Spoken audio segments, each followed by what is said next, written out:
once again, when there's like one thing that's going on, there is absolutely 0% chance I could do anything else. Everyone is being cringe and cancerous fuck. It's Game Awards time. Sorry. We are going to watch the Game Awards, okay? I can't deal with it. I know there's 20 minutes left, but they're already showing stuff, and nobody, and I mean nobody, wants to miss out on a single second of my fucking soy-facing ad! Oh, Bob! That's it! Game Awards!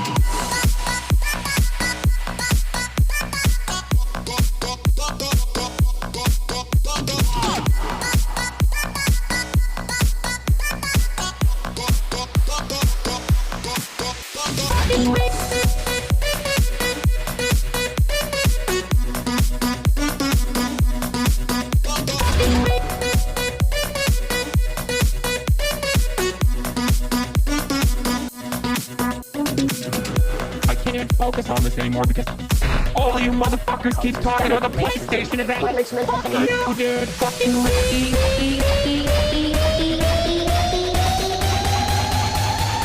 the fucking channel. Fuck, mommy. Sorry. Mommy. Sorry. Mommy. Sorry. Mommy. Sorry. Mommy. Sorry.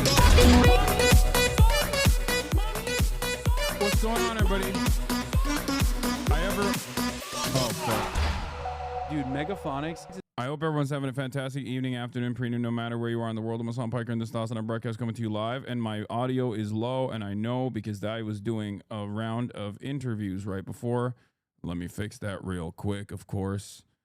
I'm Hasan Piker, coming to you live from sunny California, Los Angeles, folks. We're live and alive, and I hope all the boys, girls, and MBs are having a fantastic one because today's a beautiful day. Today's a wonderful day. Today is Wednesday, ladies and gentlemen. I condemn Hasanabi. He made the offliners watch CNN for an hour. Okay. Did CNN bump you? I'll talk about that in a second. This is the part of the broadcast where I tell you about my personal news. It is, of course, it is 5/14, May 14, 2025.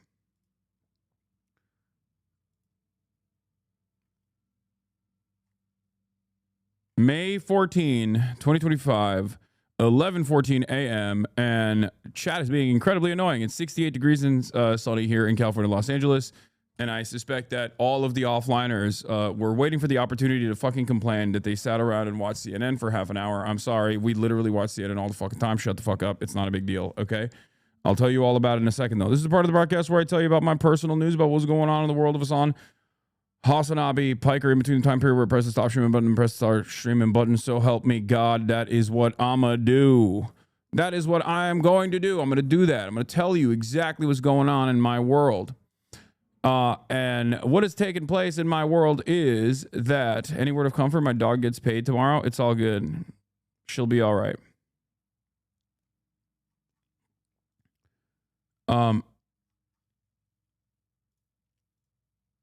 This is the part of the broadcast where I tell you about my personal news about what's going on in the world of Hasanabi Piker. And I ended the broadcast last night a little bit earlier, and the reason for why I ended the broadcast earlier is because I was supposed to do two back-to-back interviews. One with CNN with Caitlin Collins, and another with the Podjons. Okay. And the Caitlin Collins one was also going to be about the CBP detention, right? Problem is, there was a little bit of a miscommunication where the producer, I guess, like followed up with a text message after I had already confirmed that I would be on, and where the fuck is the text message? Hold on. Basically, it's a little bit of a he said, she said situation, but there was an understandable miscommunication. She asked like if I live stream every day at the time, and I was like yes. And she was like, "Are you able to end your live stream at 9:40 p.m. Eastern for this interview? We can't be live streamed, unfortunately. This would be a great opportunity for you to come on tonight." And I said, "Sure." And then she said, "Great. If I sent you a link around that time, would that work?" And I didn't see that text message because I was live streaming. And by the time it was 6:40 and I hit her up like, "What's happening?" She did not respond. And I was like, I don't know what's going on. But then today she apologized, said, "We hadn't heard from you. Since we hadn't heard from you, we didn't think this was happening. Let's stay in touch and make something work soon." So it's a little bit it's a little bit my fault because like she asked for a follow-up, but I feel like I had already said yes. But I know offliners, I know you guys all love getting together and fucking complaining, and it's a wonderful opportunity for you to fucking complain and be like, "Hey, you made me watch CNN." Shut the fuck up. We watch CNN every day. Okay, that's the whole point of watching. That's literally what we do on this broadcast. Okay? Please stop. You're babies. I don't care. I don't care. I don't care. I don't care. I don't care about this. Okay? Please stop. I know you guys are joking, but it's annoying me already. Anyway, but yeah, I did the Podjohn interview as well. Trump regime detains and questions Hasan Piker over political views and commentary. Was the Podjohn's coverage on it, and you know that is a conversation that took place last night. But outside of that, what else did I do? Absolutely nothing. You were on CBS News Chicago. Nice. What else did I do? Absolutely nothing. Went to bed. Watched Andor. Went to bed. Second season is like I'm a little hot and a little cold on it. I'll tell you. Second season of Andor. Sometimes it's like fun. Sometimes it's cool and fun, and then other times there's like pacing issues in my opinion. But it's just the beginning of the second season, so maybe it'll get more interesting down the line. But you know,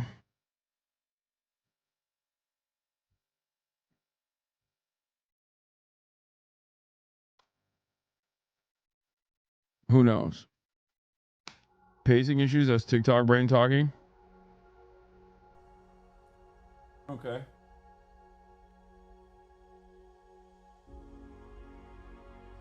But yes, I know new RFK pestilence unlocked. We'll talk about that as well. But yeah, woke up this morning, worked out. I'm back.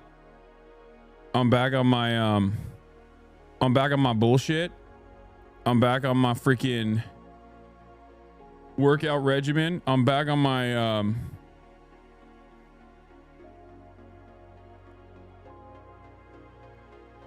I'm back on my workouts. Why are RFK op-eds on the New York Times front page? What?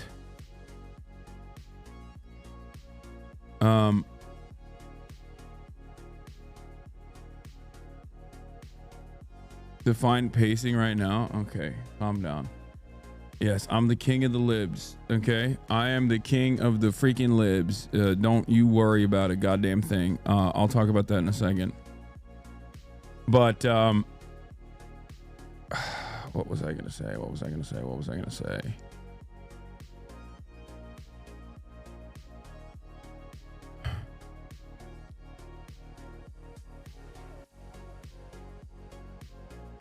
I had an interview at an immigration law firm today for an internship in a few months, and it went well. Just want to say thank you for influencing me to act on my values. Hell yeah. Okay.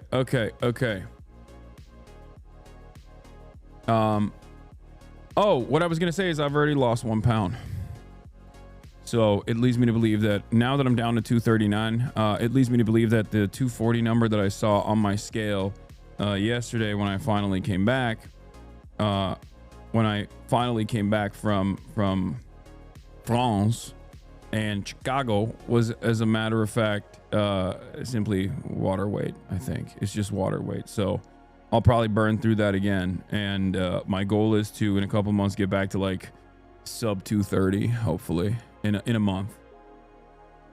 Have you watched the recent bias video from Legal Eagle? No, I have not.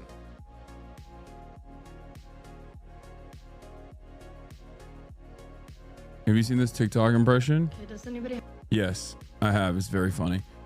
I'm gonna do body fascism. You already know. I'm gonna do body fascism. Bro, I try to edit you, but you gotta work on your rhythm. JK had fun. Thanks for everything you do.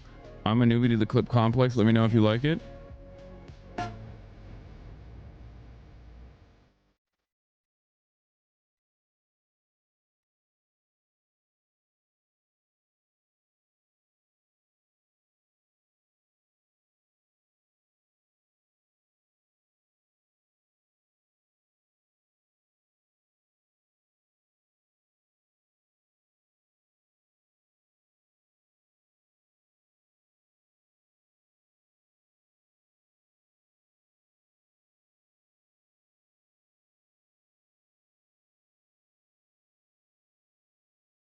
You did this? Yeah, I played a role in this Assassin's Creed. Assassin's Creed Shadows delivered the second highest day one sales and revenue in franchise history behind Valhalla. It also said day one Ubisoft performance record on PSN. The company expects to contribute strongly to its fiscal year 2025-2026. But I don't understand. Grum said it sucked. So I'm just like kind of confused what that's about. Kind of confused, kind of weird. I doubted your whiteness until now. Yeah, don't ever doubt my whiteness. I genuinely cannot dance. I have no rhythm. Here. I'm fucking ass. Okay. I would love to see your daily routine schedule. It blows my mind how you manage to balance everything. It's crazy. It's jam-packed. It's a lot of fun. Yeah, personal news-wise, that's pretty much it. There's not really anything else going on. I had some really cool meetings earlier. And also did some freaking yeah, I know. Okay, Sam Cedar cooked Ezra Klein on abundance. Okay, they debated. They did a debate on abundance. But as I was saying, actually, I don't know what I was saying. Oh yeah, I did some interviews as well.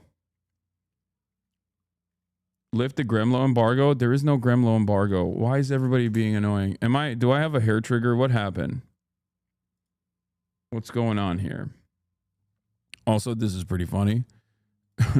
Stock 2000 crashing out over mainstream news outlets not falling for his months of harassment and smear campaigns. Why do MSM outlets keep asking Hasan about the manosphere? He's mentally weak as fuck and whines about 100 different things a day on his broadcast. Young men see those emotional outbursts from his incredibly privileged guy and move right along to watching someone like Aiden Ross or Asmund Gold. Okay, bud. Anyway, yeah, one day. I think you're in a bad mood. I'm a little bit. I'm in a little bit in a bad mood, I guess. Not necessarily. Hilarious cope, I know. Yeah, I'm pushing the young men to the right by being mentally weak. Did you see Fox News' new fixation for perceived enemy? Yes, Miss Rachel. We're going to be talking about that. Don't worry.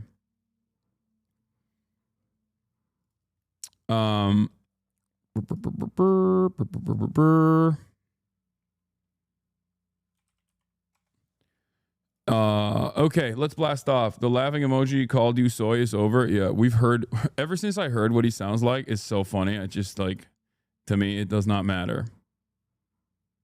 I mean, it didn't matter, but it super does not matter since I know what kind of life this person leads. All right. Let's blast off. Let's do it. Let's blast off, ladies and gentlemen, boys, girls, and MBs. Let's blast the frick off, okay? Yes, I know. Elon Musk is manually doing a prompt about white genocide. I promise. I'm going to give you some Elon Musk. I'm going to give you some freaking Elon Musk commentary, megaphonics. Oh my God, you're literally losing your mind in the chat. He's like, please, you have to talk about Elon Musk. You have to. I'm a hood, double OD, low life scum. Okay. That's what they say about me.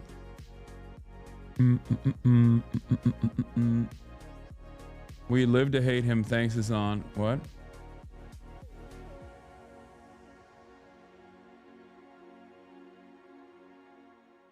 Okay. What was I gonna say? There was some other stuff going on. Oh, I'm gonna have I am going to have Jeremy SCAHILL on the broadcast later. We're gonna be talking about interviewing Hamas and interviewing not just Hamas but also the Houthis as well, and what those kinds of interviews have contributed to. And also, I'm going to ask him his perspective on the Trump Middle Eastern tour, of course. That is going to happen at 1 p.m. Pacific. So in a little bit. I'm on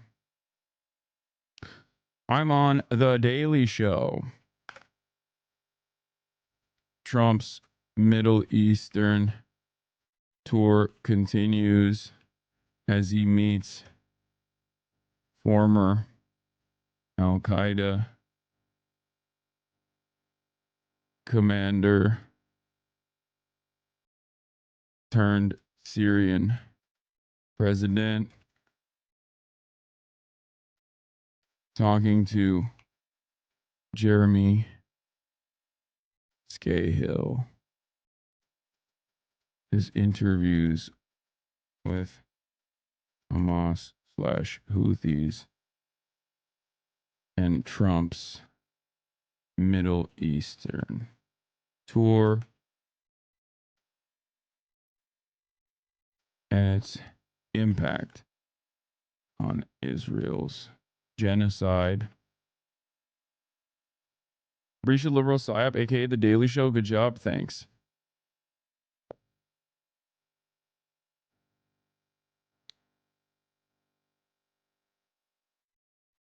Why did like every major CEO go to Saudi Arabia? Because America is a company, okay? That's what it is.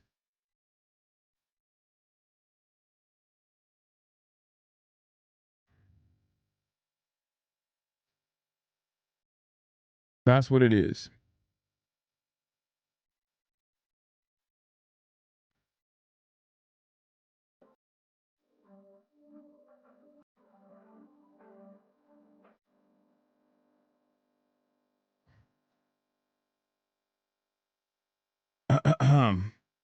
Did you like how the Saudis sucked off Trump? Yeah, I actually kind of did. I'm going to talk about that. It's very weird.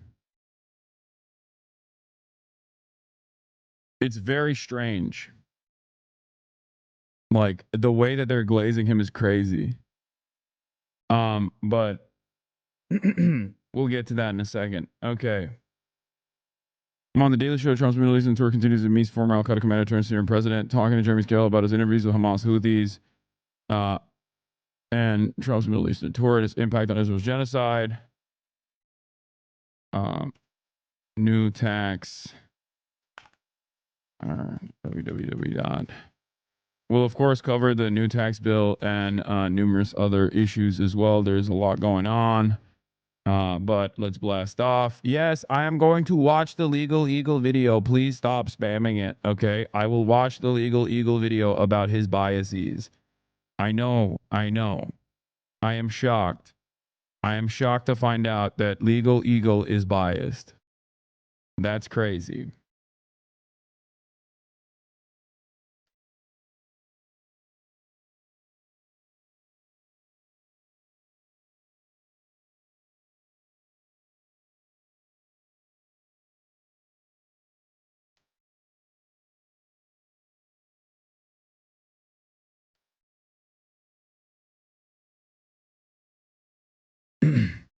Drummer from band in Austin removed from plane and detained by U.S. Customs. Wait, what the hell?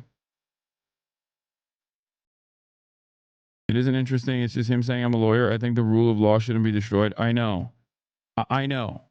I know that already. But chatters lose their minds. Yamal Saeed, the drummer of the Austin, Texas-based rock band Lord Buffalo, was forcibly removed from a plane and detained by U.S. Customs and Border Patrol Monday while en route to the band's European tour. We are heartbroken to announce that we have to cancel our upcoming European tour, the band wrote. Our drummer, Yamal Saeed, who is a Mexican citizen and a lawful permanent resident of the United States green card holder, was forcibly removed from our flight to Europe by Customs and Border Patrol. He has not yet been released, and we have been unable to contact him. What the fuck is happening? Dude, I swear, dude, if you are a legal permanent resident right now in the United States of America, the government is very actively just saying like you have no rights.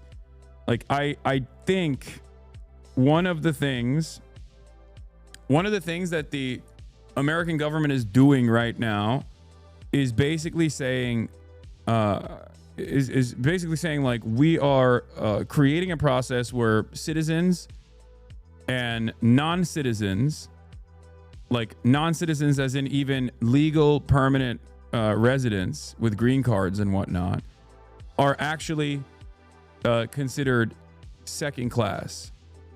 Okay?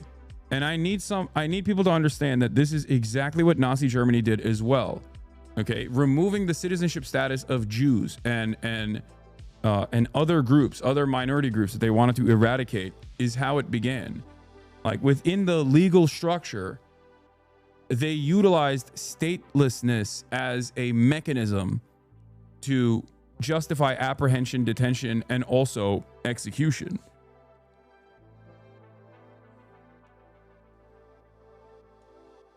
Do you understand?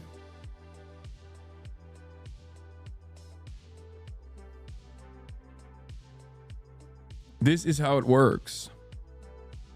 And it is frustrating that a lot of people are refusing to see that. What is AOC waiting for? I don't know. I don't know what AOC is waiting for as far as like endorsing Zoran, because there's some good news that have come out of the latest polling in New York. And best case scenario is that this is the result of all the start of the TV advertising, and that even more ground can be made up just through positive advertising and increasing name recognition. Now, if only there were two internationally famous politicians who could help with that. The gap is narrowing, with Zoran finally arriving at 40%. Okay. On the first round, Cuomo's at 44%, with the highest name recognition, obviously, and Zoran is at 22%. And he just keeps picking up over and over again with ranked choice, getting all the way to a 60-40 slant. This is a major improvement from previous polls that were conducted. It is very difficult for Zoran to win this race, but it is not impossible. And I wish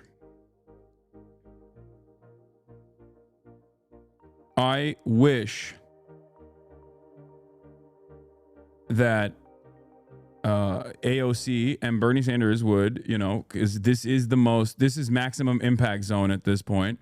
I wish they would use the maximum impact that they have right now to actually put their weight behind this guy.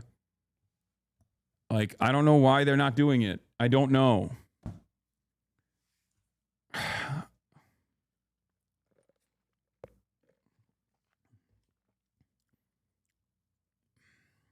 It doesn't make any sense.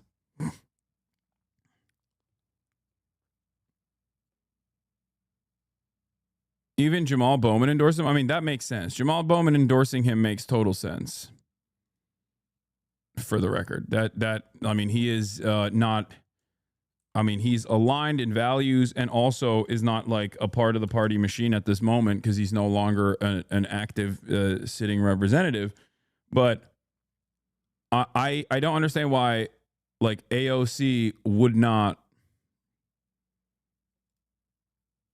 do a singular endorsement for Zoran, not even for Brad. I know it's ranked choice, and therefore a lot of people are like, I endorse both. Like, I think Brad is also progressive, which he is. But Zoran is significantly more progressive. Zoran should promise to bring the Dodgers back to Brooklyn to get Bernie's nod.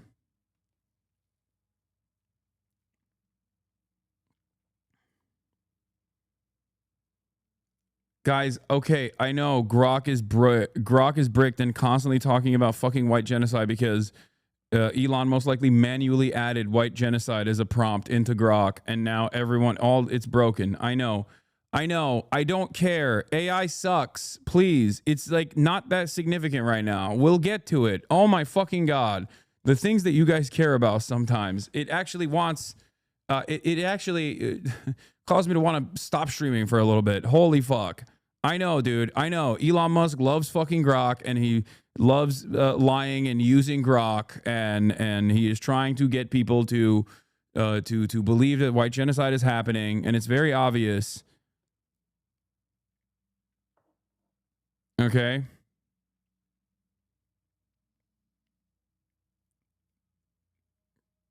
Jesus Christ. Do you hate Grok? Yes, I do. Even though Grok is almost always on my side because it's still, as it stands, without Elon Musk's input and feedback, is still very much relying on readily available information and is not like actively lying, even though it does have the capacity to hallucinate. So, there's definitely a little bit of that, but we'll do Grok in a second, please.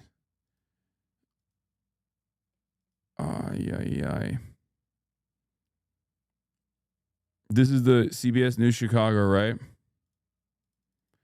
ICE detained man who runs the anti-Trump YouTube channel. He is U.S.-born citizen. Yeah, Sam Cedar Unk debated Ezra Klein on abundance. We have that on the docket. We have Grok on the docket. By the nature of the data it relies on, LLMs are very bad at intentionally being misinforming. Yeah.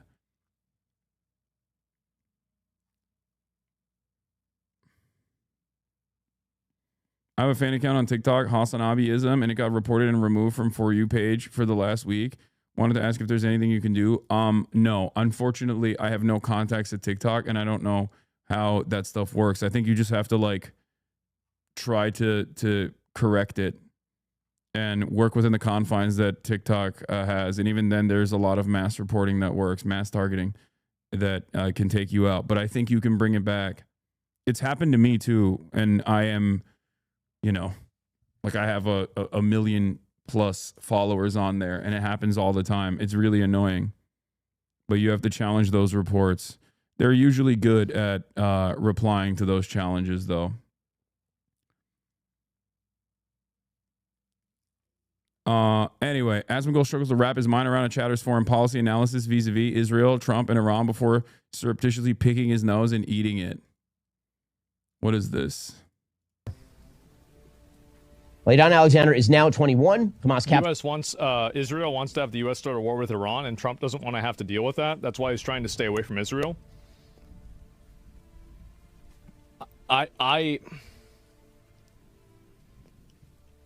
Yeah. That could be true. Maybe. Captured him when he was 19, October 7th, 2023. Of course, you know, all of this has some wider ramifications with regard to negotiations in the Middle East. Again, Steve Witkoff continues to say ridiculous things publicly. So Steve Witkoff... Well, he's crashing out about this. He is not happy at all.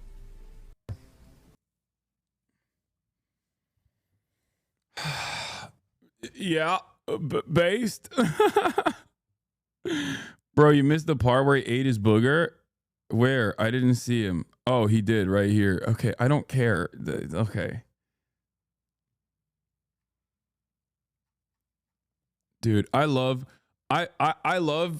people who are like, whenever I make fun of Asmongold or whatever, people will be like, ad hominem attacks against Asmongold, who is a brilliant political mind. And hey, Hasanzi, did you really say a bunch of inflammatory shit on the internet and then get shocked Pikachu face when consequences popped up? I don't know if you know this, but the consequences that you're talking about are unlawful. Like that's kind of the whole point of all of the news coverage surrounding the incident that took place with Customs and Border Patrol. That's not how things work in the United States of America. Maybe you should move to Israel if you like it so much, where you can get detained for whatever you say about Israel that the government decides is not appropriate. But in the United States of America, that's not, at least for now, that's not how things work. You know, I know that makes you very sad, where you're like, oh, I wish the government could fucking unlawfully detain and arrest and deport American citizens for exercising their First Amendment constitutionally protected speech.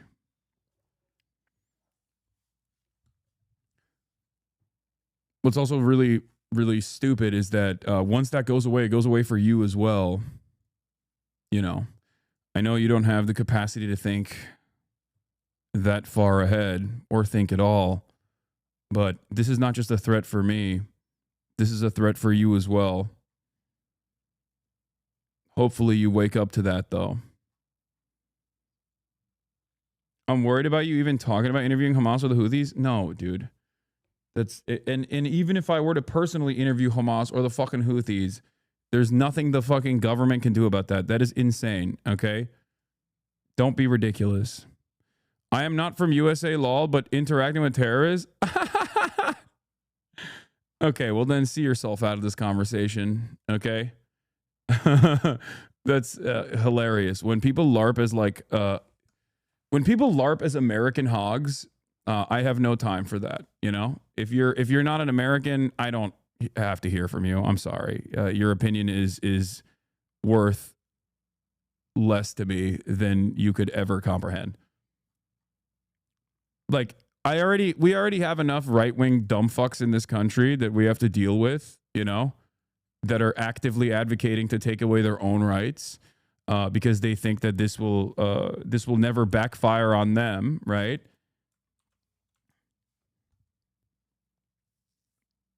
I don't have to entertain foreigners that are also advocating against Americans' best interests here. You know, you can just enjoy the show quietly.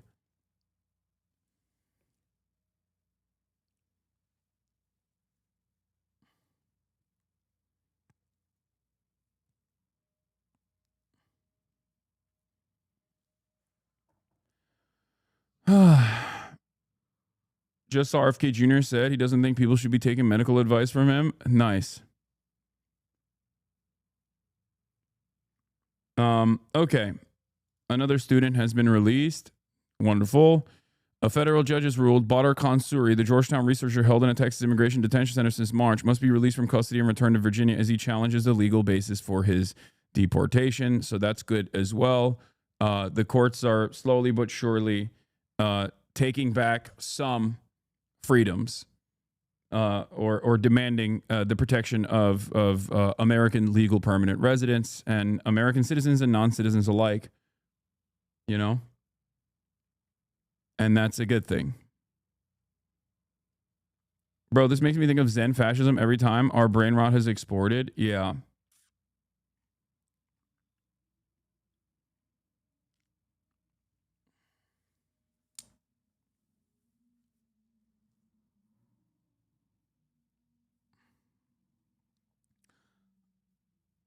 I know Ezra went on Sam's show earlier. I saw pieces of it.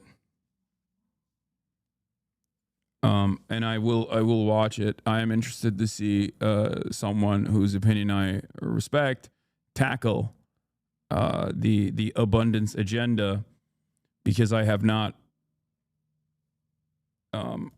actually like read into it too much. I just know that like the most annoying people defend the abundance stuff, and I feel like they don't fully understand it.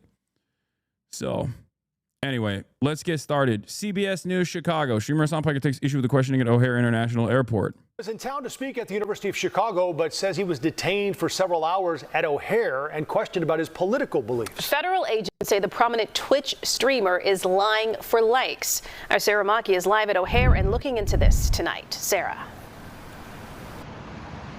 Bro, yeah, they sent someone to O'Hare to cover it? That's crazy. That's dope. Is there going to be a part 2 of reacting to the context puke? Yes, there will be. Oh my God, this guy always comes in to demand, or is this the same? Yeah, this guy comes in and asks this like, yes, as I told you yesterday, I will repeat again. Yes, I'm going to finish the context puke. Do not worry. Okay? No, we aren't done. There's 40 extra minutes on it. And I said I was going to finish it, and I'm going to continue the fundraiser when I do finish it. Okay? I will burn through it faster. I will burn through it faster this time around. It's not going to be 12 hours or anything like that.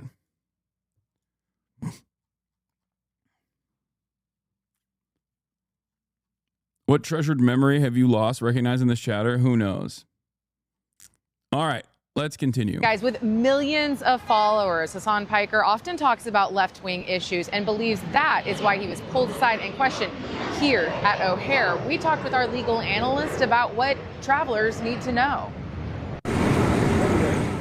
They started asking me about crazy, like, do you like Donald Trump? It's illegal for him to even ask me those questions. Like, they can't deny me entry into my own country for, like, even if I was like, I love Hamas, they can't do that. Like, what do you mean? That's American-born citizen, Twitch streamer, and left-wing political commentator Hasan Piker recounting a 2-hour encounter with federal agents after he arrived in Chicago from a family vacation in Paris, an incident he talked about at length with his millions of followers. Everything I've done is fully protected under the First Amendment, okay? And none of these questions are actually valid questions to ask. A Homeland Security official acknowledged the incident, telling us this is nothing but lying for likes. Claims that his political beliefs triggered the inspection are baseless.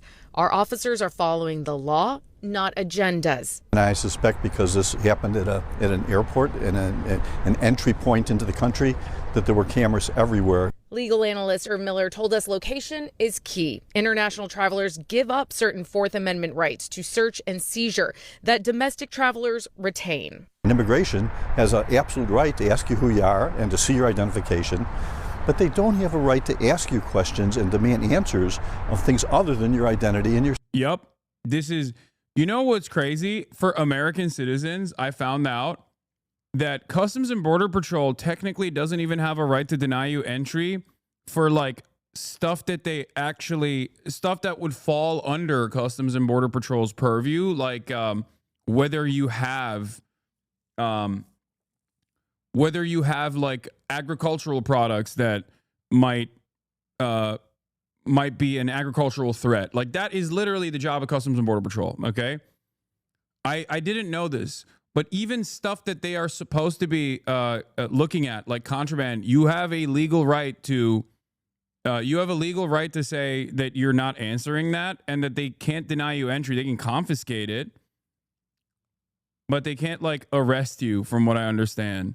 Unless, I mean, obviously, unless it's like a drug and then, you know, they investigate and you know, they catch you trafficking drugs or something, and then they can obviously arrest you. But as a United States citizen, like in that conversation, you're not, like, you can just say you're not responding to those questions beyond the confirmation of your identity.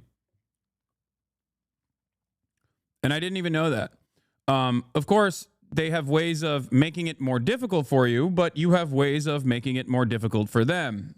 Like, for example, where there are things you can do, as I've mentioned already, that make it harder for them to actually seize your stuff or be able to like take information from you. They have they do not have a legal right to compel you to put your passcode on your phone. Weirdly enough, your phone has a lot more private data than your actual laptop, but the laptop is an older piece of technology, so there's more legislation surrounding accessing information in your laptop as opposed to legal protections accessing your phone. This is why everyone always stresses the importance of removing biometrics from your phone. No Face ID, no thumbprint, none of that, because they can actually, it is an illegal gray zone where they can actually use your biometrics to turn on your phone. And I believe there's a term called like first unlock or something. I forget what the actual term is called, but like they literally, once it's unlocked, or if they seize your phone while it's unlocked, while your phone, before first unlock, like while your phone is already unlocked, they can actually look through it. There's different ways of doing this. You can put your phone on airplane mode, and then they can literally look through everything on your phone. They can't just like look for new information by refreshing your email or anything. But one of the quickest things that you can do if you forgot to change biometrics, if you forgot to remove biometrics from your phone, like Face ID from your phone, you can click the hold button 5 times in a row in rapid succession, which automatically will lock your phone, and you won't be able to use Face ID until you put your passcode in. But then again, and that's for your iPhone. But then again, it doesn't even matter technically, because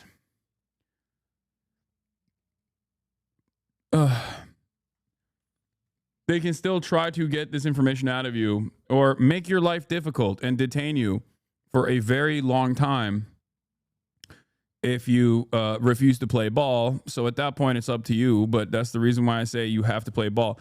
The best idea, obviously, if you're traveling internationally, is to travel with a burner phone. That's what people say. Or back up your phone beforehand and then wipe it when you are in the process of travel.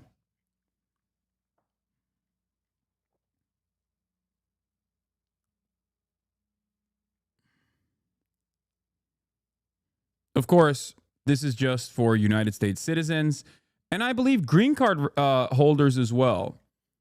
Green card holders also have additional green card holders and U.S. citizens have more protection at the border than non-citizens do or travelers do. Unfortunately, if you are on a student visa, if you're a visa recipient like Customs and Border Patrol, it's within their power to deny you entry into the country. So, you know, unfortunately, you have a different set of standards. But what I'm talking about is specifically about American citizens and even green card holders as well. Green card holders, even though this administration is trying to change that dynamic, green card holders also have, and this is not legal advice, obviously, but green card holders also have additional sets of protections for them. Like you can't deny entry to a green card holder either, in the same way that you could to someone who is, simply on a visa. Your citizenship. He adds all travelers keep their Fifth Amendment right to remain silent, though acknowledging that could prolong your questioning at a time when border enforcement is a White House priority. The government is trying to be tougher. It's trying to be more invasive. It's getting close to that line, whether or not something's constitutional or unconstitutional. Has there been any more official response that you're lying for likes? No, but the irony, of course, is that the person saying you're lying for likes is Tricia McLaughlin, the spokesperson for the Department of Homeland Security.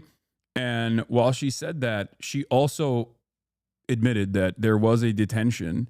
And the reason why I think it's really funny is that, like, they don't even deny it. They just omit the questions that they asked, and basically say, no, it wasn't for a political reason. It was a routine check.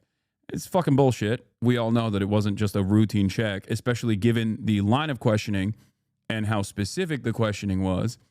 But having said that, you know, I find it really funny that there are people who are still acting as though this is not real. This is not a real thing to happen, even though the Department of Homeland Security admitted that it happened. And I'm going to talk about that in a second, but I got to pee real quick. And it always ends up in the courts. We have asked for video of this encounter to find out exactly what was said inside. When we talked to Irv Miller, he also said when talking with clients, he advises them to answer questions respectfully, but when they think that something may be going wrong, to ask for a supervisor. From O'Hare, Sarah Maki, CBS News, Chicago. Thanks, Sarah. Hasan Piker, what's up? What's going on, John? Things are not looking too hot right now. How about on your end? You were briefly a political prisoner? Yeah, I mean, I wouldn't go that far, but yeah, I was briefly detained by the regime for being a political dissident and interrogated on my loyalties to the administration. So, for people who have not yet heard this story, which is all over the place now, can you tell us what happened? You were in France? And you were flying home? I went to France for Mother's Day. Took my family there. Did they straight up ask you about your temporary bans on Twitch? Yes, they did. God, why does this keep happening, man? I don't understand. Bro, what is this self-suck half a stream? No, I'm not actually going to watch the whole thing, but you guys should if you would like to.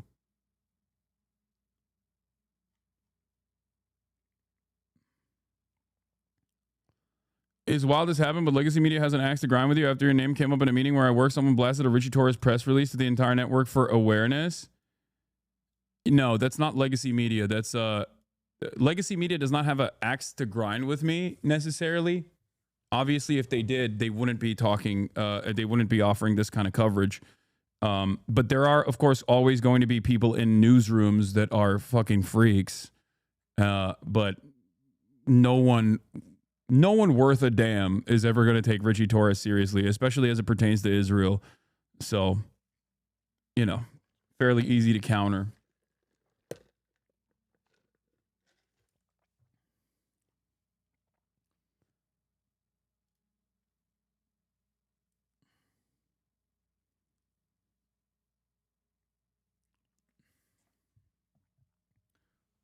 Talk about the library? What do you mean?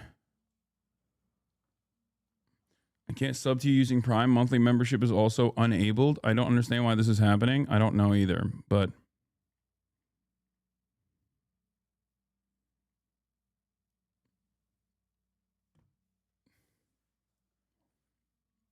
the Trump library.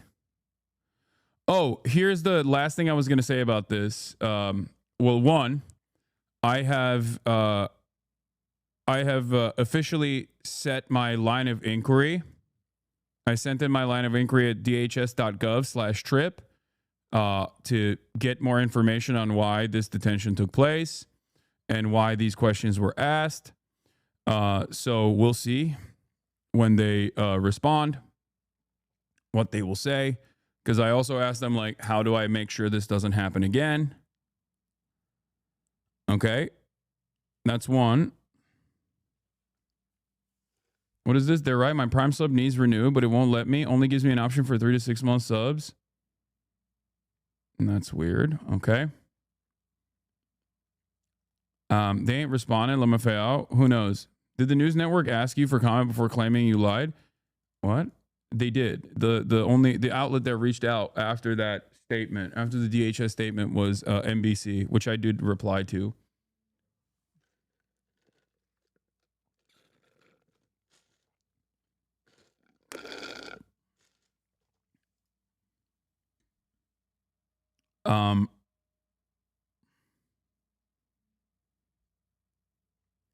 So,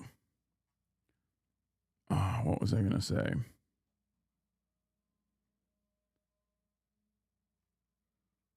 Someone related is the Block Club, local news in Chicago, suing the DHS for information about the ICE raids they've been doing. Good. There was another thing I was going to say. He's a communist with a Gucci bag, got his product cakes, got to have his swag. Why do people keep repeating this over and over again? Is this like the new line that is like that they just turned it into a rap thing? Like, is it a song? Is it a copy pasta? Where did this come from?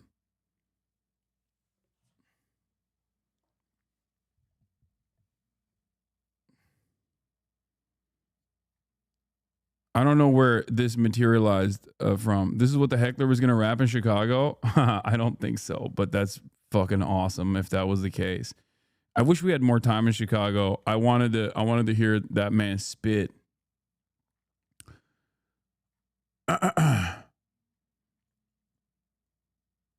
It's all over your YouTube vids, especially crossover collab podcast vids. Wait, really?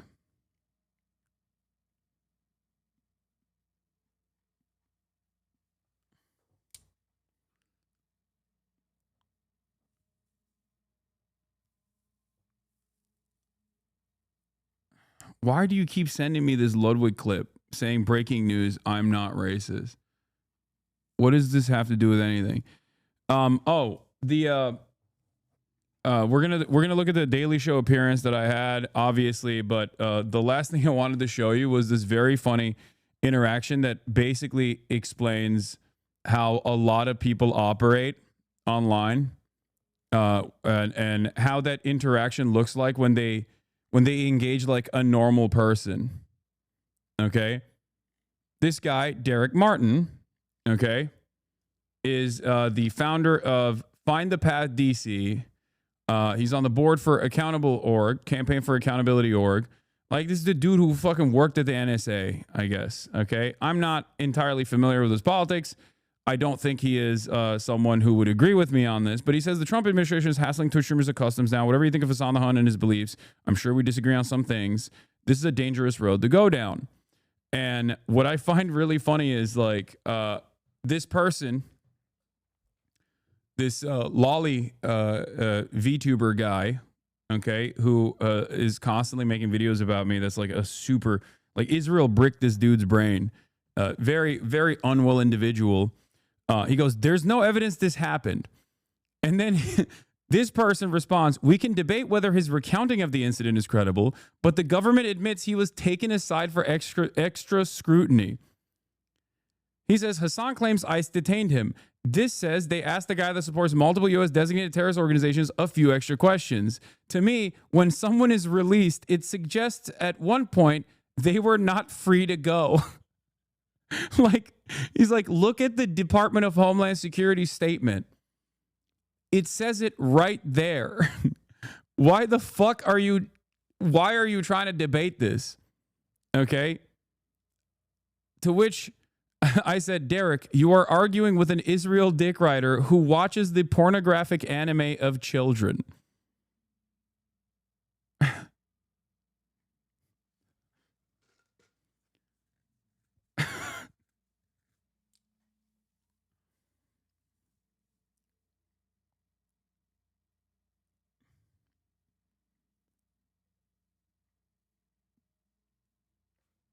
Anyway, so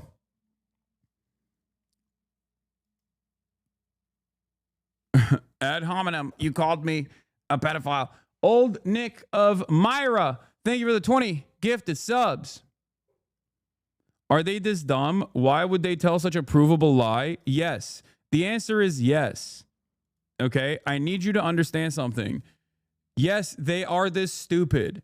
And yes, because they are so echo chambered into oblivion, surrounding themselves with other like-minded dumb fucks, that they have no way of comprehending how normal people interact with new information like this.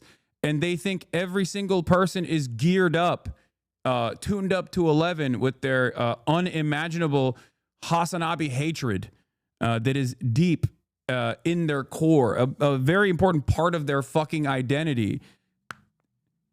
No one cares. No one is like this. Most people are not like this, okay? So if you spend all of your time online,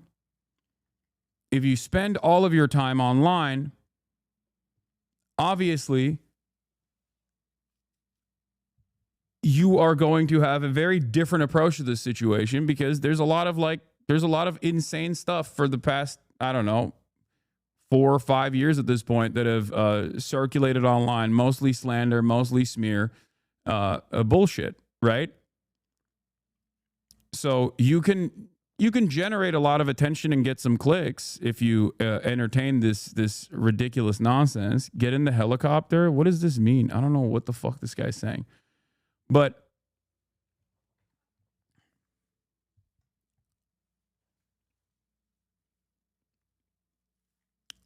for normies, they look at the situation and go, I am reading the news and it says something very different than the way that you are approaching the subject matter. It's a Pinochet reference? Oh. Cool. I don't care. Whatever. Who gives a shit?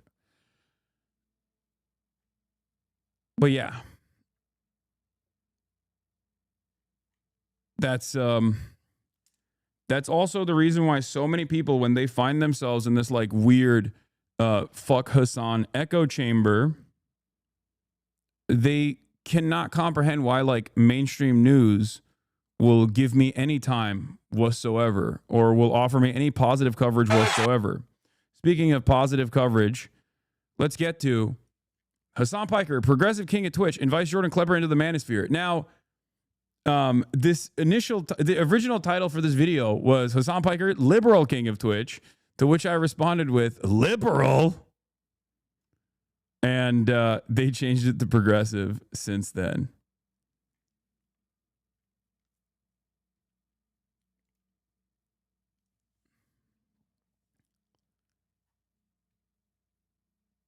They called me the liberal king.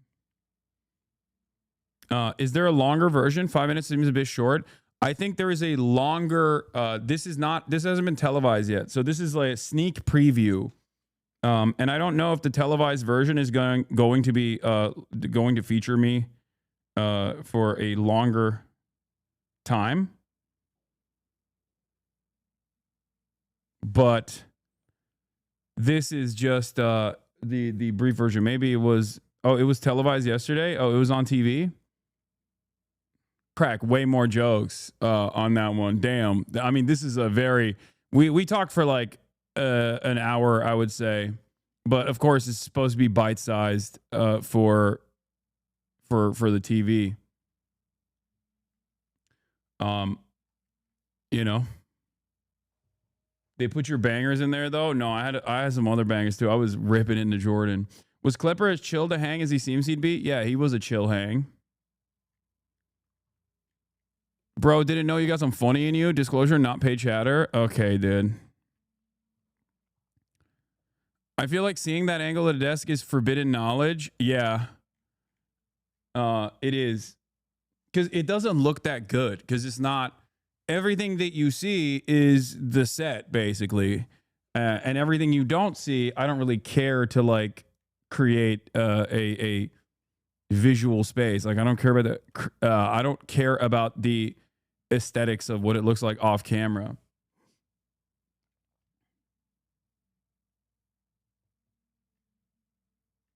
You know?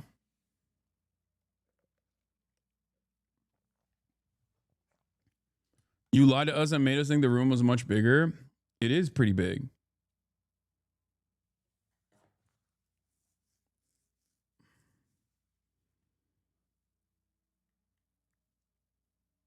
I know your haters are seething and coping, bro. I mean,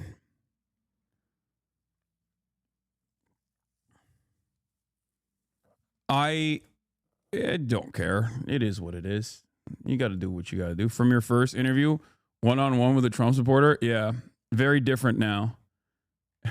Very different type of interview now because I've gone through my political journey, I guess.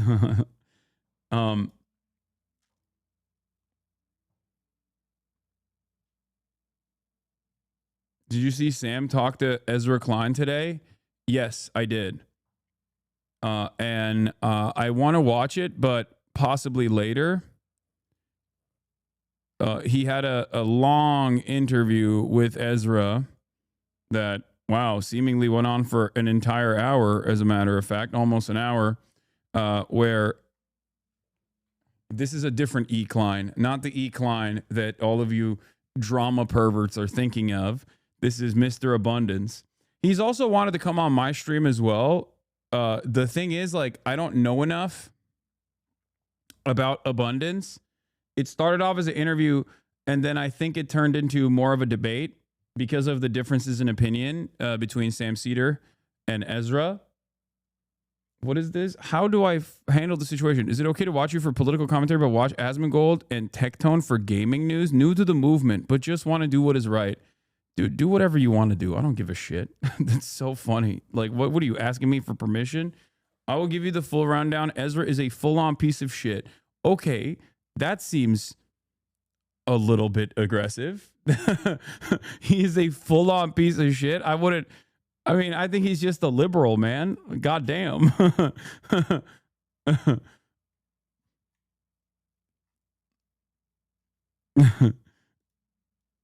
I will give you the full rundown.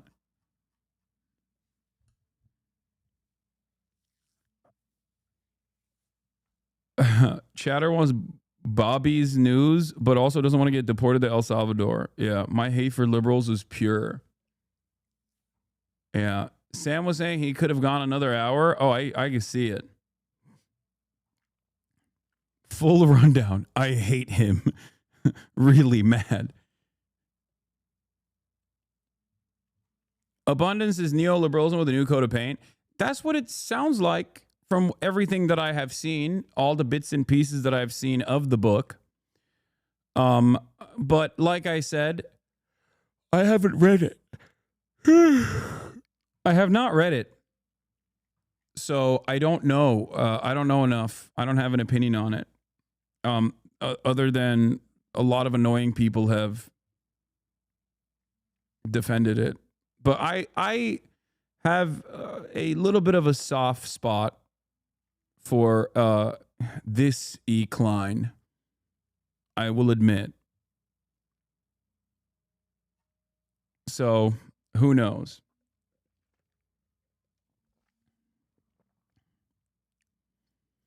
I think he is 100% a liberal. I disagree with his worldview, but having said that, I do think that he is genuine. Not that it makes all that much of a difference. Listen, I want to build housing, but it won't happen by turning our cities over to tech bros and private developers.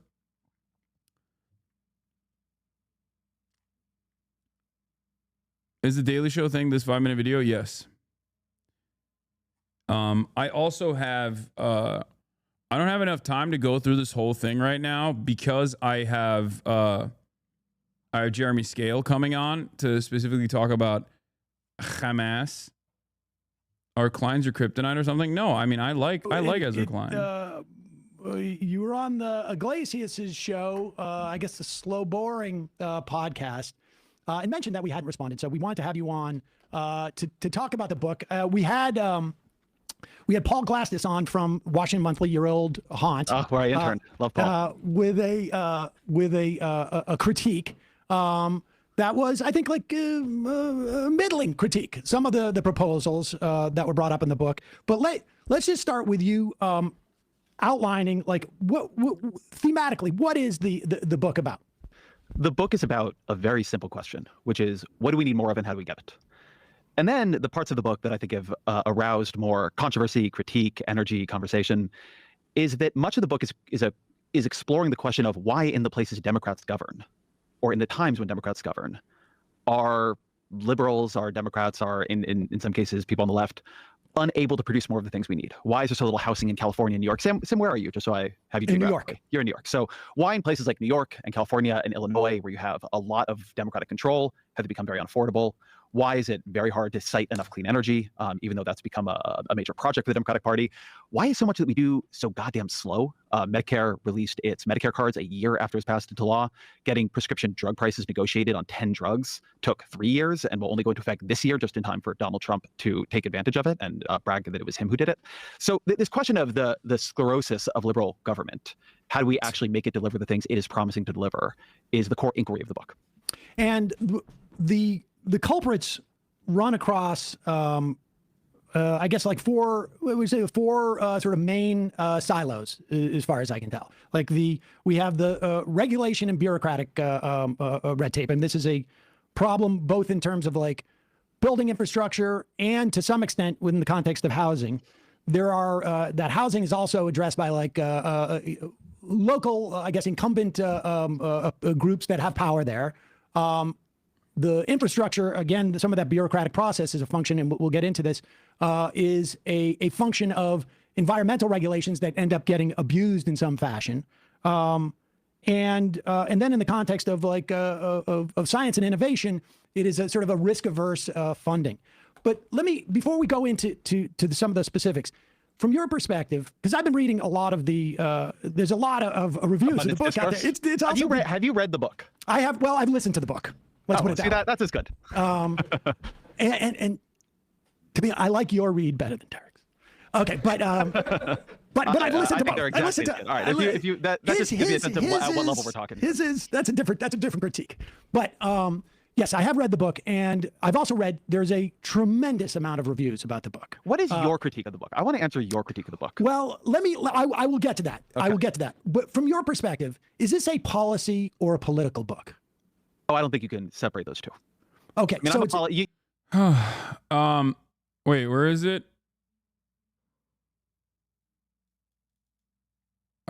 Someone said, I have trouble with this because I think Democrats as being very Ezra-like, not Cedar-like. It seems like he's arguing for the same solutions, but they just work this time. Yeah, I think that if your identification of the problems with unleashing the government, which is something that he keeps repeating over and over again, is the regulatory mechanisms that offer a setback to new development, new buildings and whatnot, then I disagree with that. I mean, are there instances where you could dial back on some of the annoying inefficiencies? Certainly. But as an advocate for more government, bigger government, there's a point in this conversation where he brings up the public housing or affordable housing units that were built in Chicago that cost $1 billion+. Each housing unit that was created amounted to like $1 million+. And this was like an incredibly costly endeavor. And I personally think this is yet another byproduct of the public-private partnership that takes place in situations like this. And I think that the government can be more efficient. I agree on that front, but it's not through unleashing the private sector in an effort to tackle these problems. I think you'd be surprised with how much Ezra agrees with your regulation takes. Just because he's talking about removing some regulations doesn't mean he's against regulation in general. Yeah, the examples of bad regulations are things like parking space mandates, single staircase stuff. I don't agree with single staircase, for the record. Like, I think that it's good. It's one of the few regulations that's actually decent in America where you have multiple fire escapes. I know that. Look, I know the YIMBY language. Okay, I know that that's one thing that they point to. And the parking space mandates, I understand. That one I do understand. That one is actually a valid form of deregulation, right? Single family homes, like rezoning single family homes in order to build more housing units. I understand that. I agree with that. Okay, upzoning. I agree with that. Having said that, I don't think that this should be done through the private side of things. Because everything in America is done through the private-public partnership, and everything in the United States of America that has been done through the private-public partnership has led to tremendous pain, suffering. PG&E is something that a chatter brought up, and here it is. If unleashing the private sector worked, PG&E would be loved, and power in California would be cheap. Power in California is neither cheap nor safe. And that is a great example of the unleash the markets upon a utility company, become a utility provider, and all of a sudden you will unleash great energy. Except that's not what has happened. And as a matter of fact, the counterexamples to this are plenty. Well, I guess not plenty necessarily, but like the Tennessee Valley Authority would be a great counterexample to this. Or if we're going to talk about ISPs, for example, I'm going to go back to Chattanooga, Tennessee, okay, where the government taking the controls from private enterprise and directly delivering incredibly important utilities like internet has led to tremendous success and much better outcomes for every citizen, right? Rare Tennessee mention, I know. None of the nitpick deregulations Ezra talks about moves the ball. Housing is built when it's more profitable than other possible investments. The only method that will work is the Vienna model, where we have a robust, commodified housing production that doesn't rely on market logic. I agree with you.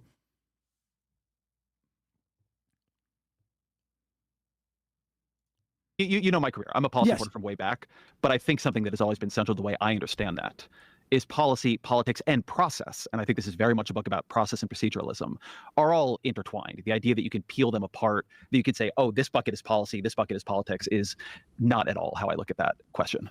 Yeah, and I guess, you know, we'll start with the policy side first. But broadly, my critique is there seems to be an absence of, well, I think the culprits that you have chosen in some instances are correct. But broadly speaking, there's an absence of analysis of power dynamics, I think, that and the interplay of money and politics, or I should say power in our society, I think is problematic. Please explain why you don't like single staircase zoning. It's a fire hazard. The reason why that regulation exists is because it's considered a fire hazard to have only one fucking exit point. One of the most famous instances of single staircase zoning and the devastation that it contributed to was Grenfell.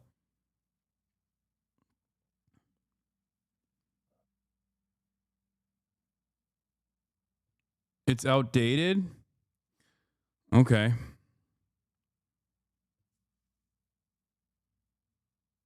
This is not an issue with modern fire safety standards? Well, I mean, I just gave you an example of a modern fire safety standard, which had other contributing factors to it, of course, but single staircase zoning is demands from YIMBYs that in order to build housing more efficiently, and in order to cut costs in terms of like building new housing, what we must do is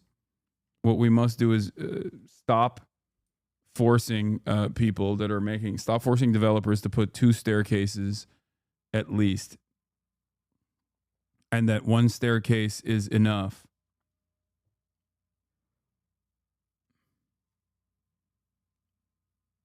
There's a law from like 1910. It needs to be updated.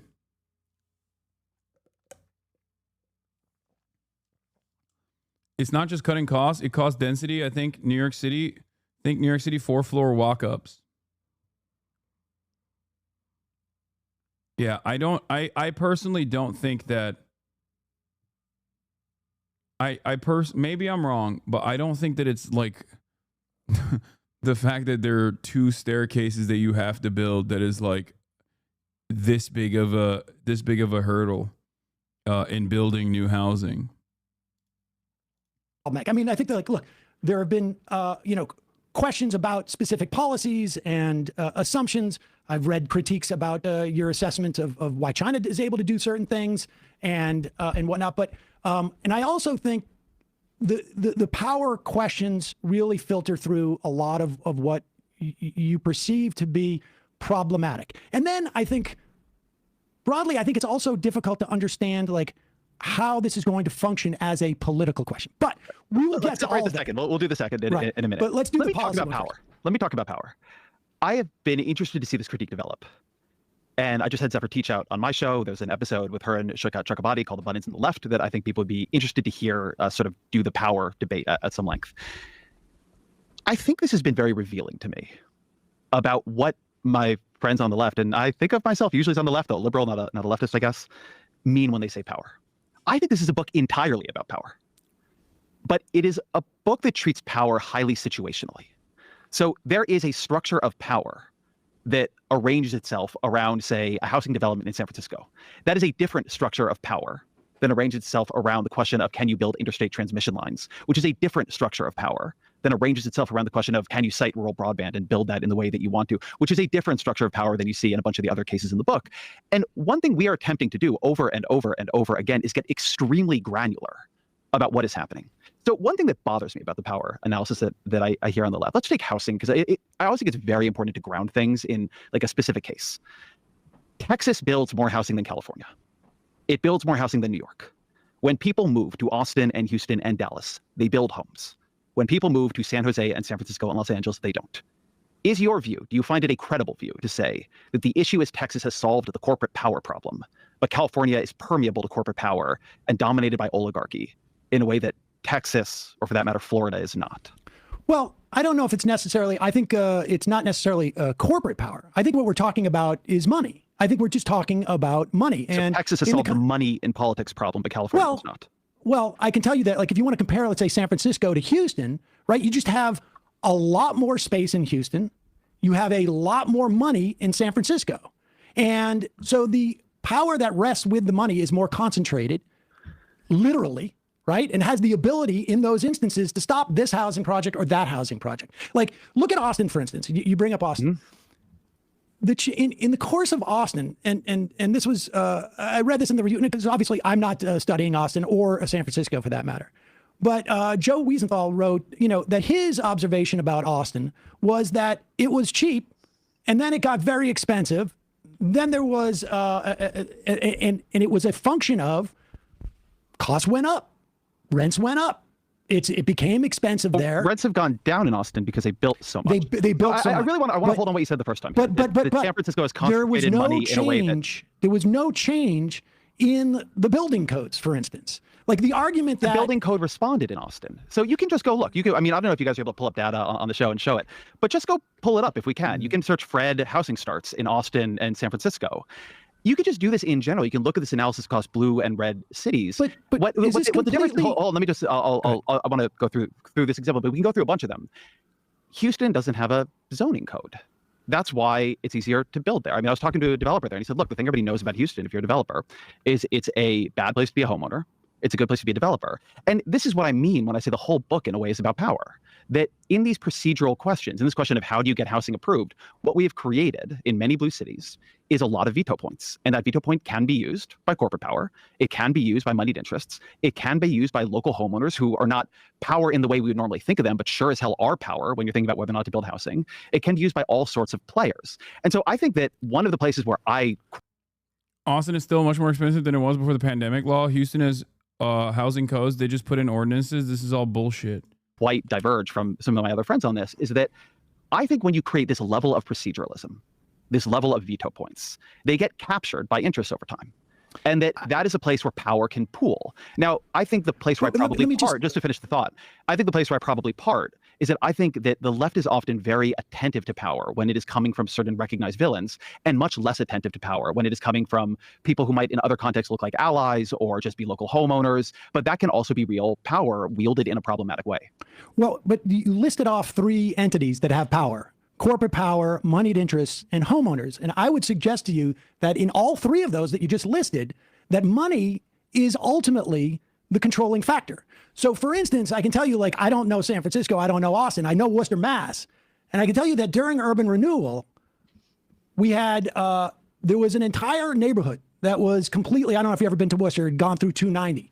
There was an entire neighborhood called Laurel Clayton, I think it was, that ended up dumping people into a housing project, Plumley Village. And it was all run by the Worcester Redevelopment Authority. It was completely streamlined. None of the other, what we would call today groups. There was no equity involved in this, or equitable justice or anything like this. And the neighborhood was completely destroyed because the input only essentially came from this big insurance company and the Worcester Redevelopment Authority, which was essentially owned by the same type of people. And I only know about this because a buddy of mine was homeless in high school because of how much destruction generationally it had created as a result of that.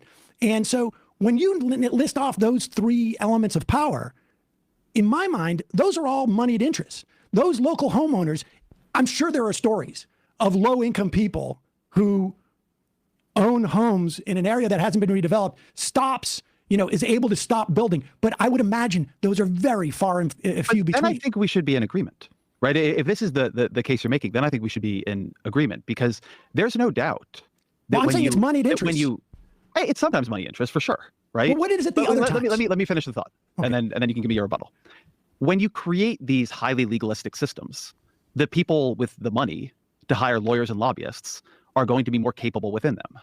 And so the structure of a society that begins to bury so much in bureaucracy, where you have to know when to show up to the planning meeting and you have to know who the city council members are, like, it begins to structurally favor those who can navigate that society. So when we talk about things like upzoning, where we want to make it possible to build more houses in an area, like, I think talking about regulatory capture this way, is a very, like, under normal circumstances, this is unironically a Charlie Kirk argument.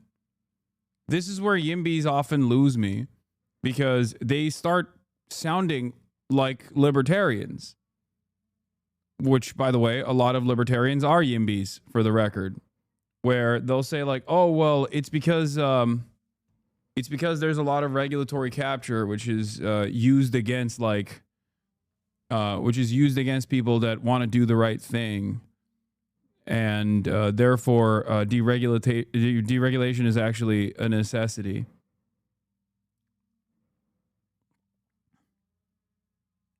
When in fact, the solution, I think, is good regulation, not more or less regulation, but good regulation. Ezra's book amounts to, I've talked to middlemen contractors who want to make more profit, and they said accessibility and zoning standards are too hard for us because we want the money. He does not understand the need for central planning to do this. His work fails by siding with the owner class and protecting their money. I mean, if Ezra was a real one, in terms of abundance, he would be advocating for centrally planned economy and Chinese-style governance. Like, there is no country more abundant than China in that regard. And there's definitely a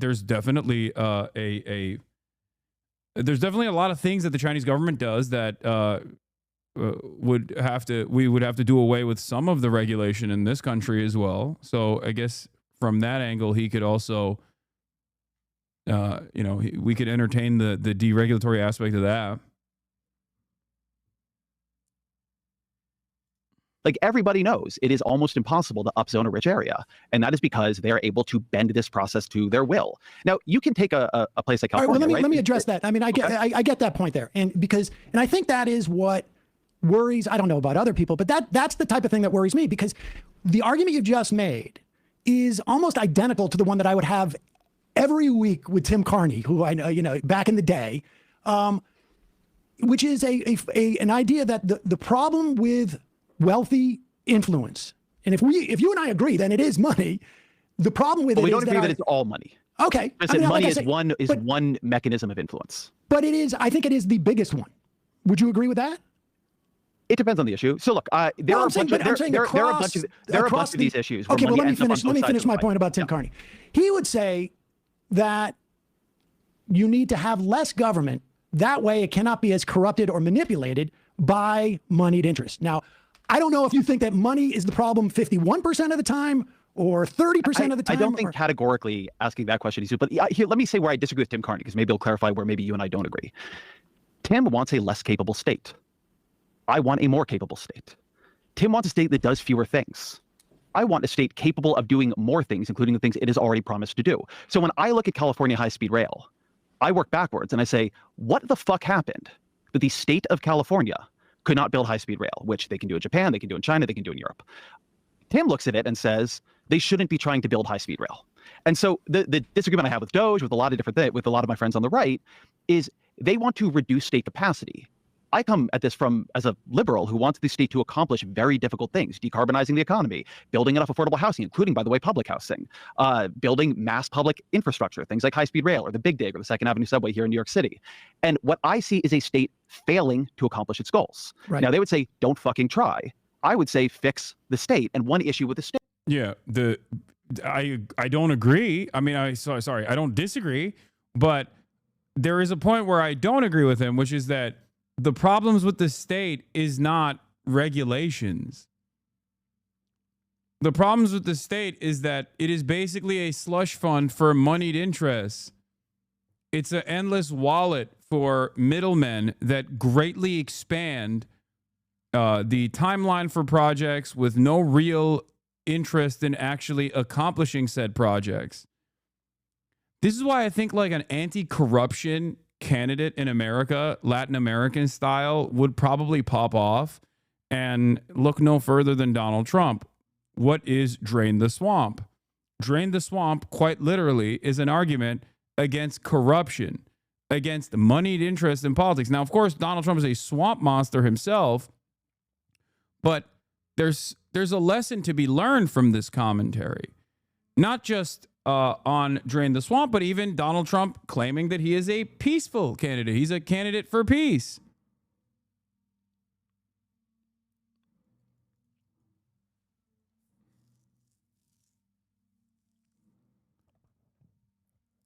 In terms of what the government that is supposed to have awesome powers should do when dealing with housing, in terms of like unleashing abundance upon the unsuspecting American masses, what the government should be doing is moving in the direction of either becoming, in the short term, a market competitor that forcibly draws down prices with public housing, or even in the long term, completely decommodifying housing in its entirety. Okay? Because the major issue with housing in this country that Ezra also recognizes, both in this interview and in his book, that is his contributions to homelessness, that is a gigantic problem. Okay? That the singular, albeit reductive, but the singular most responsible reason for housing being so unaffordable in this country is due to the profit motive. is due to homes being recognized as this dual use shelter, but also a very reliable investment vehicle. Houses are seen as a speculative asset for homeowners, whether they are a single homeowner or own multiple homes. Okay. Dude talks about terrorists when he won't survive 10 minutes in Gaza. Asman would slap the shit out of him and he would cry. I wish I could live. I wish I could experience your reality for like one moment. You know what I mean? Like, I don't think Asmongold would even agree with this statement, you know? He doesn't go outside unless it's to go to Whataburger, and he is like 100 pounds soaking wet. What are you talking about?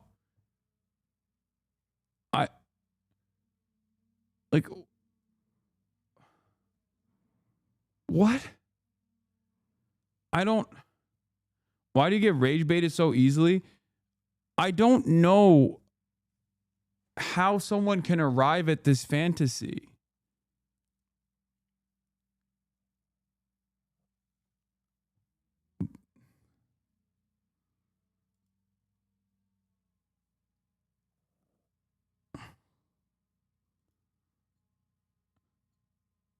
Like, physical contest aside, Asmongold doesn't even want to have a conversation with me. He's afraid of talking to me directly.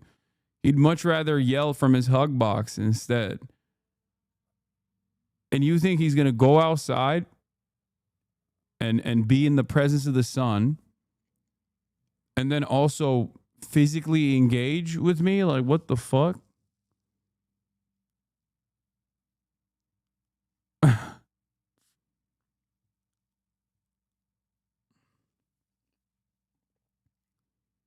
Let's continue. State is that it has become so highly regulated, not in terms. I find that when I use the term deregulation, like people's brains turn off because they think of deregulation as something that the state does for the market. But no player is more highly regulated than the state itself, often by Republicans, often because of power in the way that you would define it. But I think a lot of liberals, a lot of leftists have, one, and this is my critique going backwards, ceased to see this. But two, they don't take state failure seriously. And when something like California high-speed rail happens or rural broadband, they sort of move on instead of saying, why are we not delivering? We are the people who believe in government. People are pissed at government for a reason. How do we make government deliver? See, and I think and I think in terms of results, I think you and I are largely aligned. But I think the problem is, and you bring up Doge, and it's ironic that you and Carney will approach it in a very similar way, but anticipate different outcomes. But that being aside, I mean, I think that is where, people get a little bit But see, I don't think we're approaching it similarly. I think it's at a level of abstraction, it's similar, and then you go granular and it's not at all. But see, this is what we're talking about. See, like, it's their policy and politics are in the same place. So we have a level of abstraction, we have a level of granular, right? And the point is, the way that these two commingle, I think, becomes problematic, where these two things meet, because your identification of the primary problem, right? I mean, this is the point. Like, you don't address moneyed interest per se in the book. The primary problem is, I mean, if you just do a summary of the book, primary problem has to do more with the regulation and the handcuffing the state has done of itself. But the state doesn't do it itself. Like, all of this handcuffing comes from a place, and it's either moneyed interest or it's not. And I have no doubt that at different times. This is where I think you've really oversimplified politics. I want to try to find the right example, because I think if we stay high, we just are like yelling about this abstract question of money. But let's talk. We both believe in decarbonization. I think that's really grounded, though. Hold on, but let's talk about it from this perspective. We both believe in decarbonization, right? Climate change is a problem. Yes. And we sort of see the pathway on that is we have to build a lot of green energy to reorient our economy so you can run a modern economy on a green energy basis. Yeah? Yes. Okay. So to do that, you have to move all this energy production over to renewable sources, and then you have to get the energy from where it currently is, right? A solar farm, a wind farm, a hydroelectric, project, whatever it is, and run it through transmission lines to where we plug shit into the wall and charge it. I have done a lot of coverage of this failure point because we are, to be perfectly clear about this, failing to build enough transmission lines. There is no world in which our decarbonization strategy works if we cannot increase by orders of magnitude how fast we are building transmission lines. There is money trying to build transmission lines. There is money trying to slow down the building of transmission lines. Just walking into this process and saying, where's the money, doesn't get you anywhere. Like, I have talked to the private equity figures trying to get a transmission line built. I have also talked to the green, New Dealers trying to get that same transmission line built. And I've also seen the people standing in the way of it who have all their reasonable and good arguments.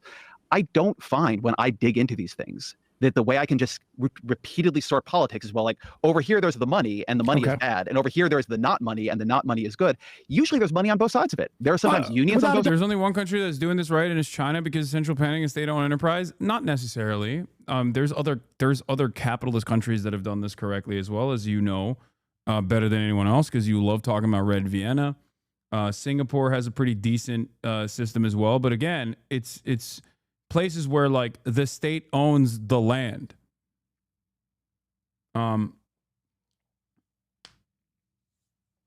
That's the major. Oh, you're talking about transmission lines. Okay, I thought we were still talking about housing as well. Can you turn down video sound and turn up your sound, please? I'm pretty loud, no? Sides of it. And so the structure of the book, because I hope people come from this and want to read it, the structure of the book is typically working backwards from a problem. We're not building enough housing. If we go granular on that, what can we learn? We're not building enough transmission lines. If we go granular, what can we learn? And I just don't think abstracting out to money tie the state's hands. If money could untie the state's hands on a lot of big building projects, all these fucking developers would do it. Well, but it can't, because the proceduralism takes on a life of its own. I follow what you're saying, that in each case there are specifics that are different, and you cannot generalize. It sounds like what you're saying. You can generalize some, but you have to take seriously the specific issues in each case. I have no doubt. Your generalities should emerge out of the granularity. Okay, what are the generalities? Like, this is what I guess what I'm asking. I am saying the default in America has become that building, particularly when the state is involved, has become too slow and expensive. We have created an architecture of policy that makes it too hard for us to achieve our goals in the real world, and for that matter, in social insurance. Say it again. Who's the we? It depends. You're not Please don't drive to me. Here's a version of the. Well, but I'm trying to address the point, because, for instance, okay, so let me give you a better answer to who's the we. Well, but why I think this is important, though, is because this to me is the central question, really, about the book. Because I think, like, he is. Am I misunderstanding his point? I get his argument about money, but how is he tying it to deregulation? He's saying that moneyed interests create regulatory capture. Moneyed interests allow big businesses to take advantage of the regulations to price out the competition. That's literally the underlying argument for corporatism versus real capitalism that Charlie Kirk says. It's the same exact fucking argument that libertarians make. It is the unfortunate reality of exhausting all options, even if you are a kind-hearted liberal. It is the unfortunate logical conclusion that you arrive at, no matter what, if you have a dogmatic approach to capitalism. If you have a dogmatic approach to maintaining capitalism, then this will be the major setback, because the advocacy that leftists make towards any initiative, any sort of government interference, is to directly make things unprofitable. That is the goal of the state. And this is a reality that capitalists understand, which is why they hate state interference. Okay? That's why they try to flip the argument on its head. The goal of the state is to unironically engage in, under neoliberalism, this is the exact opposite. The goal of the state is to unleash the markets and even engage in state interference as long as it is at the behest of the profit motive, as long as it is at the behest of the private sector. But the goal of the state should always be to make things more affordable by forcibly making things less profitable. It is about decommodification. That is the reason as to that is why the state should be interfering in these affairs when it comes to housing. I don't personally think plunging into those specifics actually matter. It appeals to bookish, nerdy liberals who think that one bit of arcane knowledge of some or some obscure well-intended rule is having unintended consequences. It is fundamentally a conservative outlook and is totally wrong. The reason why we don't have affordable housing is the same reason why we don't have single player, the same reason we don't have public transit. The capitalist class doesn't profit. That's it. No, I agree. His stupid nudge and tax credit bullshit fails, so he's defaulting to right-wing deregulationism because he's a neoliberal who hates the government and loves markets. Pure ideology right here from Ezra. He refuses to discuss actual left-wing policy. No, I like that. I recognize that. I don't have as much smoke as you do for Ezra, but I guess I entertain liberalism a lot more, considering that I see it as like a permanent fixture. A permanent fixture in American politics and in the Western world in general. But yes, this is the major setback. His dogmatic understanding of capitalism and his interest in maintaining capitalism is causing him to refuse to reckon with what the state's function, the state's primary function, is supposed to be. That's it. I could say there's some things in it I like, there's some things that I don't like, but the general point is, I think, for instance, like, where does the title abundance come from?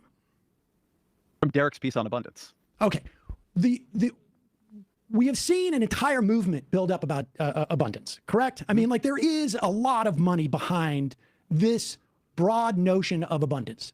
And Derek, I think it was on the Lex Friedman podcast, said something to the effect of, well, I do mostly agree with you. Wouldn't making things less profitable just make companies increase prices? Wouldn't you need the state to force lower prices directly by nationalizing things? No. My point is, the state interferes in the market right now under neoliberalism to increase profit margins for private corporations. What the state should be doing is interfering in the markets to lower, to basically create, as a part of the state, to actually create competitive products in an effort to drive down market prices if you want to still, in the short term, exist within a market structure.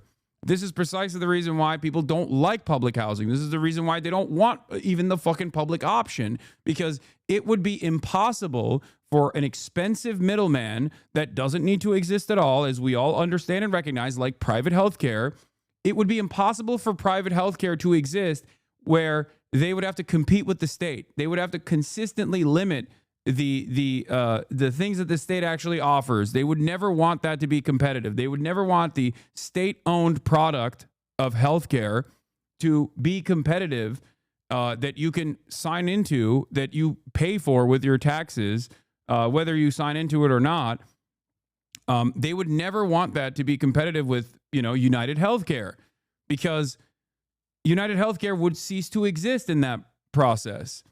It would become impossible to compete with. And that's my argument. It shouldn't exist to begin with. This is precisely the reason why private corporation interference has created this like weird public-private partnership within the healthcare structure that simply makes things more costly. Because as long as that expensive middleman exists, then it's going to consistently seek out profits.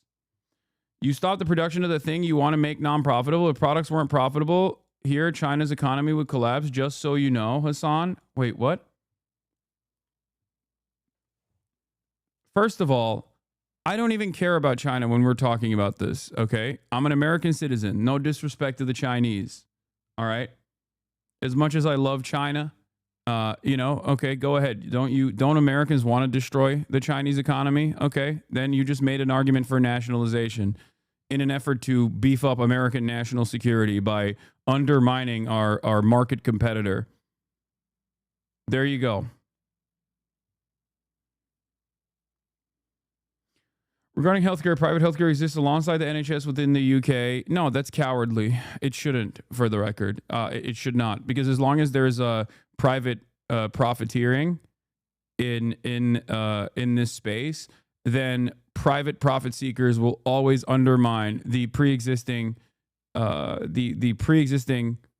free healthcare that the government is providing, and that's precisely why you arrive at the issues with the NHS. They seek to undermine the NHS by getting right-wing politicians and even the Labour Party, which is now firmly a neoliberal party, to undermine the National Healthcare Service by taking away its funding over and over again, by advocating for tax cuts in the process, starving the beast. They're doing Reaganomics, or I guess Thatcheromics, maybe. This is exactly what's going on in numerous provinces. Someone already brought up Doug Ford in Ontario. That's what he's doing. And over time, people get frustrated with the socialized system. It's very difficult to take away things that the government provides, services the government provides, once people are used to it, right? The NHS is supposed to be a thing that British people are proud of, right? There's I think there's literally an NHS Day, if I'm not mistaken.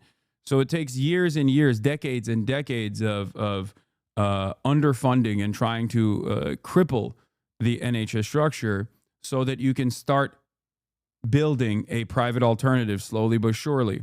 This is what happens. What I'm talking about here is exactly what has happened in many European countries.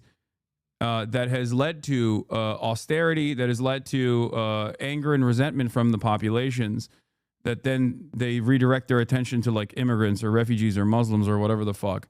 But that is what has lowered the living standards of all of these European countries. Exactly what I'm talking about. The privatization of previously public services is at the heart of all the ire and anger and resentment that many European nationals feel. And in that anger and resentment, right-wing reactionary parties will redirect their attention to people that look differently than them, refugees, Muslims in general.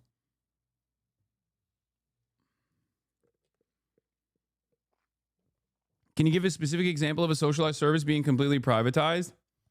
Let me think. What would be a good example of this?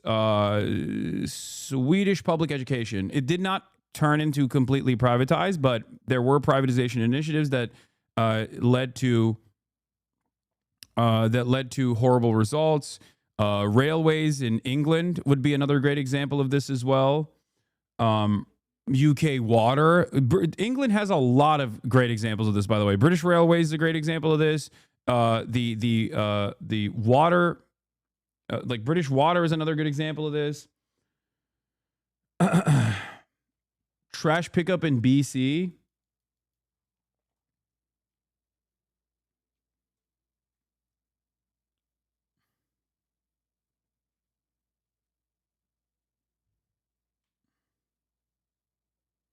BC Hydro. By the way, our Swedish leftist party has now sued Cry and Dr.C for stealing tax funds and making profits off of it.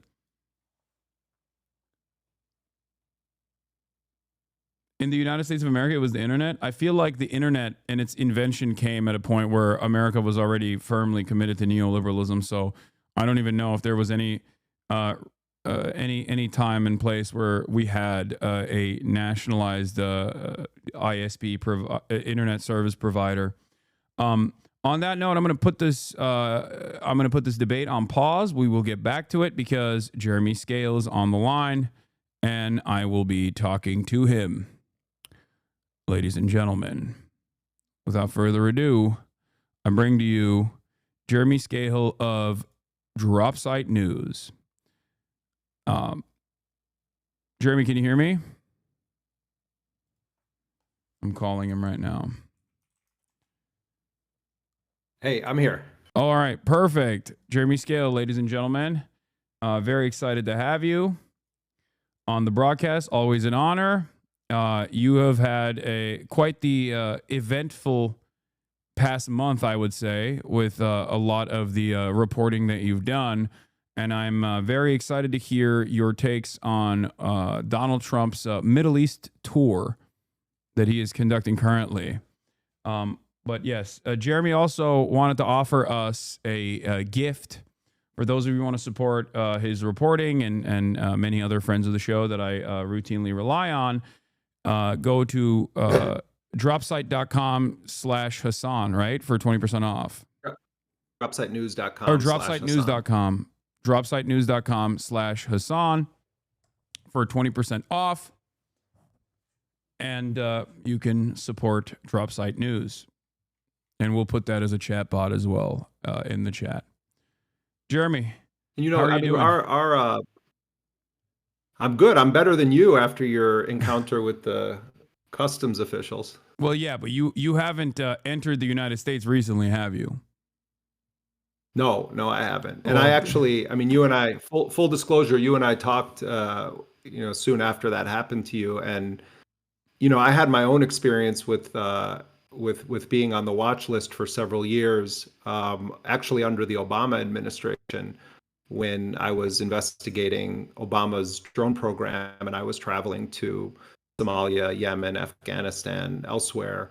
And for several years, I was on, the terror watch list, which meant that every time I flew into the United States, I would get pulled aside for, what they called secondary screening. And, everything that you described, I had similar experiences. And, one of the things, and this was under Obama, Mr. Constitutional Law Scholar, but now the stakes have changed so dramatically. Wait, what is this thing here? Don't switch. Not doing that. You can hear me fine, right? Yeah. Yeah, you're. I mean, one of the things that we're witnessing under Trump is, obviously they're targeting people for deportation. They're going after people that are vulnerable. They're going after people also who are legal permanent residents, who have green cards. And there's some people calling for going after naturalized U.S. citizens as well. But in the bigger picture, what we're witnessing is an attempt to shred constitutional protections that have existed under both Democrats and Republicans for a very, very long time, and to try to implement a system of deeming people persona non grata by presidential fiat. And so, what you look, you're a high profile guy, and increasingly so. You just had a profile. Well, I think it was in the fashion section though, so it sort of doesn't count, but in a way it does. That you just had a major profile done of you. But as you and I discussed, a lot of times when I would get pulled aside for questioning, I would go into a room and there would already be several people in that room. And I knew when I set foot in it that I was going to get questioned before them and I was going to get released before them. And, there was one episode when I was flying from Cairo back into the United States, and I had happened to sit next to an Egyptian couple on the plane. It was a man and a woman and their 3 kids. And they got pulled into the same screening room that I did for interrogation. And I was sort of playing with their kids and talking to them when we were in there. And they were saying to me, can you wait for us outside? And I said, yeah, of course I'm going to wait for you. And, so I went up, I had my, my questioning there. And you really shouldn't answer any of their questions outside of really basic biographical facts. I know there was some controversy about how you handled your interrogation and and I saw your explanation for that. But, so I had my session, and then I left and I waited, and an hour went by, and 2 hours went by, and 3 hours went by, and those people never came out of the airport. And so, presumably they were deported. And again, this was under Obama, but we're facing a really dangerous situation, and I think it's so important that everyone speak out about it. Already that system of putting people on the terror watch list was rife with constitutional and civil rights abuses. Years ago, I obtained the top secret government rule book for putting people on that watch list. It was more than 180 pages long. And people can be placed onto a watch list because their number happened to be in the phone of someone else who happens to be communicating with someone in Yemen. The standards by which you can end up on that list where you are, you're designated as being on the terror watch list, even if they don't suspect you of being at all involved in terrorism. And people may not know this, but what the position the U.S. government has taken is that you don't have constitutional rights in the airport. My friend Heba Jamal, who's a Palestinian American journalist, recently wrote about she lives in Germany. She recently wrote about her experience flying back into Newark, where an American citizen, was told that she needed to unlock her phone for the authorities, and that her husband, who is not an American citizen, needed to unlock his phone under threat of immediate detention and eventual deportation. And it's these are very, very serious issues. And if you think it can't come for you, you're wrong. It can come for you. Absolutely. So what, I mean, I have been listening to lawyers quite a bit on this about like how to potentially tackle that issue. Specifically, that was my red line in that in that interaction. Like I knew that as soon as they asked me to unlock my phone, that was when I was going to refuse. And it luckily never got to that, but it is an illegal gray zone. Airports are technically an illegal gray zone, I guess, which is part of the problem. And there's also the notion of material support and what constitutes for material support that they are very clearly trying to expand on and maybe even factor in constitutionally protected speech as material support. We saw this with what Marco Rubio stated in the apprehension and false detention of Mahmoud Khalil and numerous others. And I don't really know how to combat it beyond the fact that you just don't allow biometrics and say I refuse. You can't compel me to do this. And then demand legal representation, right? Yeah, I mean, look, there's different categories here. If it was you or it was me, we can be confrontational about asserting our rights. We're holders of American passports, and that puts us in a different category, certainly in the eyes of the Trump administration. I mean, they're still pushing forward with attempting to deport Mahmoud Khalil. Some judges, to their credit, have recently ordered freedom for other people who are being detained in what I think is clearly an unconstitutional manner. But if you're from a vulnerable population and your immigration status is not that you hold an American passport, and you then want to get confrontational with the authorities in the airport, you're going to potentially be in a world of hurt. And that's why I think it's important for those of us who have a more secure immigration status in the United States, if we end up in this position, to really assert our rights. But at the end of the day, it's the old adage that activists are all taught: you don't talk to the cops. Yeah. You don't talk to the cops. And they're going to tell you that you have no right to remain silent. They're going to tell you that you misunderstand the rights that you have there. It's better to take the heat on them there and just keep asserting you want to speak to a lawyer. No, you're not going to unlock your device. No, you're not going to answer questions about your opinions. I was always told by lawyers, you answer the most basic factual things. Where are you coming from? What is the address that you're going to? Basic biographical information that exists on your passport. They don't have any business asking you what you think of Donald Trump. Yeah. They don't have any business asking you who you talk to somewhere. And quite honestly, I think it's unconstitutional that they believe that it's perfectly acceptable to tell people, I'm going to open your phone and start searching through it. But they've done that. And unfortunately, courts have sided with this system for many years, and it's getting worse. Absolutely. I mean, this is in many ways, as you said, with Obama, this is the logical conclusion of the surveillance state and the expansion of the surveillance state, especially in the post 9/11 universe, like in the war on terror, and with the Democratic Party's inability or disinterest in actually scaling back these oftentimes unlawful search and seizure methods and setting precedents over and over again.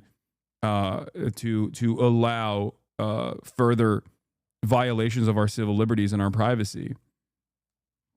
Yeah, I mean, there's another aspect to this too, which is, if I come back into the United States, and I've never really contemplated this outside of a few specific periods when there was a lot of heat on us because of certain journalistic projects that we're doing. I'm not setting foot in a U.S. airport with data on my phone. And I may not even. First of all, at a minimum, you should be completely wiping your phone clean. When you get to where you're going, you can download the data that you need. But you should not be walking in, with a phone full of all of your contacts and everything to that airport.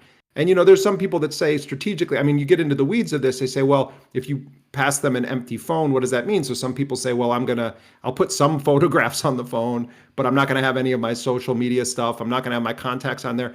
But at the end of the day, I mean, they're searching people's phones. They're trying to deny entry based on social media postings. They're using AI now to review everyone's history.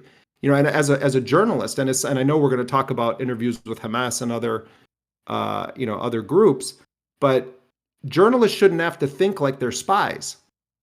It should be a basic constitutionally protected aspect of journalism. There's a reason why journalists are specifically mentioned. That journalism and a free press is specifically mentioned in founding documents of the United States because it's that essential to the existence of a democratic society. So, when you could be criminalized for interviewing. Yeah. Sorry. Well, one thing I wanted to mention here and stress is that there was the actionable side and there was the information gathering side that was like simply designed, in my opinion, to threaten people like myself. The first half of the interview versus the second half of the interview after he left for 35 minutes or so. And in the second side, the actionable side was like basic questionnaire, basic questions that I've been asked by authorities in the past as well. Things like, have you offered material support to Hamas, Hezbollah, or Houthis, and things of that nature? And if your answer is yes to any of those questions, like that, you will be detained, you will be jailed because that is illegal, right? But one of the questions in that process that they asked that I thought was very strange was, have you been in contact with someone from Hamas, Hezbollah, or the Houthis? And have you interviewed someone from Hamas, Hezbollah, or the Houthis? And that right there, knowing full well that I am a member of the media, that question being asked of me in the actionable side of things means that they are, I think, trying to criminalize conducting interviews with members of like known State Department assigned terror organizations. And I feel like that's insane because that would mean that, every CNN journalist, Clarissa Ward, could go to jail. You could go to jail potentially. And I guess even Trump could go to jail because he just met with the HDS guy who changed his name to Ahmed Shara, but before, I guess, he was known as Jelani, a leader who was a leader in Al Qaeda in Syria and a leader in ISIS adjacent groups, a member of the U.S. terror watch list, like specifically himself on the U.S. terror watch list with a $10 million bounty on him. So who makes these rules up? Let's fly up to like 30,000 feet and remember something, that Nelson Mandela remained on the terrorism watch list for years after he was freed from Robben Island prison and became the president of a new independent South Africa. Yeah. And, so these designations and the use of the term terrorism has been so overused and abused to deprive it of any actual meaning. If we want to actually talk about what is terrorism in the world today, we can look no further than the Israeli actions in Gaza and in the West Bank. That is classic terrorism that Israel is engaged in. So when they say, "Oh, well, so and so is a designated terrorist," it has no actual meaning anymore, because terrorism is a term that is wielded by the powerful, often to apply a label to people that are fighting for self-determination or for liberation. It is a total abuse of the English language to apply that term to many individuals and groups that the United States and Israel apply that label to. So that's the first thing we need to recognize, and that many people have been designated as terrorists by the US state who actually are freedom fighters. It's not that there aren't people on that list who have conducted acts that could be legally categorized as terrorism. Yeah. But they've used it so much that it actually is meaningless. And Exhibit A of terrorism in the world today is the US client state of Israel and its war of mass extermination against the Palestinian people. Yeah. Also, even Luigi Mangione, when you talk about like domestic figures, like Luigi Mangione is currently being tried for being a domestic terrorist.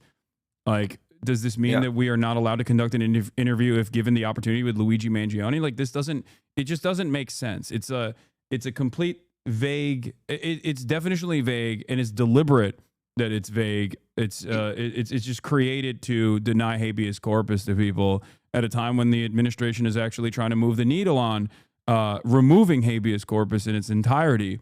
So, and it's something that even Steve Bannon has talked about. What they're doing in the UK. They're doing this in the UK now with Palestine Action activists, the people that have been targeting Elbit Systems, the Israeli manufacturer of drones and other technology. They're going after people and they're applying this label terrorist. And, we're going to talk about my conversations with officials from Hamas and Palestinian Islamic Jihad. And I've interviewed people from all of the H's that you mentioned before, because I think that's the responsible thing to do journalistically. Yeah. It's journalistic malpractice that major publications are not regularly interviewing officials from these organizations and trying to understand their perspective and the context there. Simply talking to officials from Hamas or Islamic Jihad or Hezbollah is not an endorsement of those individuals. It's called basic journalism. That's really the first principle that we need to put on the table. It's not that CNN doesn't interview Hamas officials or the New York Times doesn't interview Hamas officials, but generally it falls into a basic pattern, which is that no matter what is happening in Gaza, no matter what's happening in the ceasefire negotiation process, you have a Hamas official interviewed by a Western journalist, and all they want to do is relitigate the events of October 7th. And often the questioning includes outright lies or falsehoods about the events of October 7th. So that's what you typically see these officials subjected to when they do agree to go on, whether it's BBC or it's CNN or other news outlets, or in the case of the New York Times, they'll conduct a lengthy interview with someone from Hamas, and then they'll just use like 2 sentences of it. And usually those 2 sentences are meant to kind of bolster the case that they're making by talking to all of their Israeli sources. So that's basically the thrust of what we get in the media. But what the US learned, and what Adam Bowler, who was one of Jared Kushner's college roommates, was Donald Trump's special envoy on hostages. He goes over and he meets with Hamas officials. And I actually then met with the 2 main Hamas officials that met with Adam Bowler. And I talked to them at length about what it was like speaking with Adam Bowler. And they said that Bowler kept telling them, you guys are so different than I imagined, that I had been led to believe. That Bowler is not, a swamp creature. He's not from the consultancy class. He's not Antony Blinken, who is paid by the makers of tanks to think when he's not officially in government. He's simply Jared Kushner's friend.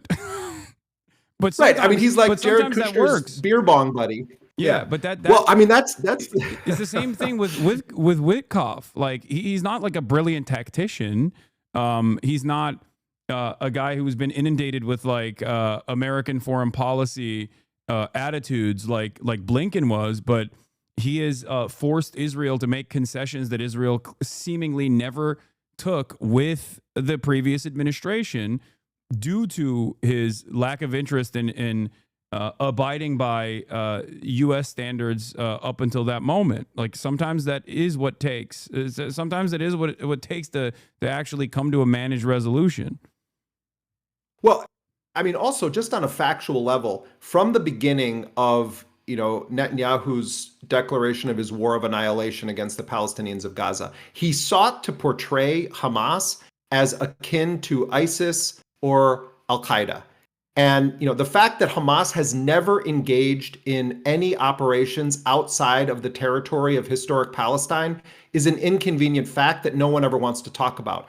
Whatever you think of the historical methods that have been used by the Palestinian resistance since the first Palestinian Intifada, around the time when Hamas was formed, the fact is that this is a national liberation struggle that is using means of violence to try to achieve a political objective.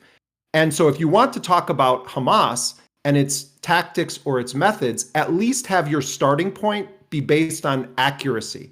Have your starting point be based on facts.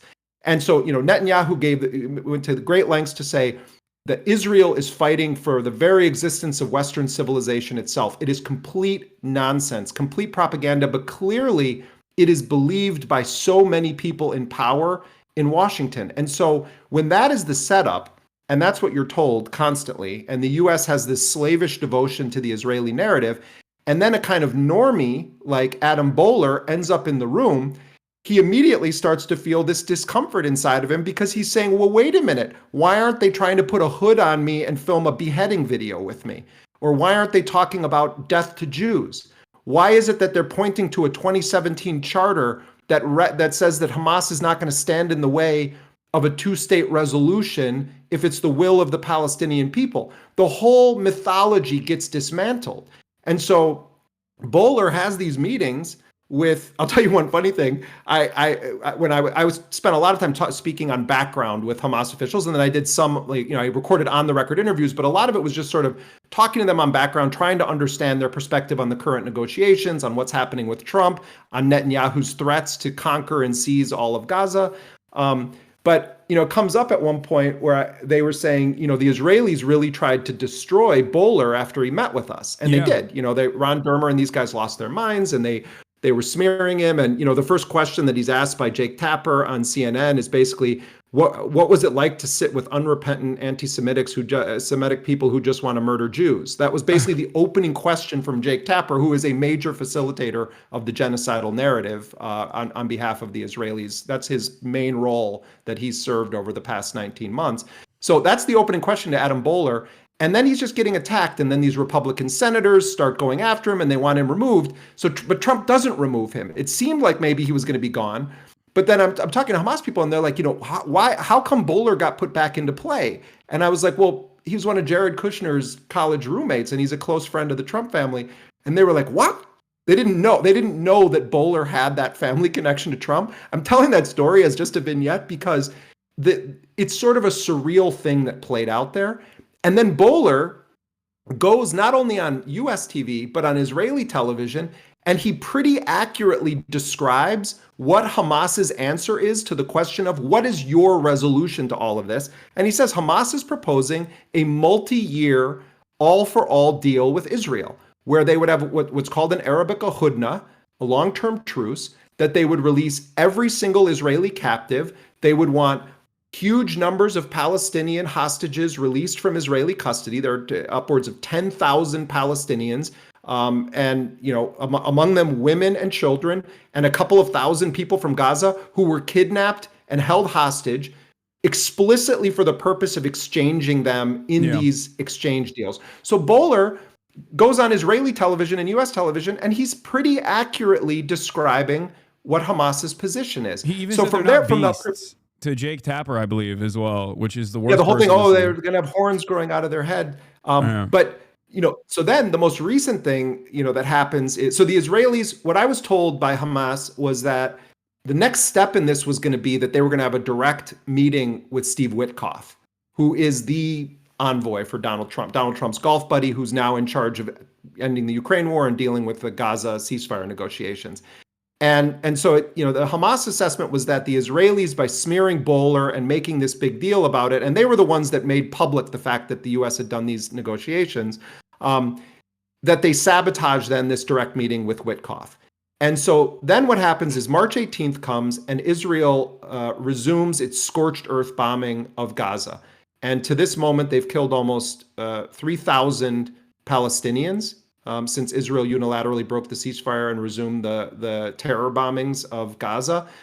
Today alone, more than 80 Palestinians have been killed since dawn this morning. There was a horrifying attack on yet another hospital, supposedly in the name of trying to kill Mohammed Sinwar, the most senior commander now of Al-Qassam brigades, the armed wing of Hamas. And the Israelis will use, we're trying to kill this commander, and in the process it's okay if we mass kill dozens of other people and burn women and children alive in tents. So Israel then goes full scorched earth. But then last weekend, out of nowhere, the sort of diplomacy intensifies, and we hear that a deal has been reached to release Idan Alexander, who is an American citizen who was in the Israeli military. You know, much of the coverage of Idan Alexander, this 20-something from New Jersey, has portrayed it as though he was at the Nova Music Festival and was just like at a rave or something and then got kidnapped by, you know, terrorists. Let's put facts on the table here. Idan Alexander, an American citizen from New Jersey, enlisted in the Israeli military.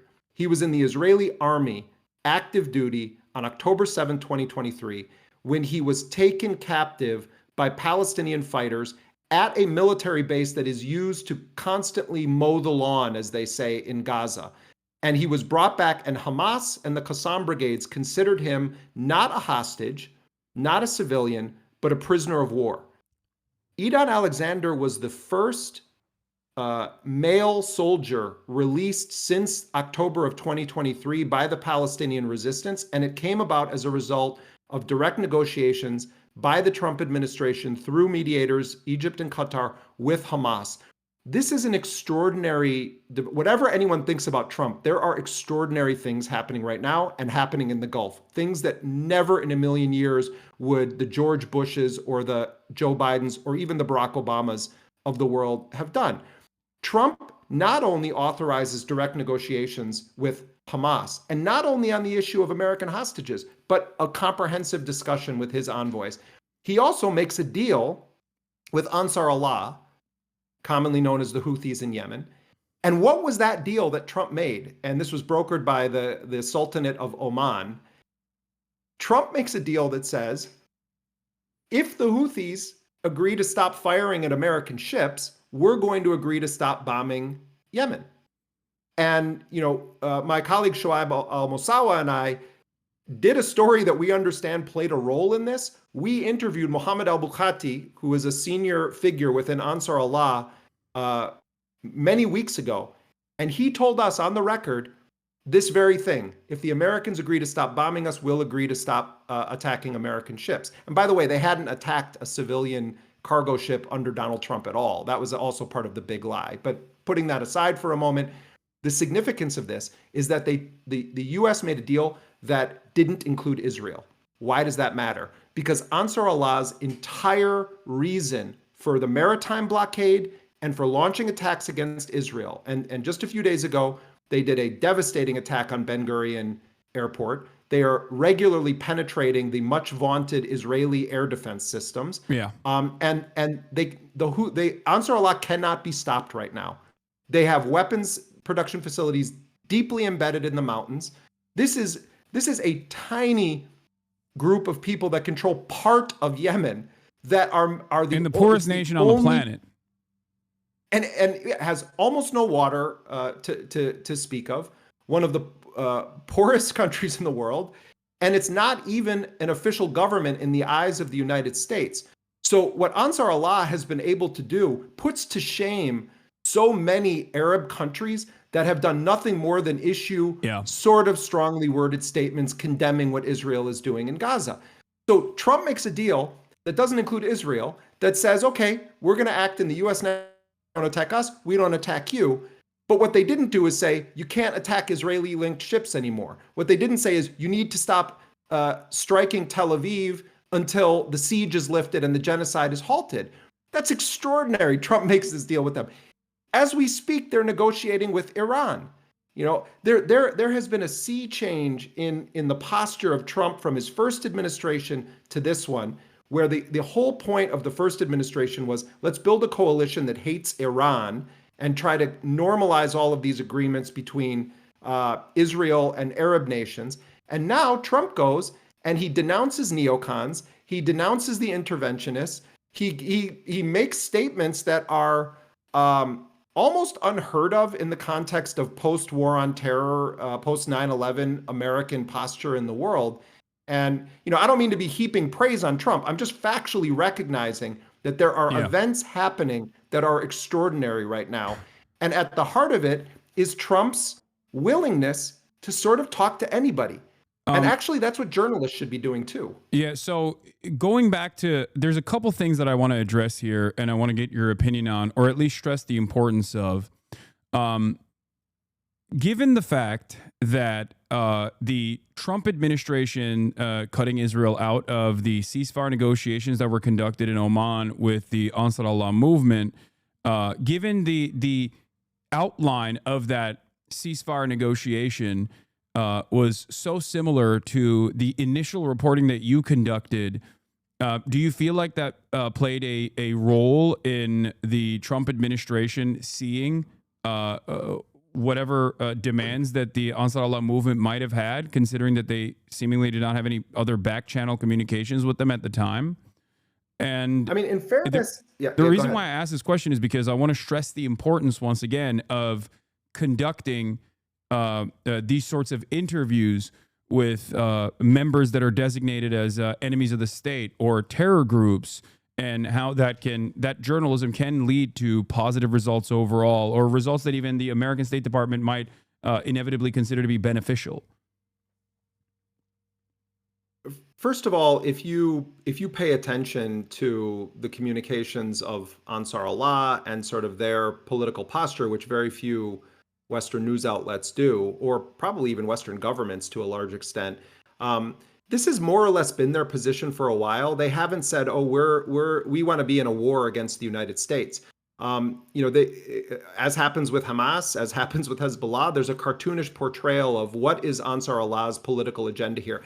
What they need to do, what powerful Western entities need to do in order to justify their bombings, their sanctions, etc., is to pretend or portray their adversaries as having no actual political objectives. Ansar Allah has a very clear political objective with what it's doing in the Red Sea and what it's doing toward Israel.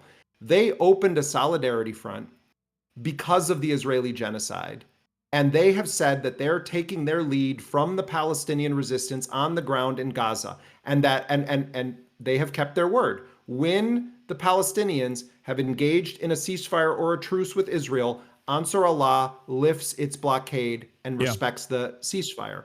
When Israel imposed a full spectrum blockade on March 2nd, the Houthis gave Israel a 4 or 5 day warning and said, if you don't lift this, we're going to resume our blockade. And then the day came and the head of the Ansar Allah movement gave a speech and said, it's back on again. So let's not pretend they're irrational or that they don't have a political agenda or that they don't have a basis that much of the world understands for the actions that they're doing. They're doing the only thing that a tiny, disempowered country like Yemen could do, and it's remarkably effective. Yeah. So we were aware that this was being said by Ansar Allah and felt that this needs to be known by a wider audience of people. And so Shuaib was able to get in contact with Mohammed al-Bukaiti, did an extensive interview, and people can read the interview, in which he says quite bluntly, I do have a message for Donald Trump, and the message is, we don't want to be in a war with you. Our objective has to do with Israel and its genocidal war against the Palestinians of Gaza. So we did hear through the grapevine that once we did it, once we published this story, that it made the way in national security circles within the Trump administration, because this was the most prominent depiction of a position that Ansar Allah had held for quite some time. So, I definitely don't want to say, oh, we were behind this, but I think that it shows that even a relatively small independent news outlet, if you're willing to do serious journalism and you're not afraid of the labels that get thrown on you for daring to speak to the unmentionables of the world, that actually it's a public service. It's what we should be doing. Yeah. And, I would encourage people, I spoke to Osama Hamdan, one of the most senior officials within Hamas, who's a very interesting guy. He's been in the Hamas movement since 1992. He's a chemist by training. He speaks excellent English. He's been one of the most prominent spokespeople for Hamas since October 7th, because he happened to be based in Lebanon at the time the attacks took place, and he was holding regular press conferences. So, he's basically a household name in much of the Arabic language media, but largely not known or understood in the U.S. media. And when you listen to actually his take on things and the historical context that he brings to it, you start to really understand the political evolution of Hamas, how they see Israel, what they believe are reasonable solutions to put forward. And the language of diplomacy toward Trump, I found quite interesting from Osama Hamdan. It's not that they're not critical of Trump. They're very clear. They understand this is an administration stacked with Zionists. They know who Mike Huckabee is and what it represents, that a Christian Zionist fanatic lunatic has been placed as the U.S. ambassador to Israel. They know Miriam Adelson was the top donor to Trump's campaign, and she believes in full annexation of the West Bank. And they understand that Donald Trump, for various reasons, is going to always support Israel's agenda. But they also see opportunity in the fact that Trump is different. Trump is a transactional person. Trump fancies himself untangling the mess that Joe Biden made. Trump also, it's not just about Trump's business in the Middle East, it's the Trump family business in the Middle East as well, which is the context for everything we're seeing happening in Saudi Arabia, with the Qatar, in the United Arab Emirates. There's the Qatar jet, which has taken all of the, all of the attention, and it's kind of it's a fascinating side story to all of this. But Trump is not just doing these record-shattering weapons deals where it's going to be 1.2 trillion from the Saudis, 1.2 trillion from the Qataris, 1.2 trillion from the United Arab Emirates. The largest deal ever signed with Boeing happened today between Qatar Airways and Boeing. It's also that Trump is setting up his family business. They're already deeply immersed in the kingdom of Saudi Arabia. They already have that business. So what is the opportunity for the Palestinians here? It's kind of sick that this is the possibility, Hasan, but the possibility here is that Netanyahu's war, his genocidal, bloodthirsty war of annihilation, is messing with Trump's business in the broader Middle East. Yeah. They almost didn't talk about Gaza at all in Saudi Arabia. Mohammed bin Salman made, one comment about how we should, apply the Arab Peace Initiative and we need to bring an end to the war in Gaza. Trump basically said almost nothing about Gaza when he was there. They didn't really want it to be the issue. Or the only thing that Trump he brought up was that they were they were being backed by, it was mostly anti-Iran. Their angle on Gaza is mostly still like anti-Iran. They talk about Hamas as being like an Iranian-backed form of militancy. Yeah. And he said that, they were child killer rapists or something when talking about like how this fundamentalist country is like backing them. And that was pretty much it. And there is the depravity of Gulf nation leadership, if we're being real and if we're being honest, in terms of refusing to apply more pressure points to the Trump administration, or even like offering bribes to the Trump administration in the exact same way that Israel does, in an effort to continue the flow of weapons into Israel that end up being used against children in the Gaza Strip. You look at the glitz and the glamour and the feting of Trump, and you have Elon Musk and all of these tech executives coming in there, and Trump is marveling at the marble and talking about how phenomenal the materials are, and the actual backdrop for this is children being burned alive in tents. Children being burned alive in tents with American weapons. Children being burned alive in tents with American weapons, and total silence from the Mohammed bin Salmans of the world, who himself is a total butcher for what he did to the people of Yemen. This was a cacophony, a conference of butchers and enablers of genocide, either through the facilitation Trump does by giving the weapons and the political support to Netanyahu, or by the shameful silence of all of these Arab rulers who, they spend all day celebrating Trump, worshiping him at his feet. People are going to name their kids after Trump now in these Gulf nations. Have they no shame when they then look at the screens, when they go back to their offices or their palaces and watch what's happening in Gaza?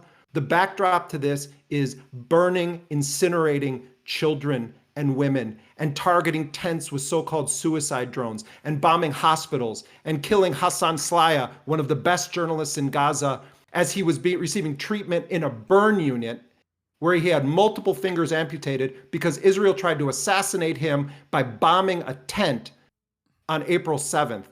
Yeah. That's the backdrop to everything that we're seeing. So I can talk about what is extraordinary about what Trump's doing, but let's never forget the moral question here. And that is that the charade we are watching, where the wealthy and powerful of the world gather together to fluff each other, pat each other on the back, sign their big weapons deals, talk about a new vision for the Middle East, while simultaneously facilitating the incineration of Palestinian children, that should be the headline on all of this. That's the thing that actually matters the most. Absolutely. So because of this, this is actually what I wanted to talk about. Like I wanted to maybe speculate a little bit about where this deal may head. Now, you have gotten great insight from Hamas leadership on this matter with your interviews. I read the Osama Hamdan one on stream. It was fantastic. I've seen pieces. I've read parts of the Palestinian Islamic Jihad interview that you conducted as well, where they said, look, like decapitating Hamas leadership or decapitating or trying to actively demilitarize the Palestinian resistance or Palestinian militancy is not going to yield the results that Israel wants out of this, because there's always going to be resistance as long as the apartheid exists, which is, of course, a perfectly reasonable and perfectly understandable position to take. But having said that, Israel is a belligerent actor. It's a belligerent occupier in the legal sense, and illegally engaging in this act of genocide, this ethnic cleansing campaign. But outside of that, Israel is a very entitled actor in the global stage as well. And it seems like even whenever Israel feels betrayed, or whenever Israel feels unsafe or angry, I feel like the Palestinian population is punished the most. They are significantly more restrained when it comes to their retaliation to Iran, for example, as opposed to their retaliation, or even as opposed to their retaliation in southern Lebanon, which was obviously not as restrained as Iran, but significantly more restrained in comparison to Gaza. And it's obvious that incurring penalties for their actions is the only lesson Israel responds to, is the only language Israel responds to. Having said all of that, their actions that amounted to 100 people being killed, including bombing multiple hospitals at this point, and their open and deliberate targeting of Hasan, the journalist that you were talking about, and assassinating him, and even assassinating a 12-year-old survivor, the 12-year-old survivor of the medical worker assassination that Israel had conducted. All of this happening in the last 48 hours, I think, is because Israel is angry and frustrated that by the conclusion of this Trump trip into the Middle East, that Trump may end up forcing them to stop this genocide, or at least like have a more reasonable conclusion than what Israel's demands are, which is complete ethnic cleansing, hostages being secondary, not even like the extraction of hostages not even being a main focus, now admitted by Benjamin Netanyahu. For all of these reasons, do you believe that the Trump administration, especially considering what Israel did after the Idan Alexander release, the prisoner of war release, for only a demonstration of good faith by Hamas and Israel's retaliation in the process, do you believe that the Trump administration is actually going to push for a long-term reasonable conclusion here, or do you think that it's going to turn into the previous ceasefire negotiation, where eventually, with enough pressure from Israeli envoys, Steve Witkoff will mold the existing ceasefire structure to one that suits the Israeli narrative, and we just put Gaza on the back burner once again as Israel continues its ethnic cleansing campaign? I mean, this is you raised a lot of questions here, and there's one central thing you're asking me, which is to sort of speculate or give an educated guess, which I'm not in the business of doing, but I won't. I will share with you some thoughts based on all the things you put on the table there. I think the most likely scenario in the short term, first of all, there always is the possibility that Trump decides, I'm going to let it keep burning. for another period. Like I created enough momentum around this and discussion, and I had Bowler and Witkoff in Qatar, and Hamas is being obstructionist and they're not agreeing, and that may even be the most likely thing, that Israel just continues forward with its scorched earth bombing, and then they try to pull off this so-called humanitarian aid program that Trump and Netanyahu have been kicking around, that involves American mercenaries and a fake sort of foundation that's being created. And Netanyahu is saying that they're already issuing more forced displacement orders, including in the area around Al Shifa Hospital tonight. Which anytime Israel does this, it's followed by horrifying bombings. So what may be the most likely scenario is not much happens, that Netanyahu then intensifies the attacks further. They try to push hundreds of thousands of Palestinians, once again, cram them into an ever-shrinking killing cage in the south, put this dystopic, quote-unquote, aid distribution plan in place that has no tie whatsoever to a ceasefire. And you just have a continuation of the war of annihilation for another several weeks, several months, until there's some momentum or some reason why Trump gets interested in this again. That could happen. What I think is, also possible is that we're not going to have a comprehensive deal emerge out of the discussions happening right now in Qatar. But you might have Israel having to concede to create a longer period of a short-term truce. And also Hamas will not agree to a short-term truce. They were very clear with me about this. Yeah. Unless it has a path to a framework that has clearly defined terms for ending the war and a full withdrawal of Israeli forces. Yeah. Hamas actually has shown quite a bit of flexibility on a number of issues, but they've said that they have a couple of red lines. One is no more short-term truces, no more captives being exchanged, unless there is a guarantee by the United States, Qatar, and Egypt that this leads back to a framework like the original January deal that says at a certain point, Israeli forces are all out of Gaza and the war comes to an end, and then Gaza can go through reconstruction with Palestinians in Gaza, not with Palestinians shipped to Somaliland or whatever fantasies Netanyahu is thinking about. It's possible that we're going to see something that is not great, but does pause the genocide.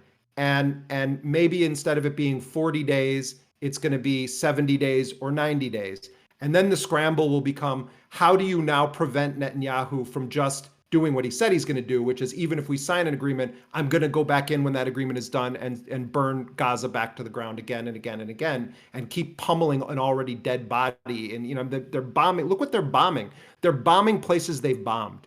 Yeah. They're bombing people in tents. Their Israeli reporting today indicated that of the almost 3,000 people that are confirmed to have been killed since March 18th, these are civilians, uninvolved combatants. It's even by Israeli media standards that the IDF is indicating this. So, we're witnessing something so unspeakable, Hasan, so unspeakable in the world right now that we all should be ashamed that this isn't what we're consumed with every waking moment. So maybe there is going to be some deal. Maybe Trump's pressure is going to be saying to Netanyahu, you are going to concede on these two issues, and we're going to kick this issue of Hamas disarmament down the road that you keep insisting on.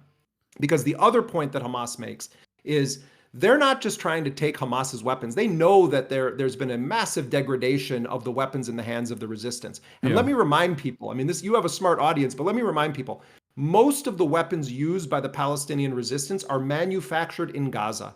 They're making their own bullets. They're making their own sniper rifles. They're making their own grenades. They're making their own rockets. The October 7th attacks were under a complete embargo, mind you. Right, under a complete embargo. And one of the spectacular, and I mean this in a kind of historical context, aspects of Operation Al-Aqsa Flood was that it was done with technology that was domestic within Gaza. Overwhelmingly, the weapons that were used in the single most devastating attack against Israel since the 1948 Nakba, which, by the way, we're now recognizing Nakba Day, the creation of the state of Israel and the beginning of the campaign of mass expulsion and extermination of the Palestinians. So, when we talk about Hamas disarmament, Israel knows that this is an outrageous issue to raise, that they're putting Hamas in a position of then pretending that they're saying, well, we're not going to put down our guns. Hamas is in fact saying we're not going to put down our guns, but they're not saying it as like the Hamas militia. What Hamas's point is, every point in history when the Palestinians have agreed to any form of disarmament, it's followed by them getting slaughtered by the Israelis. And by the way, Netanyahu's not just saying Qassam brigades and Saraya al-Quds, the armed wing of Islamic Jihad, that they have to put down their weapons. Netanyahu is insisting on a demilitarization of the entire Gaza Strip. That is the end of the Palestinian liberation struggle if there is demilitarization of the Palestinian resistance. You know, whatever anyone thinks about Hamas or Palestinian Islamic Jihad, the issue of the right to armed resistance against Israel remains one of the most popular issues in all public opinion polls across the Palestinian spectrum. So he says, you must disarm and Hamas must leave Gaza. Okay, Hamas says, look, we don't need to be the government in Gaza. In fact, I've had multiple Hamas officials say to me, it is an albatross around our neck that we're the government. These guys were elected in 2006. And then there haven't been elections since then. And you've got crooked old Mahmoud Abbas, the head of the Palestinian Authority, who has single-digit popularity ratings, who's widely viewed as a collaborator with Israel. Firmly a part of the Israeli security apparatus, and also the second and he puts least, in a deputy. And the second least popular entity in the region, according to Palestinians, after Israel, like very close in its unpopularity to Israel. And remember, as Gaza is burning, the war against the Palestinians of the West Bank has been escalating, not just from armed settlers backed and facilitated by the Israeli state, but also the Palestinian Authority security forces cleared the way, attacking Palestinian resistance forces for then an Israeli invasion. The most significant forced displacement campaign since 1967 has been underway in the occupied West Bank, and it was aided and abetted by Mahmoud Abbas. So what is happening in Gaza is that Hamas has been the government for 2 decades. And people were fed up with basic governance in Gaza even before October 7th. You know, one Hamas official said to me lately, can you imagine what happens in our society when we don't meet payroll, when we don't pay people on time, when the trash is piling up? You know, it's the same. Palestinians are the same as everybody in the world. You know, most people are not generally too happy with their government. So from their perspective, they're saying we don't need to be the government. But what's going to happen is that Israel has painted Hamas with such a broad brush, and the U.S. has bought this line hook, line, and sinker, and so has much of the Western press, that at the end of the day, when you say we're getting rid of Hamas, it's the same level of brilliance that existed when George W. Bush and Dick Cheney invaded Iraq and did their de-Baathification program.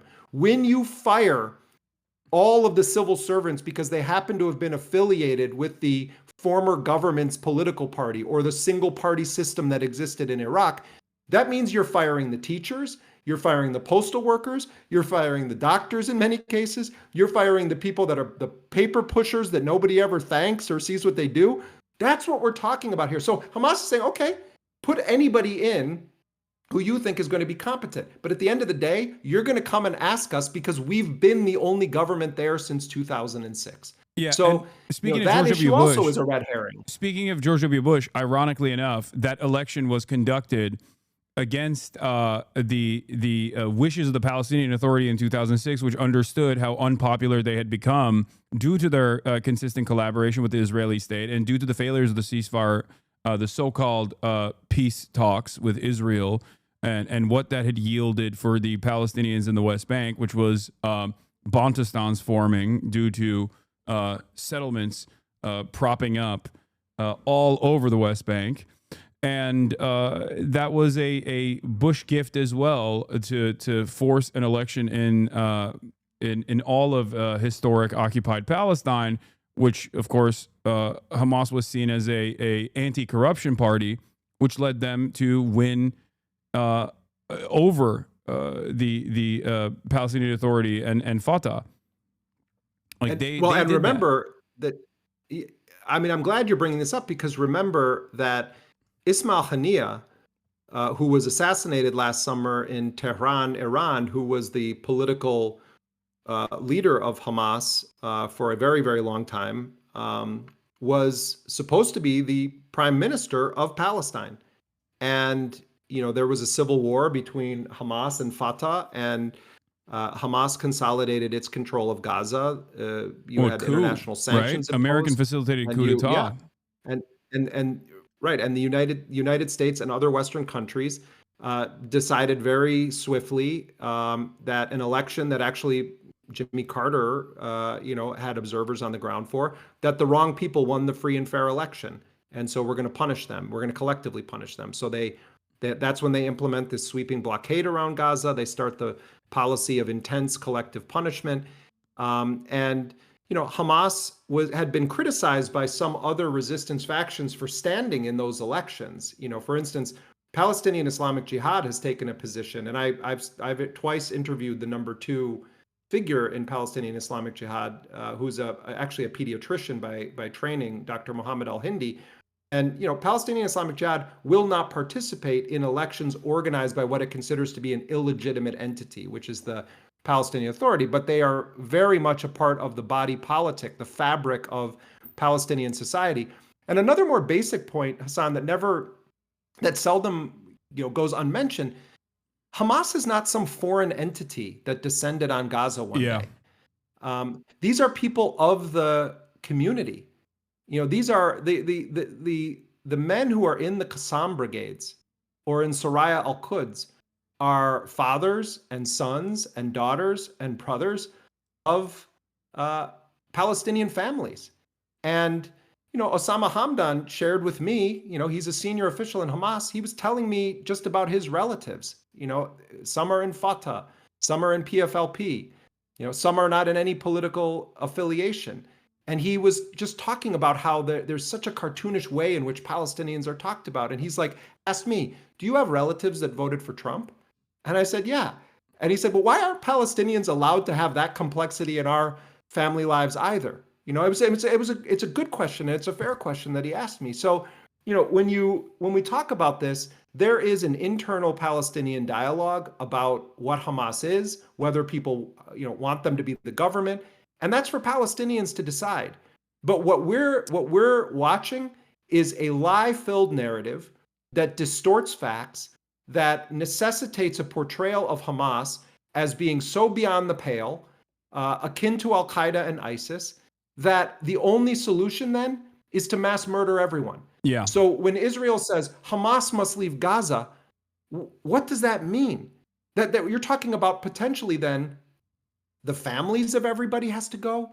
What does it mean to expel them? These are not serious ideas that Netanyahu is putting up. These are ideas intended to justify the forced mass expulsion or murder of every Palestinian in Gaza.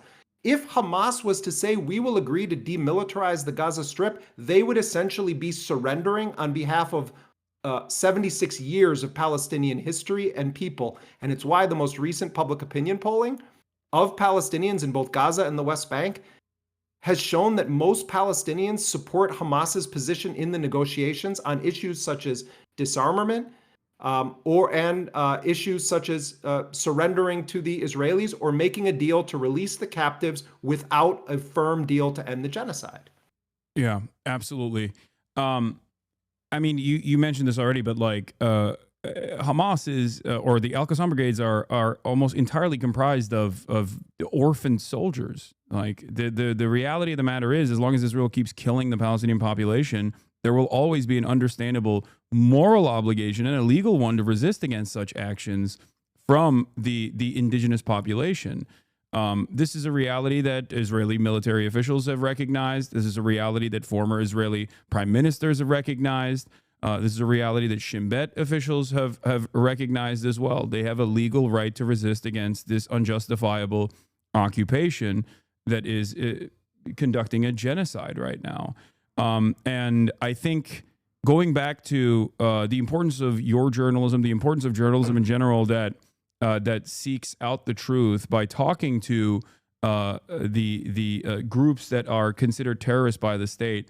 I wanted to juxtapose your work with the way that the current mainstream press and legacy media operates, where I think they play a formative role in trying to get Americans to consistently refuse their better judgment when they see dead children on their timeline, on their social media feeds, or all of the pain that Palestinians are subjected to, by trying to create this like unworkable position where some Americans will recognize that there is a genocide going on and it's heinous, but also simultaneously say, well, any kind of group resisting against said genocide is actually wrong still, and that you shouldn't even talk to them, and that the discussion should never revolve around them behaving as rational actors, let alone rational actors with a, regardless of tactics,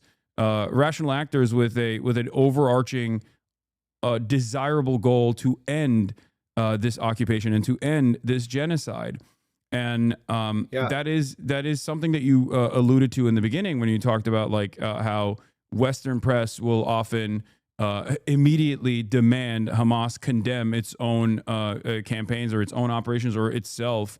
And I feel like this is thought terminating, and it's somewhat successful. That's why you arrive at people that on the one hand will say, yeah, what Israel's doing is really messed up. But you know who's really also messed up? Hamas.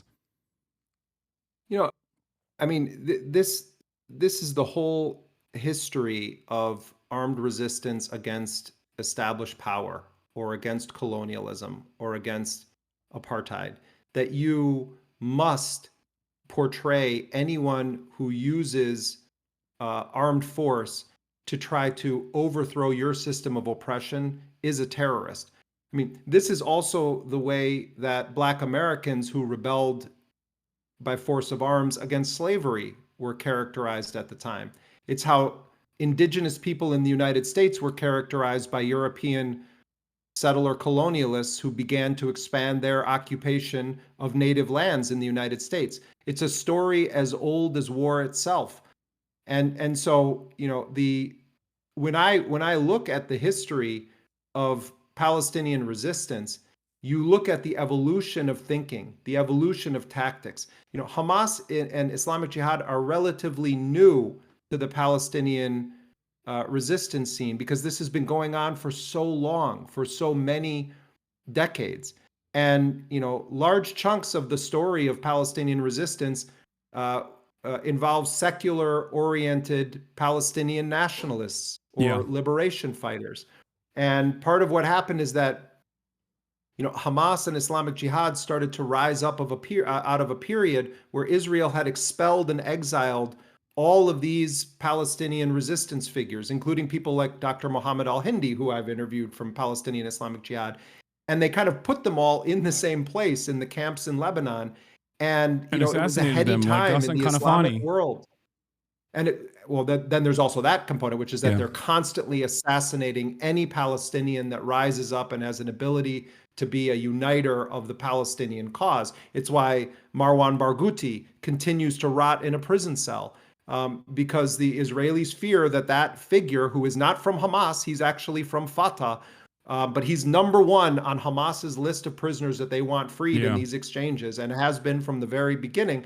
That terrifies Israel, and that's why Israel assassinates and imprisons Palestinians that it believes pose a threat to its colonial apartheid occupation regime. But the story of Palestinian resistance is not one of terrorism. It's one of justifiable armed insurrection against a settler colonial state. And there are chapters in that story that you can talk about and say, well, what about blowing yourself up on a bus full of civilians? You can have debates about those tactics. And, you know, right now is not the time to do that, but certainly those are relevant discussions to have. But I'm sorry, that's one tree in the forest. The forest is a story of a people who were punished because of Germany's mass murder of Jews and other minorities in Europe. And Western powers decided that they were going to steal the land from the Palestinians and impose a European colonial settler state on that territory. And then they were going to say, we're going to demonize anyone who was indigenous to the land that dares to challenge what we've just done to them. That's what the British did to the Irish. That's what the settlers did to the indigenous Native American population. That is the story of colonialism and the story of armed resistance. So don't believe, this is an epic lie that has been told over these past 19 months and these past 77 years. An epic lie has been told about the motivations and political objectives of the Palestinian resistance. Their objective is self-determination. Their objective is to expel occupiers. Their objective is to achieve the same rights of any people on this planet. That's their objective. You can debate tactics. That's fine. That's legitimate. But let's not pretend that that is the story. The story is the genocidal regime that is mass murdering Palestinians right now because they've had the audacity to commit an act of resistance, which as a Palestinian means you've taken a breath on planet Earth. You've dared to live. Yeah. Also, one important part of this conversation, actually, because we talked about the vague definitions of terrorism, is the historic usage of terrorism most commonly is talked about with respect to the war on terror, the anti-Muslim thrust of war on terror policies. But that was built on top of a pre-existing foundation, and its inception point is the Palestinian liberation struggle, as a matter of fact. The earliest mention of terrorism in a federal statute was in 1969, and it dealt specifically with restricting humanitarian aid to Palestinians and inaugurated a pattern of rendering Palestinians synonymous with terrorism. So as early as 1969 was the first mention of this term in American in the American legal setting, and it was directed towards Palestinian liberation organizations. So it has been going on for quite a long time, and it's important to recognize that, because now a lot of people that are learning about Palestinian liberation and its history will look back at the PLO and its efforts, will look back at the Palestinian Liberation Front, or look back at PFLP, DFLP, and its leadership that was Western aligned, or even aligned during the Cold War with the USSR at certain points. And say, oh, why can't they have guys like this? Why do they have scary fundamentalist Muslims, which Hamas is always often portrayed as, and so is Hezbollah, and so are the Houthis. And regardless of their religious perspective, obviously, they still are comprised of very well-read individuals who are rational actors in this process. They're not operating off of like this unrestrained anti-Semitism. That is just a lie that the United States has told, the State Department has told over and over again, and that is a lie that is trafficked through all forms of media, through the permissible ways of talking about Palestinian liberation. That's just a way to tarnish a justifiable demand for emancipation from Palestinians. I mean, you know, it's also in if you study or research the history of some of the key figures that were responsible for October 7th, or that have emerged over the course of these past 19 months as figures that the world knows about. You look at Yahya Sinwar, who was born in a refugee camp, and his entire life, you can draw an arc of the escalation of Israel's terror attacks against the Palestinians of Gaza, and his political development, his intellectual development, how he came to see what Israel is in the world, why he conceived of that he spent 22 years in prison. He became fluent in Hebrew. He studied the enemy in prison. He translated by hand the memoirs of former heads of Shin Bet from Hebrew into Arabic and distributed it. And distributed these texts to other Palestinian prisoners, telling them we need to study this. Mohammed Deif, who was widely credited with being the most central figure in the modernization of Al-Qassam brigades as a fighting force capable of doing an operation like October 7th. All of these guys, or when you speak to Hamas officials and you ask them about their family history, all of them have a story that begins as a child witnessing the humiliation or the killing of close family members.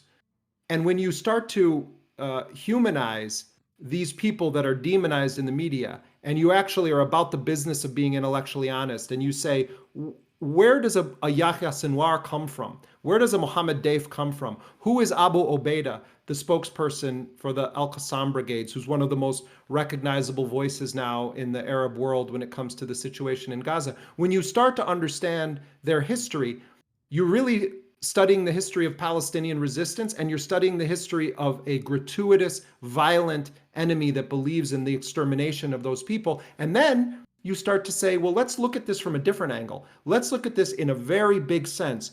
What is right and what is wrong here? Are the Palestinians terrorists?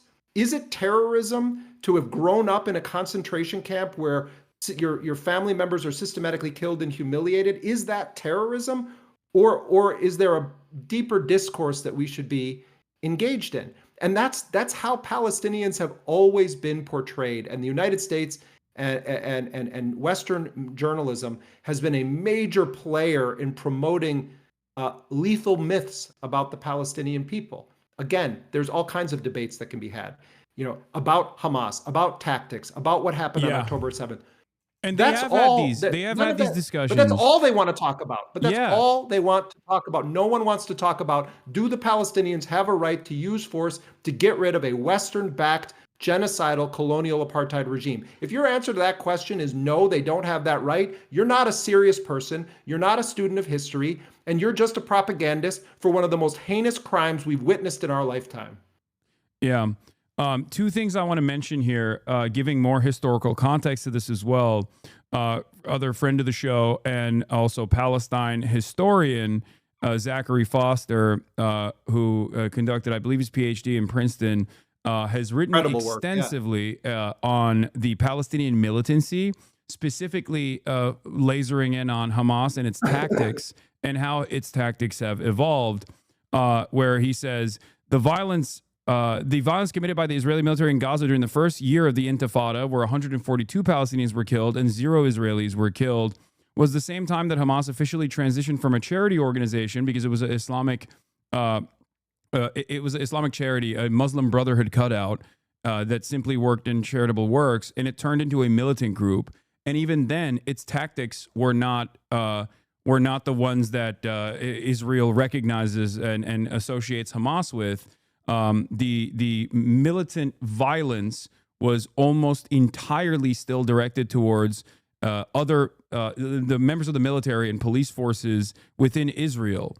And then after the second Intifada, or before the second Intifada, rather, given the very famous act of terror conducted by a Kahanist terrorist, Baruch Goldstein, that was when the Palestinian resistance, or at least some militant factions within the Palestinian resistance, including Hamas, started changing their tactics to also target civilians.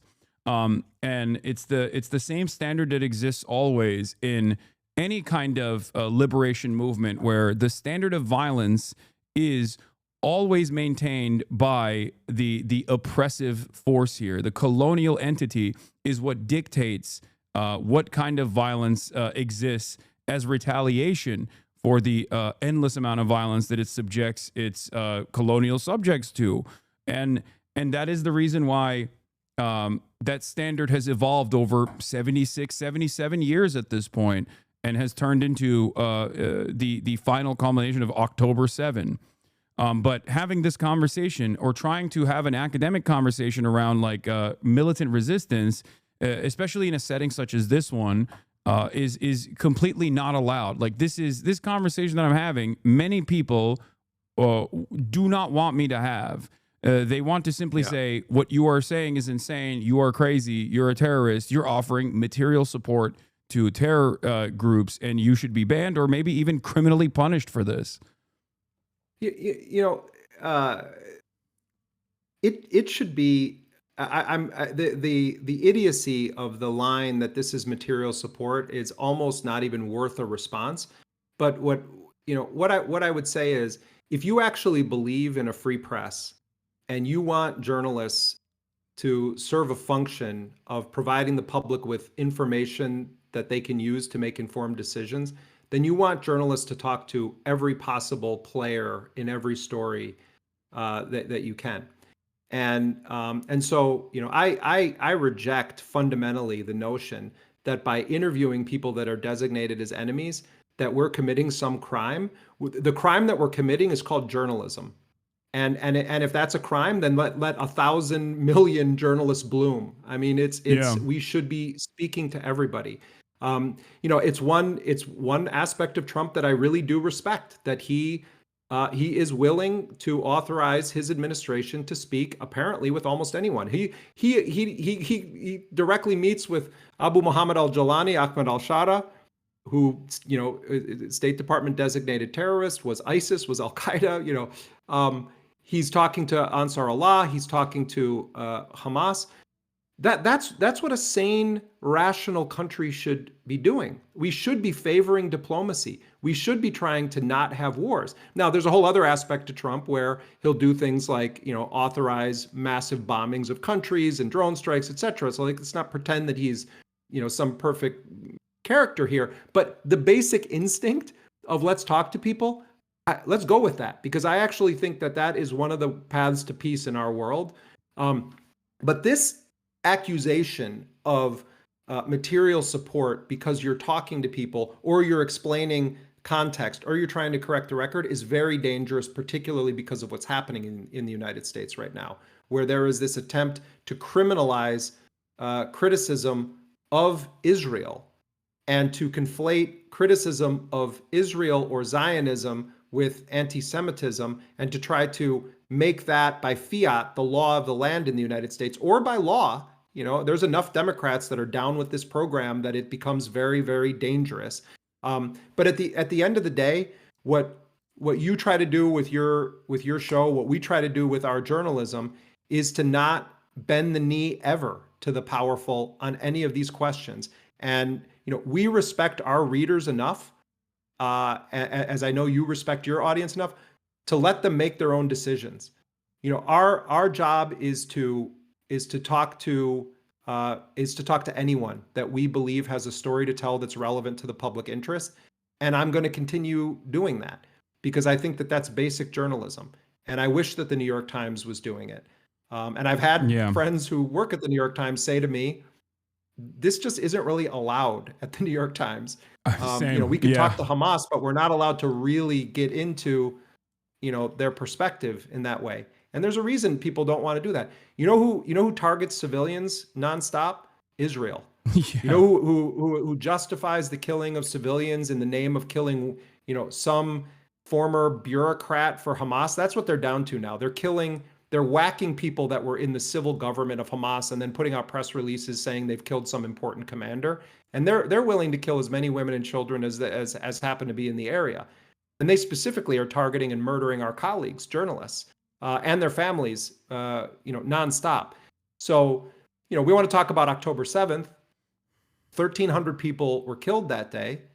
And, you had several hundred of them that were in the military or in security forces. You had multiple Israeli military bases attacked. You had scores of Israeli soldiers taken captive by the Palestinian resistance. And yet to this day, it's still portrayed as Hamas and Islamic Jihad went into Israel and kidnapped a bunch of innocent civilians and murdered 1,300, although sometimes they exaggerate the number, murdered 1,300 innocent civilians. Well, we should be fact-checking that. It's not that there weren't a substantial number of civilians killed out of that number. That's true. Yes, I've watched the video. I'm very well aware of the scope of events. But let's not pretend that operation was not at its inception targeting Israeli military bases that are responsible for the siege, the blockade, the surveillance, the mowing of the lawn, the bombing of Gaza. Let's have an honest debate about that. Let's not shy away from it and just defer to the narrative because we're afraid of being called pro this or pro that. We have to have an honest discussion about it. And yes, it includes video of the clear intentional killing of civilians. That is absolutely part of this story. Yeah. It's, if we had a real international criminal court that was willing to actually go after war criminals regardless of their status or power or nationality, then we could have an actual discussion, not just about the events of October 7th and about the role of armed resistance and what happens when civilians are killed in those kinds of operations, but also let's talk about the genocide. Let's talk about what Israel did. Let's talk about the minimum 60,000 people, probably far greater than that have been killed. And let's talk about a country that openly, gleefully dehumanizes Palestinians, starves them, and portrays Palestinian children as terrorists ready to grow up. Or 77 years of an apartheid structure. Sorry to cut you off. 77 years of an apartheid, which is also illegal. I mean, that is... And it's taken many different violent forms, because the maintenance of an apartheid is already an inherently violent endeavor. We especially liberals in the West, like, have no way of defining violence as anything outside of non-state entities, where the permanent violence that people are subjected to by supposedly legal entities is always seen as something entirely different. And the resistance against said violence is actually seen as criminal, is seen as inappropriate, is seen as completely unjustifiable, because the state de facto has a monopoly of violence. And in this circumstance, Israel gets to use its own legal structure to continue continue enforcing this cruel regime upon the indigenous population of Palestinians. Yeah, it's I don't know how much more time you have. I know it's late over there, but this was a... So I have to roll. I love being with you, man, but I got to roll. I know this was an incredibly enlightening conversation. Thank you so much, Jeremy, for coming on, as always.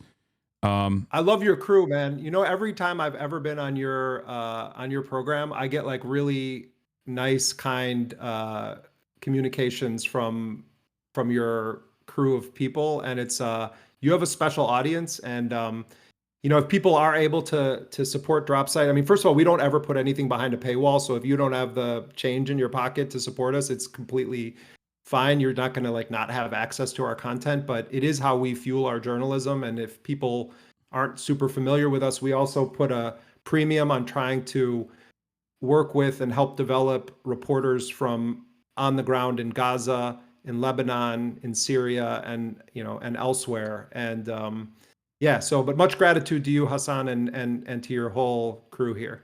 All right. Thank you so much for coming on. Jeremy SCAHILL, everybody. Bye.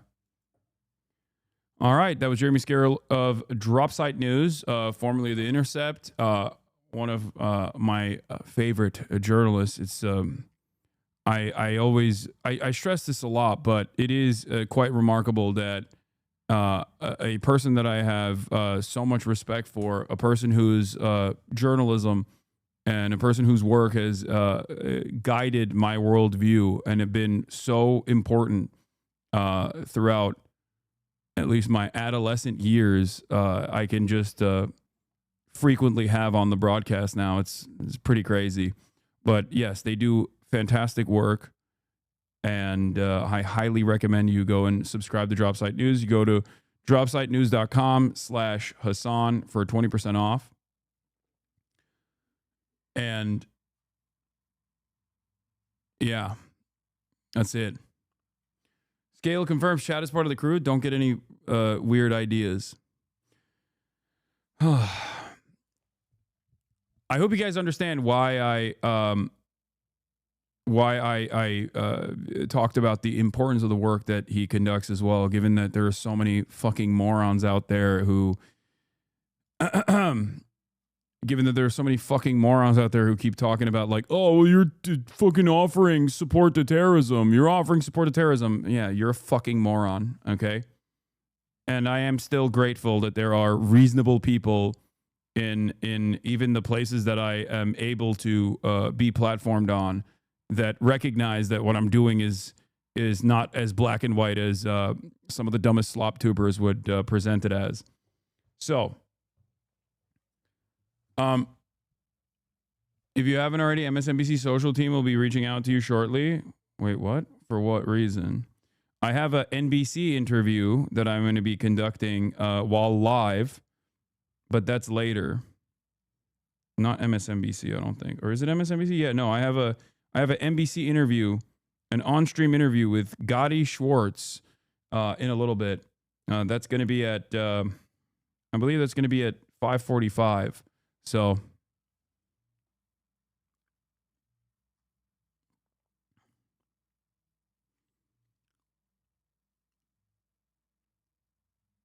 does Dropsite just give the facts about a situation, or do they have their own agenda and opinions? No, it's not opinion pieces. It's just straightforward journalism chatter. Unless you consider having direct access to Hamas to be biased or opinionated. But did you not hear the whole conversation that took place just now, which is that there is tremendous value to directly having a point of contact with people like this and to interview them. And I am fearful that the administration is desperately trying to criminalize exactly that.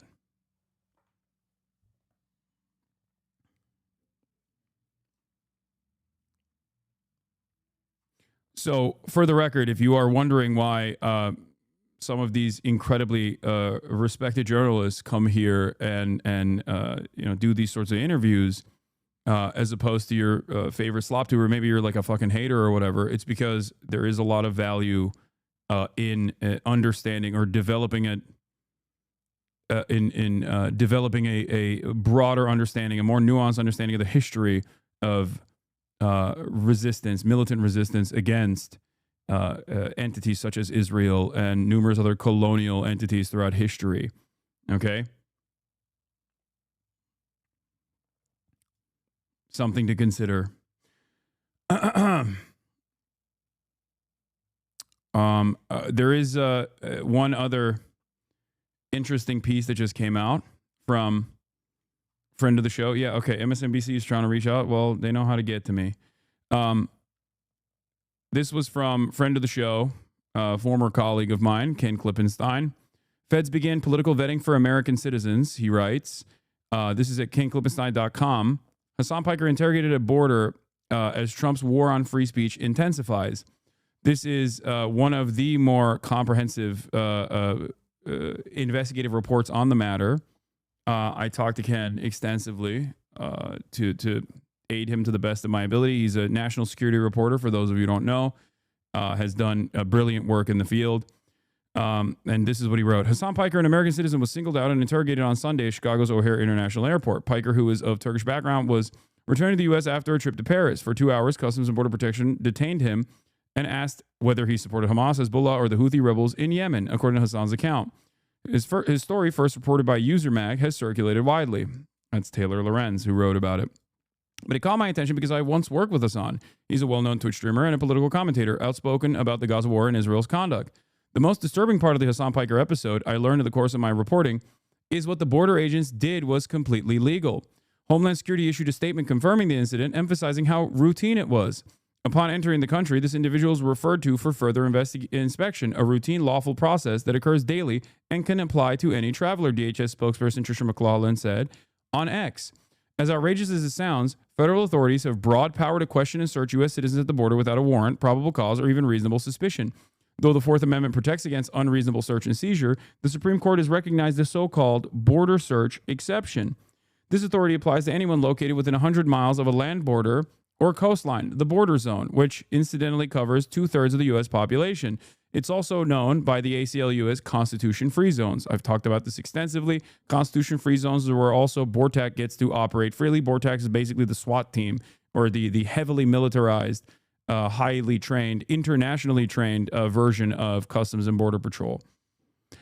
CBP has frequently used these powers since 9/11 to target Muslims, but up until Trump, they very rarely targeted American citizens so overtly for voicing their opinions. As Hasan told me, he had never been targeted before. Now, I told him this as well. Like I've been questioned, but never to this degree, and never on my opinions of Donald Trump or directional questions about my commentary.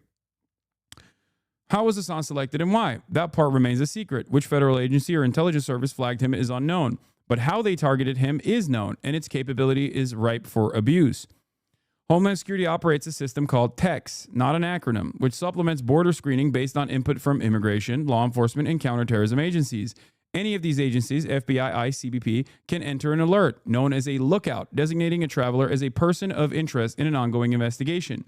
This is different than the no-fly list or the terrorism watch list, by the way.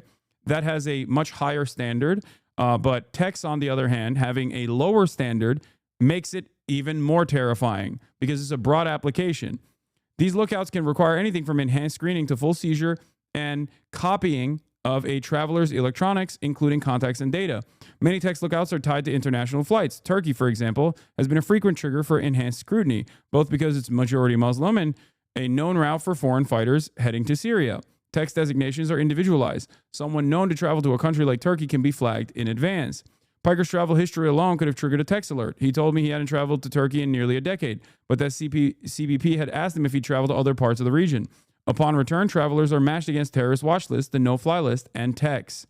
High-profile targets like filmmaker Laura Poitras and others linked to Edward Snowden or WikiLeaks have also been subject to text-based detentions.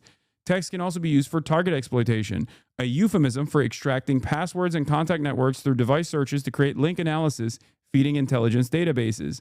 Piker told me CBP did not search his electronics and that he would not have allowed it, calling it a red line for him. However, refusal could have led to detention or denial of entry. I think Ken is wrong on this, by the way. As an American citizen, the Customs and Border Patrol, as of this very moment, cannot actually deny someone entry into the United States of America. There's a violation of the 14th Amendment.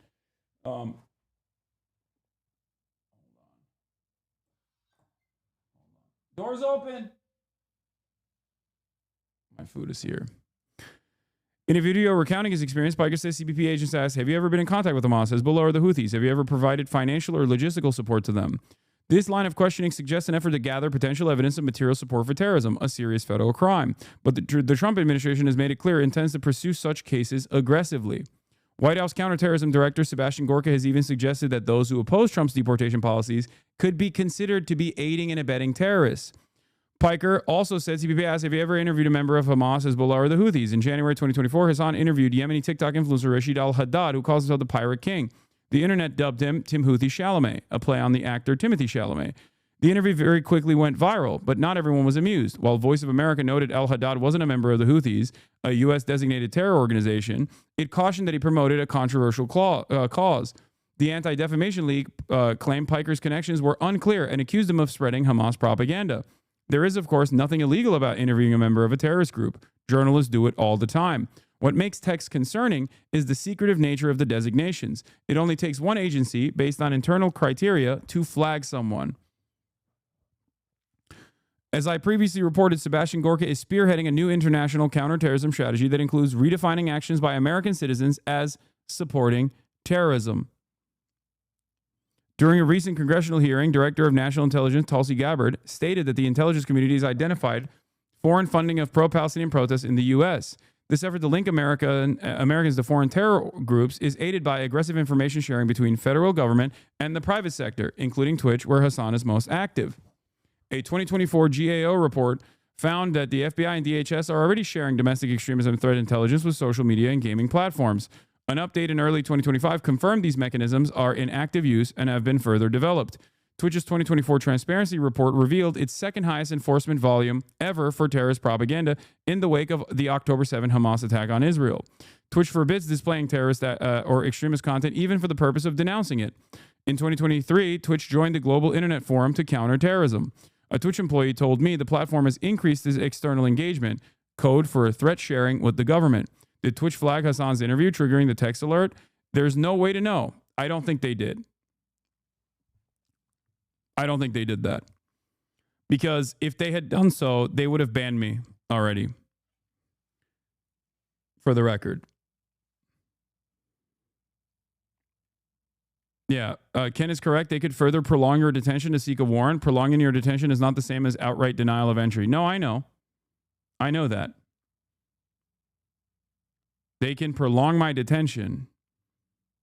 Yeah, they make it shitty to when you refuse to cooperate.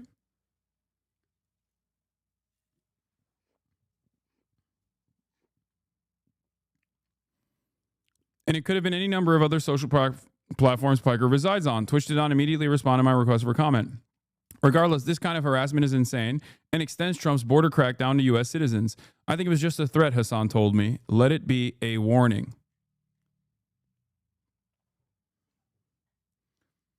Better to not ban you so they can keep tabs on you and pass it along the government? Are you kidding me? Do you know how much external pressure Twitch has received from literally a fuck ton of advocacy groups to try to get me banned? Are you kidding me? It would be infinitely easier for them to just ban me if they were engaging in information sharing with federal agencies. I don't agree. I don't think this is Twitch. Yeah, a fucking American congressperson was goaded into writing a fucking congressional letterhead letter. Breaking news. The Israeli government has agreed to resume humanitarian aid delivery to Palestinians in Gaza. The new Gaza Humanitarian Foundation, GHF, said in a statement on Wednesday.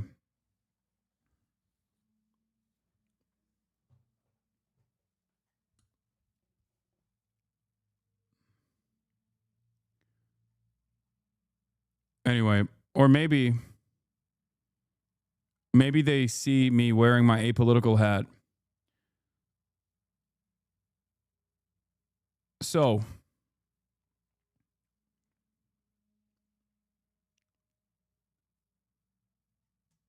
the government is using a pre-existing designation to pre-existing search function to basically threaten and harass, by my estimation, American citizens that are engaging in the lawful act of exercising their First Amendment rights. That is what's going on. Also, on top of that, I'm not only exercising my First Amendment rights, but I'm exercising my First Amendment rights as a member of the media. So this also goes into press freedom as well. I know we joke about like me not being a journalist or anything like that, but you know, from the way that the federal government looks at these things, that I do have that designation. So it's additionally a violation of press freedoms. Now, material support, as it stands, has been actively massaged by previous administrations, right? Into designating, even like offering legal aid and legal counsel to members of any sort of like militant resistance to potentially be considered material aid. Okay, which is crazy. Like, if you are a lawyer, if you are a literal fucking human rights lawyer, if you're a lawyer for if you're a First Amendment lawyer, ultimately they have tried to turn that into material support. I've of course not done that, and everything that I have said is perfectly constitutionally protected. But the very fact that that in and of itself was a part of the actionable items that they mentioned, like interviewing or having any sort of direct contact with a member of Hamas, Houthis, or anything like that, the very fact that that was also a part of the actionable items that they asked at the end of the interrogation is terrifying. And I think that is a way to trigger a longer detention.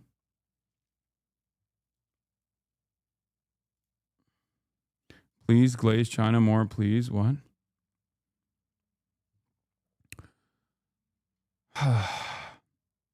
This is part of the reason why I am saying, or have said, that slop tubers and all these other fucking dumbasses that make a big fuss from their idiotic position are playing with fire by normalizing this kind of behavior to their audiences and creating controversy where no such controversy should exist. Especially when the administration is willing to use seemingly ridiculous things like internet drama when they are working to criminalize certain kinds of actions that previously were not criminalized and constitutionally protected.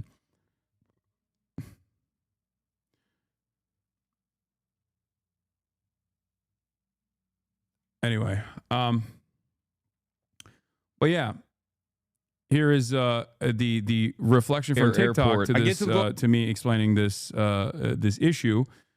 regardless of what Asmongold or Ethan Klein or that fucking lolly enjoying anime account says, or what the Keemstars of the world say, or Tectone says, the broad majority's perspective on this is not on their side. So you might feel if you stare too much into the abyss, you might feel as though these fucking goofy ass losers actually are backed by a shit ton of support. But the broader societal reflection on the actions of the Trump administration is actually incredibly critical. Okay, just remember, we sometimes need to pull ourselves out of this space that we occupy. I know it's hard. It's hard to like keep your head above the water and to expand on your perception of certain issues,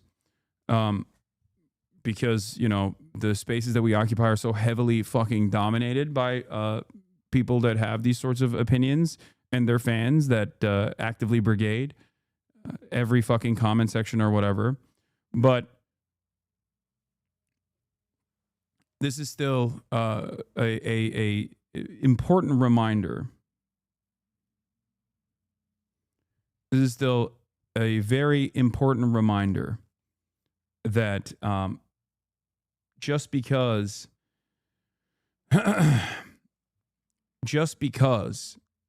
you see a certain type of comment or commentary frequently doesn't mean that it's actually a super popular position. Okay?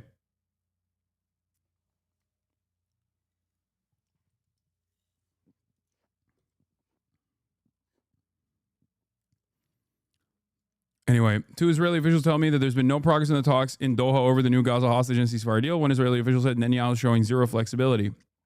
Unsurprising. And the reason why Netanyahu is showing zero flexibility is because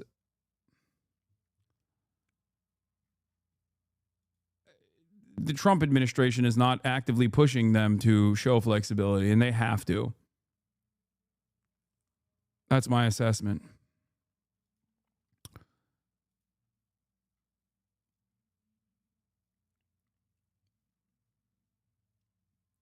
Okay. You clearly... I wanted to briefly talk about Miss Rachel here as well. Hey, it's me, Hasan. I'm posting from Lolo's account. Fucking this guy, bro. Miss Rachel did an interview with Mehdi Hasan, friend of the show Mehdi Hasan of Zeteo News. And... seems to me that you haven't been banned because it's more efficient to keep you surveilled. No, dude. You're not trying to be confrontational about why aren't you banned already? No. It's the same fucking reason why... Chatter. Don't you find it odd that every mainstream media outlet doesn't have the same inherently antagonistic relationship with someone like myself? And it's almost always Free Press or the Daily Mail or New York Post that ends up writing, the same style, like slop tuber style commentary on my coverage of these issues. Does that not strike you as odd? Perhaps it's because a lot of those people are fucking adults and infinitely more knowledgeable. Even if they have disagreements with some of my commentary, they are just more knowledgeable on the issues and have a better understanding of these issues. Yeah, it's only odd because you're doing the thing that I explained to you. You're doing the thing right now that I just talked about. If you get your notes from online commentary YouTubers that don't know anything, then you are going to find yourself deluded. You are going to go, well, a lot of people say you're a fucking terrorist. Yeah, you know who says that? The ADL, okay? The ADL doesn't even go that far, but like they'll say I'm a dangerous anti-Semite that is doing terrorist propaganda, okay? The ADL no longer has the same institutional muscle that it once did. This doesn't mean that they are powerless. They still have a lot of influence, okay? But the point is there are obviously a lot more reasonable people in at least the media side, okay, that recognize the nuance in the commentary that I present. That's it. There are plenty of media outlets that in mainstream news, in the liberal side of news, that see all of this shit and go, yeah, okay, this is background noise. This is bullshit. Okay?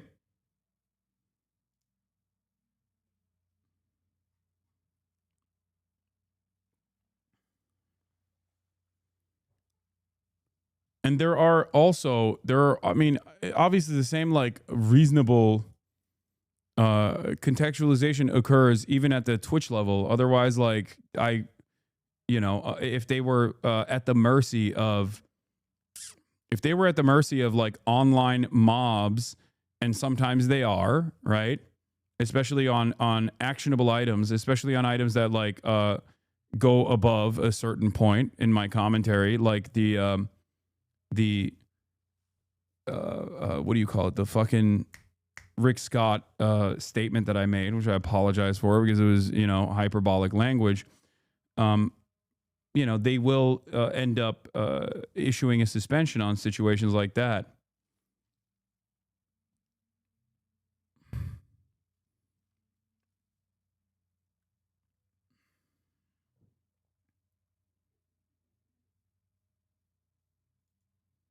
What is this? Look what your haters are bringing to the table. Talk to Hasan the Hun about his 2-hour detention at O'Hare, where he was interrogated about his political views on Trump and Gaza. Check it out on Pod Save America's YouTube channel. Should just rename yourself to Pod Save Hamas. The level of journalistic integrity you are showing here is hilarious. 2-hour detention? Do you bother to even do the most basic level of research? Like, do you think someone like John, who I know personally, right, who is now a political commentator, former Obama speechwriter, do you think he sees something like this and goes, well, this spells sanity? Let me hear what this fucking weirdo has to say. No.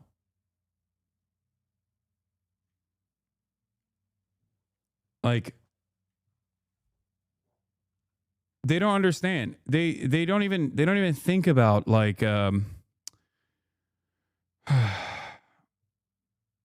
they don't think about how this kind of behavior looks to normal people. They're so echo chambered. They are so unimaginably echo chambered and so invested in this like personal vendetta that they have completely lost touch with how normal educated adults, even if they don't fully agree, even if they don't fully subscribe to my worldview, most normal educated adults can recognize reasonable disagreements in this issue and not become these fucking insane haters. Okay?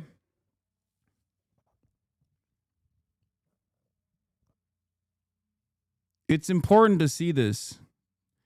It's important to see this because I understand. Sometimes it even impacts me. It impacts my own perception of me, right? From time to time where I'm like, am I this fucking truly awful person, right?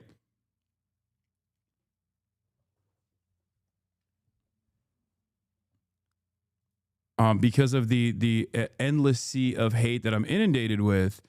But going outside and touching grass is truly one of the best ways to quickly realize that no, these people come across as fucking insane.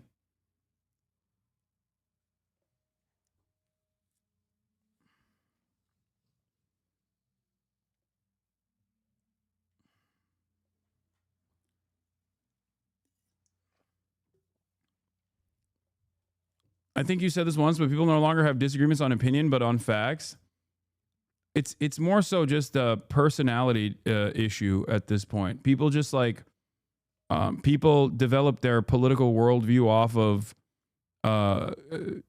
personalities that they like or personalities that they don't like. They either negatively polarize against personalities that they don't like, or they promote personalities that they do like, and they just like adopt their framework in its entirety.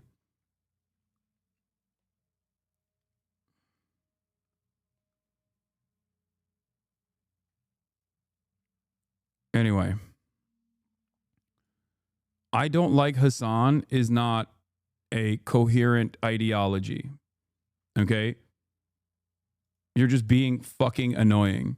No matter how much you try to make up reasons as to why this is a good way to operate,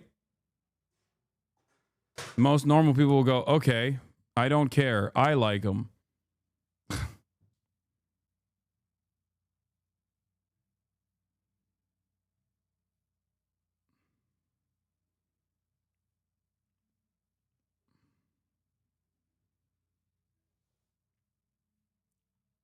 Hold on, what the fuck?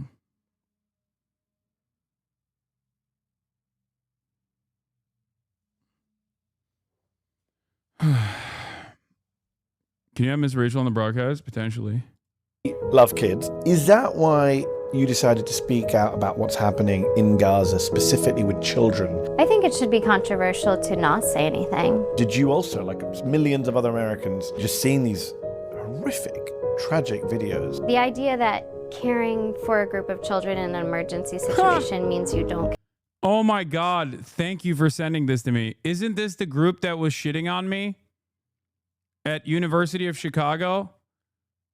Chicago Jewish Alliance. Oh my God. Care about other children is false. Are Palestinian children less human than other children? Should we care less about them? I don't quite get where the controversy is coming from. It's sad that people try to make it controversial when you speak out for children that are facing immeasurable suffering. I'm sure you have a lot of good people in your lives who are saying to you, just be quiet.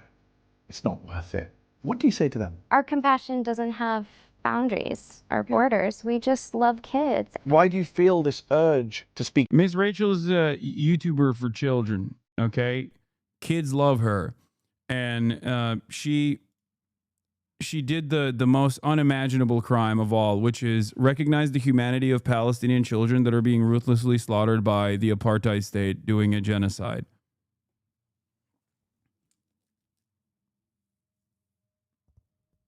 Yeah. Hasanabi heads in the chat that have kids already know who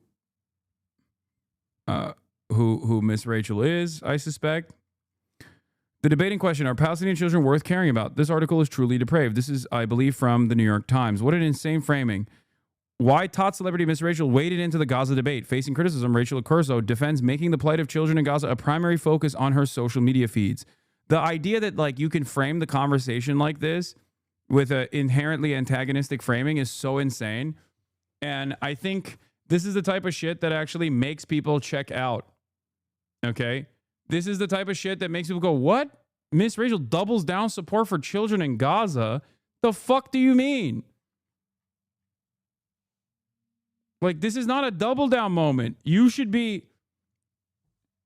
You shouldn't be antagonistic to her. You shouldn't be acting like what she's doing is controversial.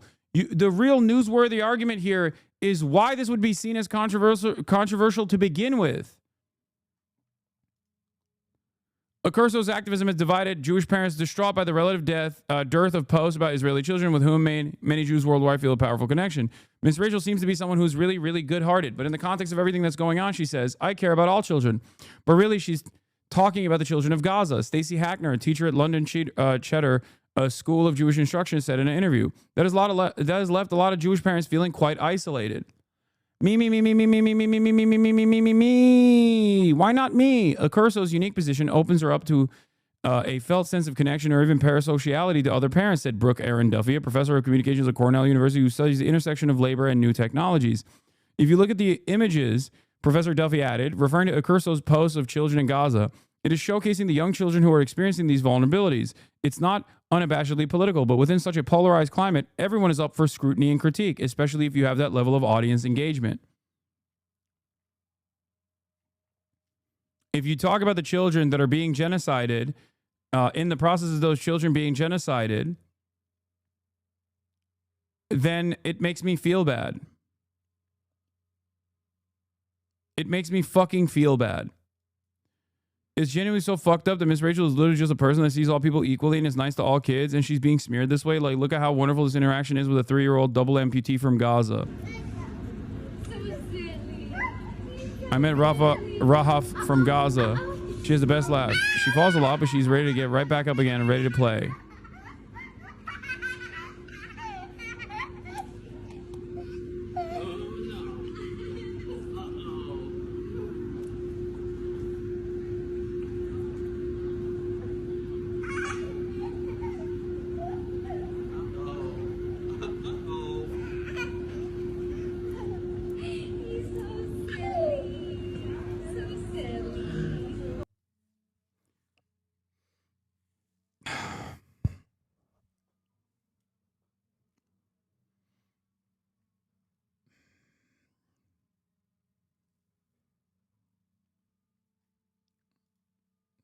Insane. Chicago Jewish Alliance, who also was one of the organizations that protested and criticized the University of Chicago for hosting me, had this to say about Miss Rachel, just so you understand, like, what Jewish advocacy groups are actually invested in and what their mania looks like, okay? Because when you think about it, you're like, oh, Chicago Jewish Alliance, like they're a Jewish advocacy group. They're probably normal people who care about anti-Semitism. That is the way that they are. That is the way that they are designed. Okay? But that's not what their goals are. Their goals are to vilify pro-Palestinian advocates or even people who see the humanity of Palestinians. And no matter how perfect of a victim someone might be, a child that is a double amputee, that is insane. A child in Gaza receives a prosthetic doll. Ms. Rachel shares it with the world. The message, look at what the war has done to children. But here's what she didn't say, that Hamas started this war. They hide behind children so they can post videos like this, that Israeli children were the first to be burned, butchered, and kidnapped. She didn't mention Kfir Bibas, 10 months old, red hair, or his brother Ariel, age 4, or the 5-year-old girl shot point blank while hiding under her bed, or the Israeli kids, Jewish, Arab, and Christian, who live with air raid drills instead of recess. She ends the video saying she'll keep caring for all children. All children? Then where were your tears for the babies dragged across the border, for the toddlers mutilated in front of their parents, for the kids growing up in bomb shelters because Hamas wants it that way? Because here's the truth. In Israel, children aren't just Jewish. They're Muslim, Christian, Druze, Ethiopian, Filipino. Their families pray in Hebrew and Arabic and Amharic. And they are being targeted not in spite of that, but because of it. So yes, we grieve Rahaf, but grieve without context is propaganda. This is just heartbreak. It's strategy. Hamas wants this imagery. It builds it. And when influencers amplify only half of the story, they play right into it. If you care about children, start with the Bibas boys. Start with October 7. October 7. October 7. October 7. Start with the truth.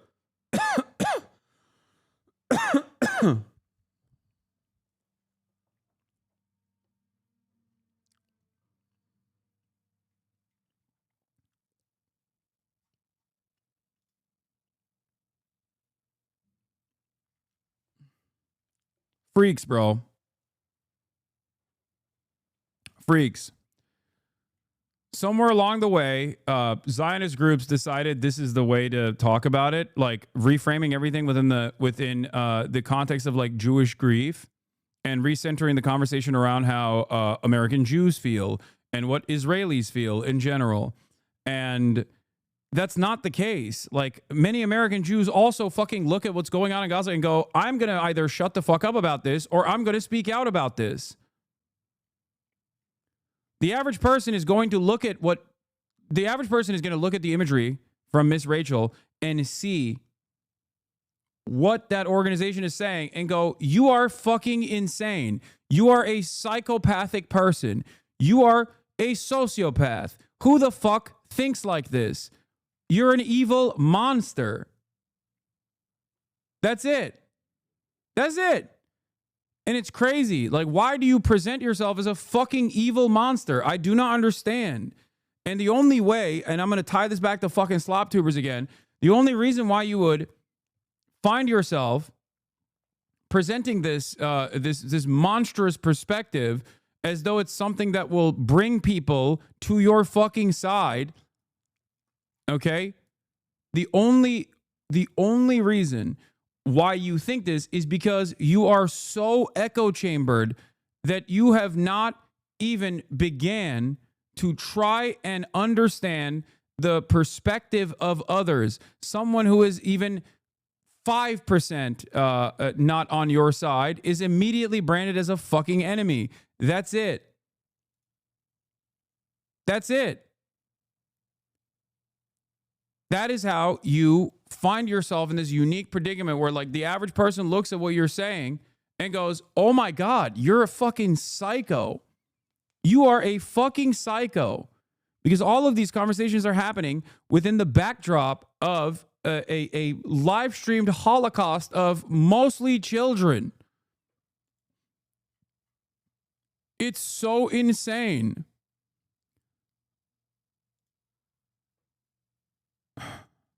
Miss Rachel for Little says, it's not a crime to say the children of Gaza should have food and medical care. It's a crime to keep it from them. From playtime to propaganda, Miss Rachel defends her anti-Israel pose. Yeah. I mean, fuck Israel. Like, what do you mean? Israel can suck my dick. Like, what the fuck? You can say this about every country. You can say this about America. You can say this about Saudi Arabia. You can say this about Iran. You say this about China. Say this about Russia. Fuck it. You can say it about Ukraine, but God forbid you say it about fucking Israel doing a goddamn genocide. Oh my God.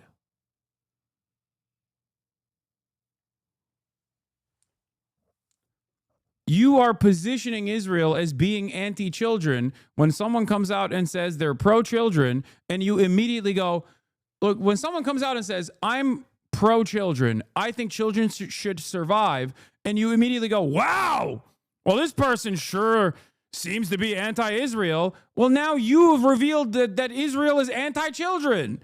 You're doing that. What the fuck?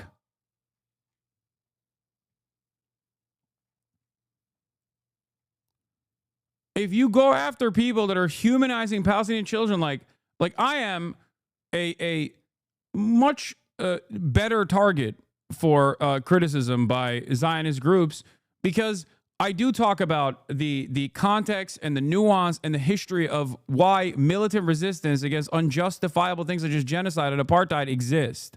Okay, but when you're coming after someone who's like, I'm pro all children surviving, you basically present yourself as a fucking villain, dude. Like a comic book villain, not even like a expertly crafted villain. Like if someone were to talk like this in a fucking comic book, you'd be like, well, this is not a very well-written villain at all. Like, what the fuck? No one is this black and white.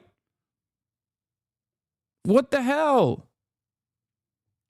And so many of these groups, so many of the Zionist advocacy groups that masquerade as like Jewish advocacy groups have whipped themselves up into a fucking frenzy that they will never understand why Israel is a fucking pariah state.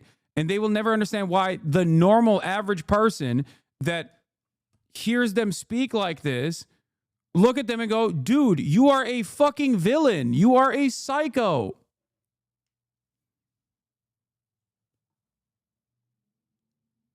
You have primed yourself into believing that every single fucking Palestinian is an enemy, is a parasite that needs to be excised forcibly off this planet.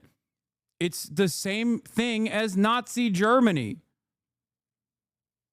That's it. And that's why I say Israel is a Nazi Germany style country, and its actions resemble the Holocaust, and its supporters are fucking Nazis too. That's it. It's crazy.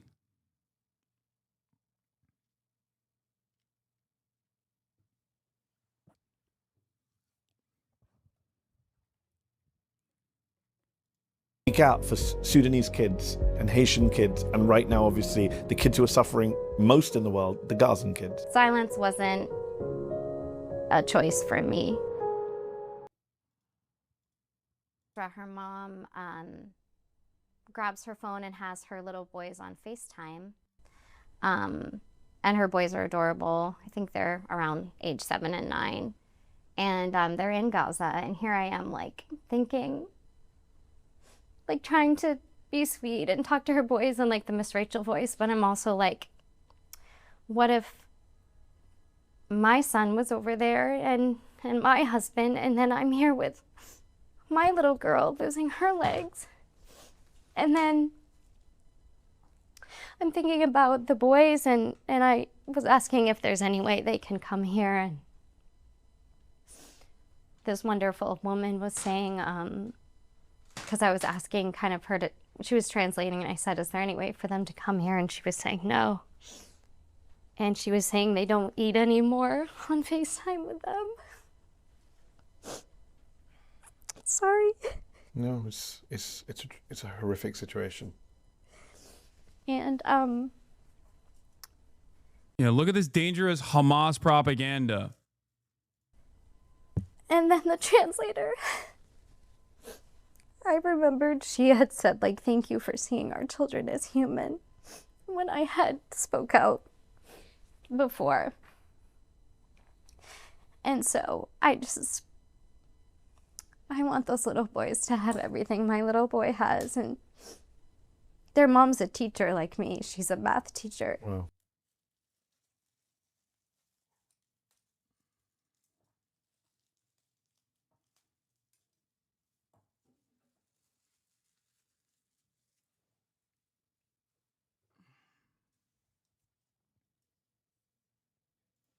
Like, if your first response to someone recognizing the humanity of Palestinian children is that you perceive her as a threat, you are a threat to humanity. Okay? You are a fucking villain.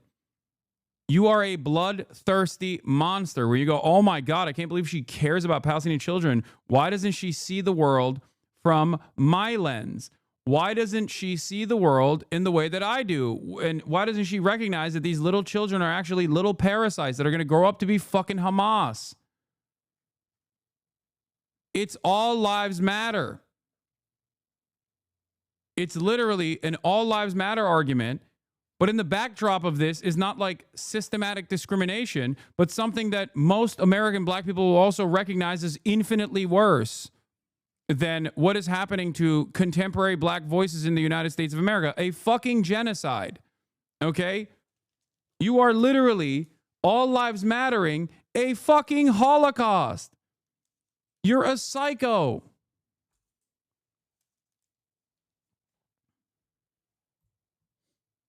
Holy shit. Do you now understand why I have no fucking time for idiots that will be like, well, what about my fucking feelings, dude? What about my feelings in this? Oh, you're just using the Holocaust of children that you advocate for every single fucking day, that you advocate against every single fucking day as a way to shield yourself from criticism. It's like, no, dude, I'm criticizing you. I'm criticizing what your approach is. Okay? You're a fucking psycho. You're a cowardly fucking psychopath. Okay?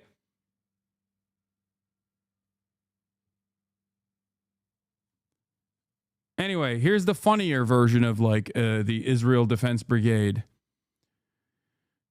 This is so much like those early aughts Weibo posts where guys would just say they're so immersed in Japanese culture that they accidentally called their gym teacher a baka.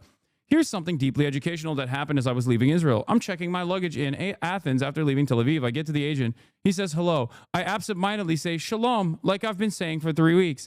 And he narrows his eyes at me, looking at me with something between disgust and suspicion. And I'm like, oh, this is why my American Jewish friends hide their Jewishness.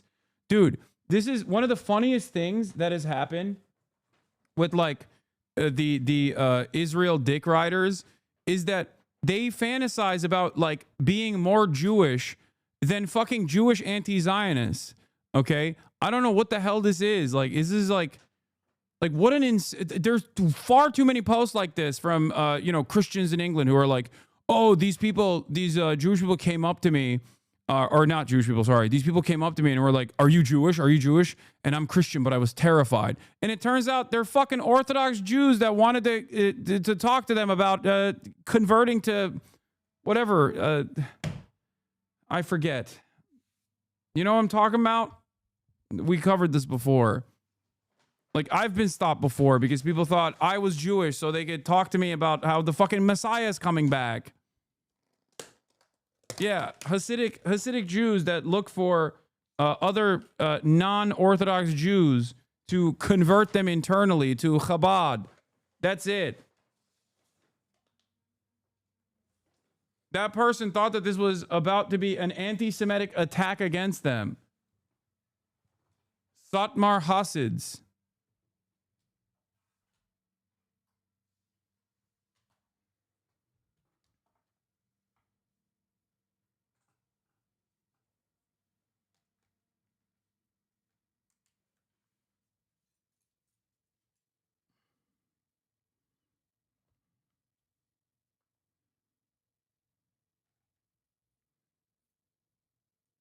They want to convert, non-Orthodox Jews to Hasidim.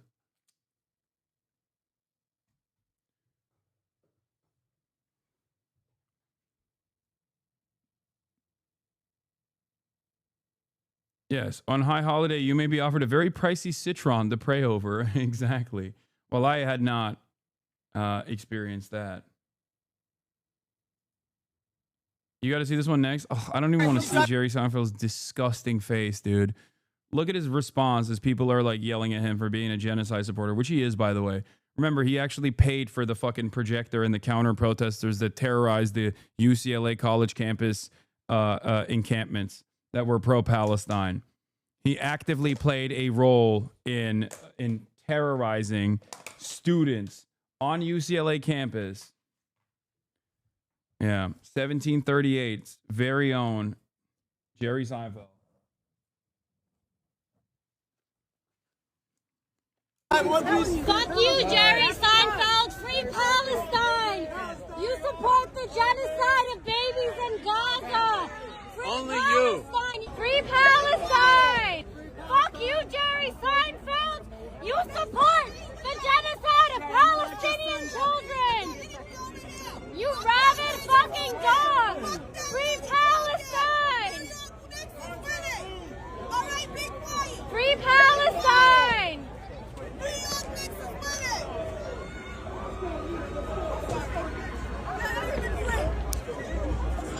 Sorry, New York Knicks is winning, guys! I know! But children in Gaza...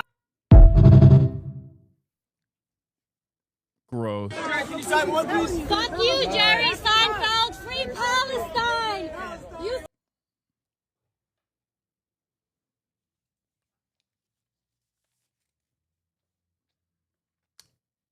You were never funny. You will never be even a fraction as funny as Larry David.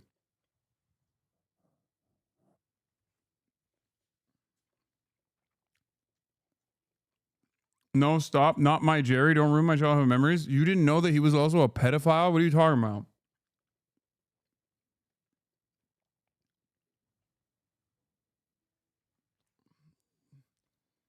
Google Jerry Seinfeld 1738.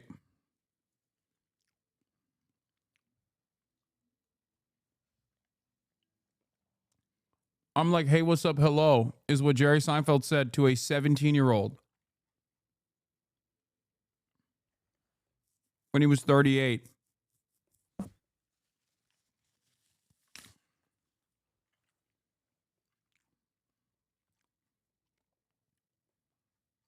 The only thing that carried Seinfeld, the TV show, was Larry David and his writing. All right.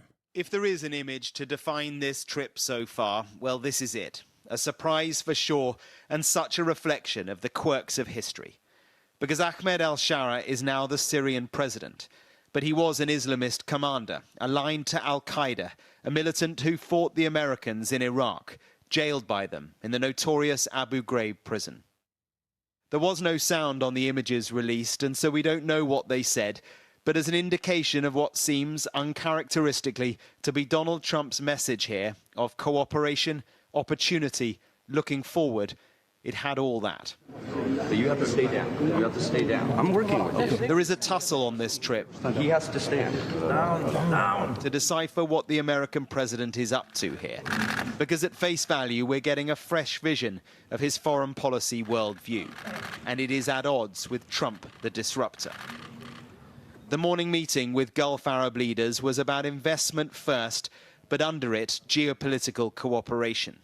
The two go side by side here. And I think things. And after the opulence and business deals of day one, it was more about the diplomacy on day two. A nuclear deal with Iran, maybe, and Israel, Gaza. In Gaza, my administration shares the hope of so many in this region for future of safety and dignity of the Palestinian people. But that cannot happen as long as Gaza's leaders take delight in raping, torturing, and murdering innocent people. Can't have it. I greatly appreciate the constructive role that the leaders in this room have played in trying to bring the... This is why I think the Hamas goodwill is not going to get them anywhere, for the record. The goodwill demonstrated by Hamas with the hopes that, like, Trump will directly talk to them. The goodwill demonstrated by Hamas in the release of Eden Alexander was a way to sidestep Israel and to show the Trump administration that Israel was actually the one ruining the ceasefire conversations. Okay? Once again, Hamas and virtually every other Palestinian liberation group mistakes or misjudges the humanity that their colonial oppressors have. Okay? They do not care, I don't think. And I'm really worried about this, but I don't think that the Trump administration, especially with commentary such as this one, do not give me great hope that they will try to manage a way out of this conflict, because that would require undermining Israel's position, but that would also undermine America's position, because this is America's position.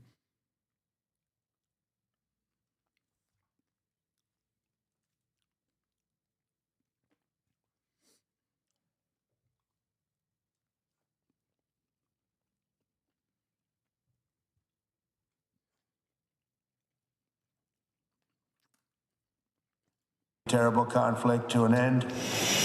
That was it, though, publicly at least, on Gaza, the elephant in every gold-gilded room he went to.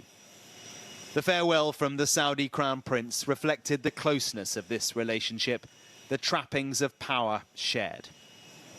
On the flight to Qatar, a few words on the meeting which defined the day. How did you find the Syrian president? Great. I think very good. Young, attractive guy, tough guy. Strong pass. Very strong pass fighter. Does that worry you at all? Strong pass. Pulling it together. Strong pass, real fighter. Bro, he beheaded people. Trump's own Zelensky, by the way. This is Trump's Zelensky, straight up. Every admin going forward's got to have a Zelensky. This is Trump's. And then jet escorts again, this time above the Persian Gulf. And from Air Force One, he arrived into Doha, into the hands of the royal family who want to give him a new plane. And he hasn't just brushed aside the conflicts of interest, he's doubled down here, insisting it is all fine. At the Emir's palace, a sword dance, camels, and Arabian horses to greet a motorcade led by Tesla Cybertrucks. Qatar hitting all the right buttons for the American president. But beyond all that, this leg of the trip is less about trade and about money and more about geopolitics, because Qatar has proved itself to be a country that's capable of doing delicate diplomatic deals in a way that few other countries can. On Gaza, Qatar has been the intermediary between the Americans and the Israelis on one side and Hamas on the other. The hostage negotiations have been driven from here. Hamas has a political office here. And Trump's chief negotiator, Steve Witkoff, he is here too. You have to wonder what progress on ceasefire talks are behind this hug. We don't know, because it was all about the decor here. As a construction person, I'm seeing perfect marble. This is what they call perfecto. Then a hint on another challenge and the prospect of a Zelensky-Putin meeting this week. I know you're very much involved in helping us in other regions, like what's happening with Russia, Ukraine, etc. And I think we're having some pretty good news coming out of there today and maybe tomorrow and maybe Friday, frankly. But we'll see about that. The evening, as it was last night, was a state dinner for the American president and his guests. Mark Stone, Sky News in Doha.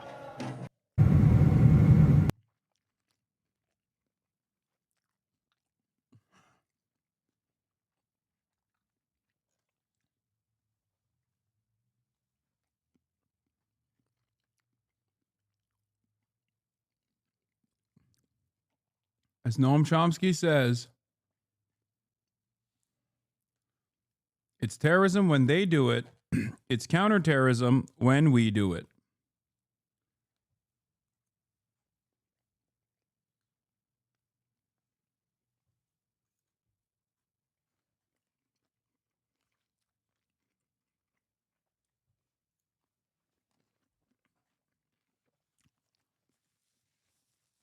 All these events unfolding in succession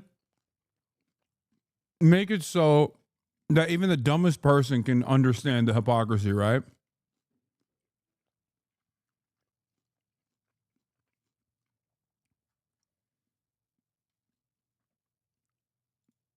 It was an air escort fit for a king. Saudi fighter jets flanking Air Force One on the president's approach into a place where he feels comfortable. If the Saudi-US relationship has had its ebbs, well, it feels now like it's flowing. Down to the tie with the carpet, there is a match between this president and the crown prince here to... Purple carpet is significant because it's the royal color. And they even gave him the highest honor that the kingdom can offer to anyone. Greet him. Just as he did in his last term, Donald Trump has chosen Saudi Arabia again for his first major foreign trip. Now, though, they are two leaders more confident, more powerful, more self-assured, and they see opportunities and money. This was the full Saudi welcome from a country transformed so fast, where change that took Western nations centuries has happened here in one generation. You got a 21 gun salute and shit, like...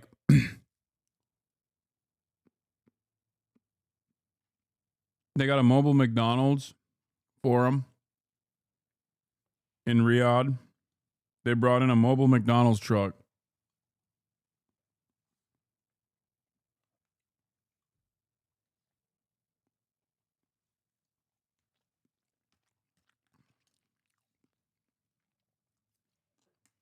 Bloody killers, all of them. You're fucking with us? No, nothing I said is a joke. It sounds like a joke, but it's not. Trump the president was here, but so too was Trump the businessman. In a gilded palace and with America's most successful CEOs with him, he must have felt quite at home. The so-called tech bros had traveled thousands of miles to be here.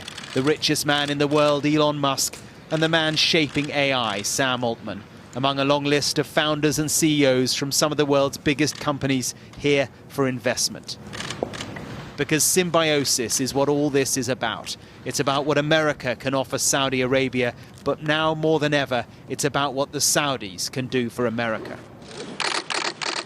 And so the signing ceremony was the first order of the day, and the jewel in the crown, a $600 billion strategic economic partnership deal with the Saudis, including the largest defense sales agreement in history, we're told. This is, of course, a relationship that stretches back many, many decades through consecutive presidencies and one royal family. I'm not going to say what America deserved. I'm not going to say it.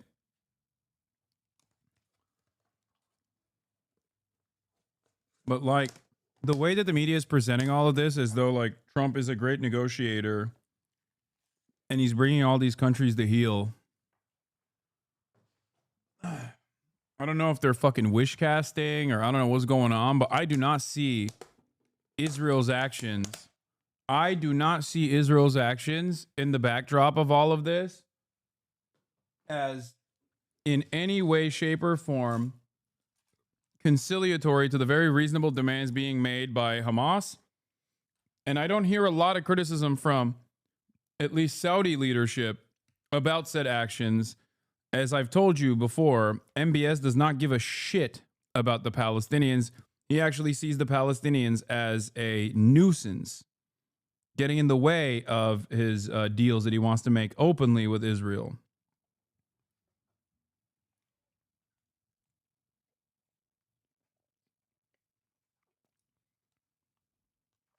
Family, but it feels now to be more important and with more opportunity than ever before.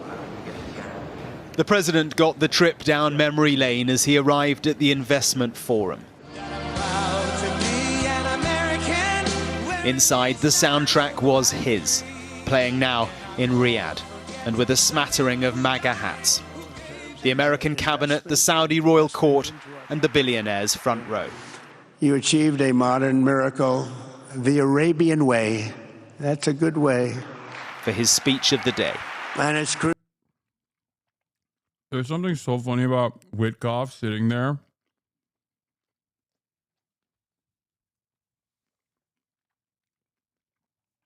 If you know his background, you understand the dark humor in this.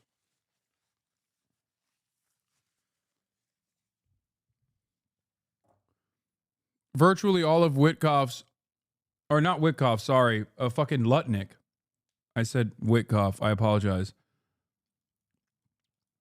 I'm actually talking about Lutnick, Howard Lutnick. If you know anything about the background of Howard Lutnick, you know that the people, if you know anything about 9/11, or specifically about Howard Nutlick, the people in that room have direct involvement with virtually every single person that he knows dying on 9/11, including his brother.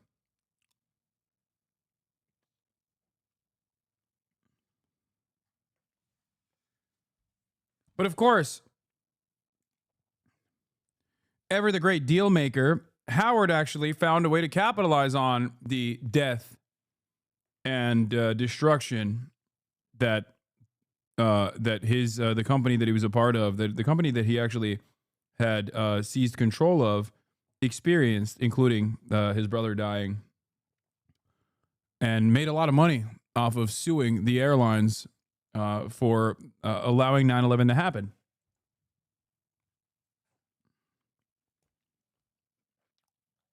He then took away a big chunk of the trial awards away from people in his company that needed it and the family members that needed it.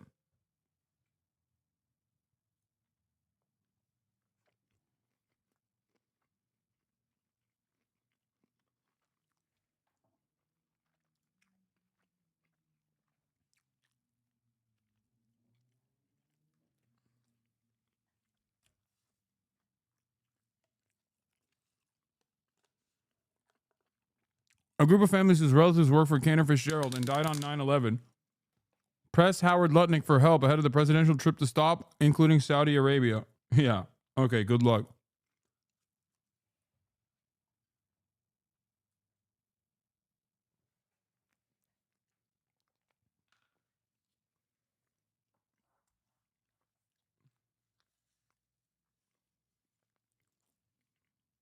Yeah, he's really doing that here.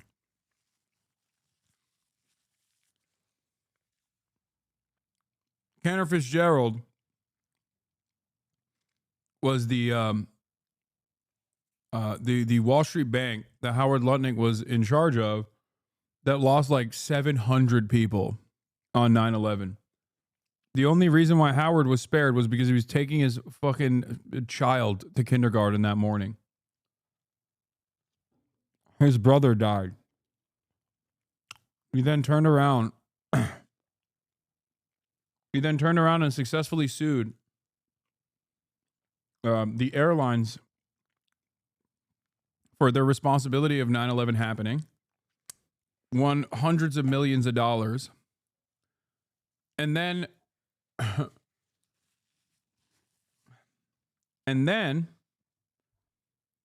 instead of distributing those resources, those dollars evenly with the rest of the families of the victims from Cantor Fitzgerald. He pocketed large chunks of it. He distributed the award. He distributed the awards from the said trial by share in the company.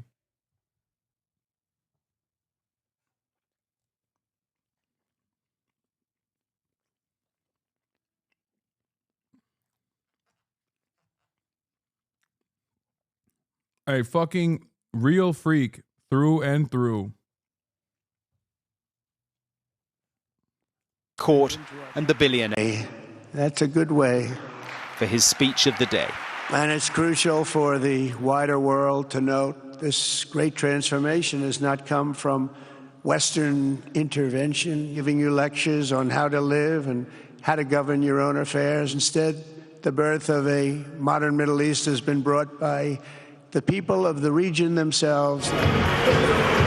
Well, that was a pretty remarkable speech, despite the tariffs and the upending of the world order that we've seen over the past few months. The message there was that America is open for business, politically, economically, ready to build bridges, put differences to one side, and work with all countries in this region, even Yemen, Syria, and Iran.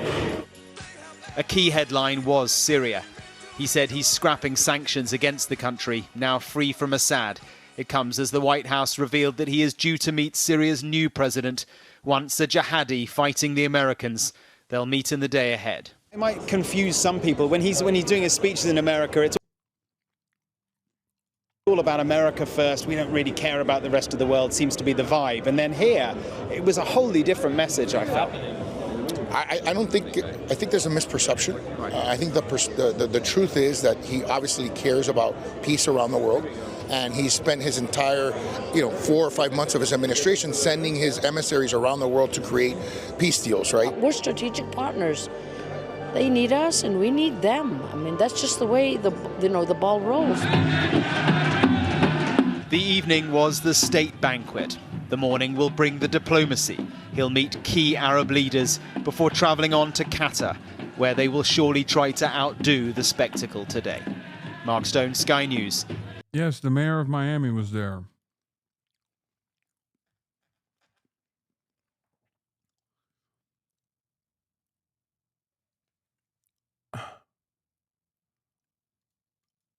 No, that's not true. He literally took care of every single family. He took care of every single family. I don't know why he's saying that, because I know. No, he set up a fucking 501c3 for the victims, but it is not a lie that he took the lion's share of the fucking awards from that trial. He distributed it by, literally, he distributed it by shares, which he happened to have the most of. I don't care about your personal involvement with Howard Lutnick. Every single thing I said is correct. No, it's not Lutnick in the chat.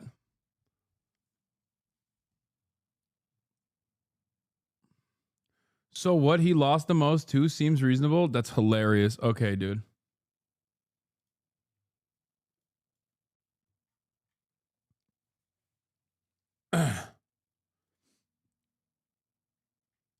In Riyadh. The latest now on President Trump arriving in Qatar this morning, the second stop of his 4-day trip to the Middle East, where he's mixing diplomacy with business deals. Chief White House correspondent Mary Bruce traveling with the president. Good morning, Mary.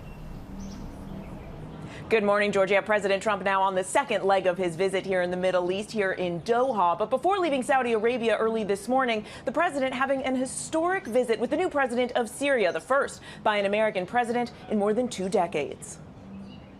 This morning, President Trump touching down in Qatar. Trump kicking off the second leg of his 3-country tour to the Middle East after visiting Saudi Arabia. Trump this morning marking a major shift in U.S. policy towards Syria, meeting new Syrian President Ahmed al-Shara alongside Saudi Crown Prince Mohammed bin Salman, with President Erdogan of Turkey joining by phone. With the support of leaders in this room, and the great leaders you are, we are currently exploring normalizing relations with Syria's new government. The face-to-face coming just hours after Trump announced he would lift sanctions on Syria, now that the Assad regime has crumbled. I will be ordering the cessation of sanctions against Syria in order to give them a chance at greatness.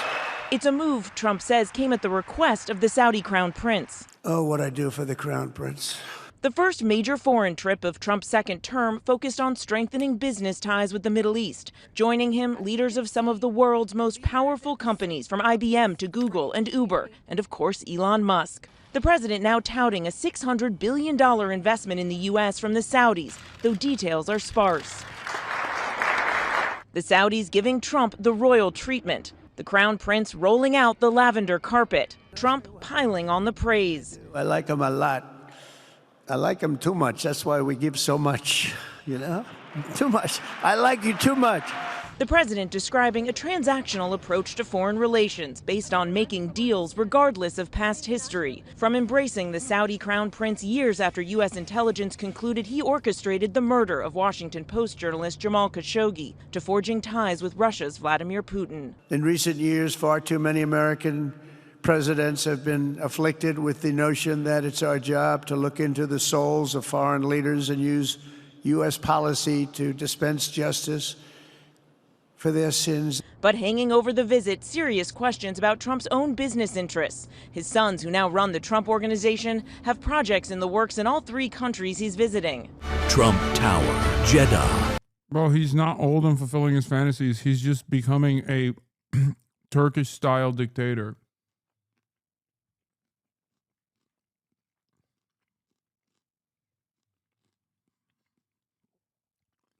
I don't think people understand. Everything he's doing for pure profit is people that are outside of America. If you grew up outside of America, you've already seen this. If you grew up in Latin America, if you grew up in Turkey, if you grew up in the fucking region, if you grew up in the Middle East, if you grew up outside of the West, okay, this is not even remotely unique. What's unique is America doing it and an American president doing it. And also doing it in broad daylight, with the media basically just kind of being in alignment. It's pretty funny. This is how it always goes. Person comes into power, uses the fucking weight of the office to generate tremendous amounts of wealth for himself and his family and his friends. And that's it.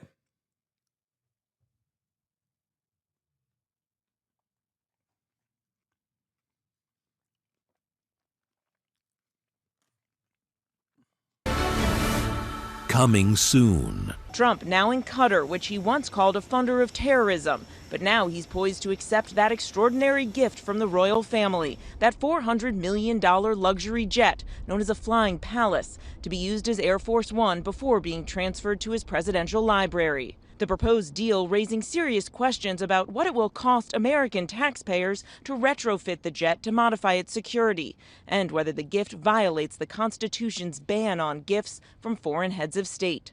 Trump overnight defending that proposed gift, saying the current Air Force One is less than impressive. Some people say, oh, you shouldn't accept gifts for the country.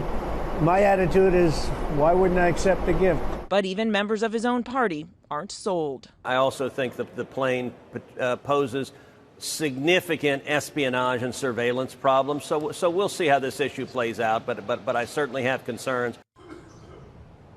And the president is kicking off his time here in Doha with a formal state visit, including a lavish state dinner tonight. He's also expected to speak to U.S. service members here in Qatar. George. Mary, also news this morning that a company with ties to the Chinese government is investing several $100 million in one of the Trump family's crypto businesses. Yeah, George, that's exactly right. GD Culture. They're so funny. Remember, every time they say, wow, I can't believe that they accepted money from Qatar, they just mean like only Israel and Israel's allies in the region get to do that. Which, by the way, Qatar is also a part of the allegiance. They're just more neutral than the Saudis are. Partially because of Al Jazeera. Qatar gave Erdogan a jet? Okay, dude, that's nothing. Qatar giving Erdogan gifts is meaningless. Qatar is basically like a fucking holdover state in and of itself with a tremendous amount of wealth for Turkey.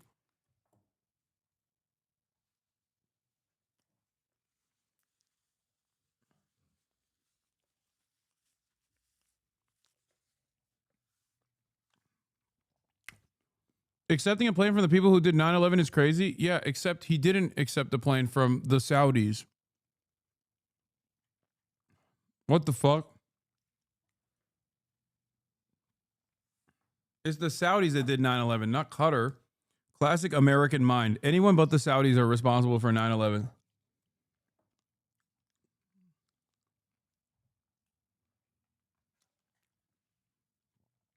All of which happens to be periphery states that Israel wants to deal with. Suspiciously.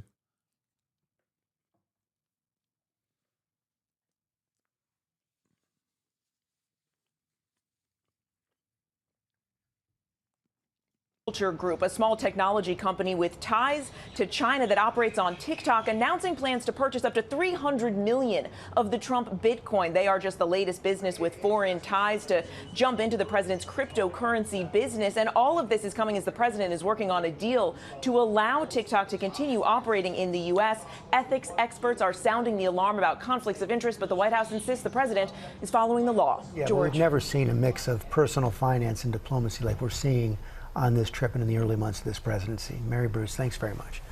To believe this man was once an al-Qaeda militant with a $10 million US bounty on his head. But the man who became Syria's leader after the ouster of the dictator Bashir al-Assad is now shaking hands like old friends with Donald Trump. How did you find the Syrian president? Great. Great. I think very good. Young, attractive guy, tough guy. You know, strong pass. Very strong pass fighter.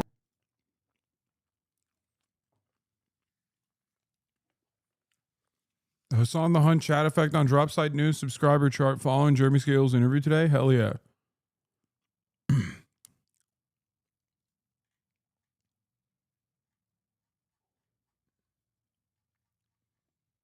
They deserve it. It was the first time in 25 years that the leaders of Syria and the Qatar US had sends its met, thanks. and they did so at the behest of the Saudi crown prince, who'd persuaded Trump to break with US policy and lift America's crippling sanctions on Syria. Cue elation on the ground in Damascus, where the lives of ordinary Syrians have been shattered by years of civil war and American sanctions that have choked its economy for more than 4 decades. This is a second happiness and a second liberation. The sanctions will be lifted, which means a revival is coming. No more economic crisis. It's embarrassing to admit, but I was opposed to your support of Hamas for a long time, but after listening to your conversation with Jeremy, I realized how uneducated I was on the topic and the level of nuance it requires. Sorry for hating. I was only exposed to commentary from Asman and others. What? I was ignorant, but I think your conversation with him will help a lot of people that are like me. Damn.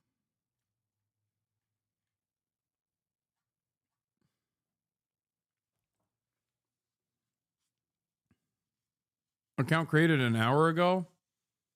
I think this is bait, especially because he said opposed to your support of Hamas. Account created an hour ago, following since an hour ago. Not to be too cynical,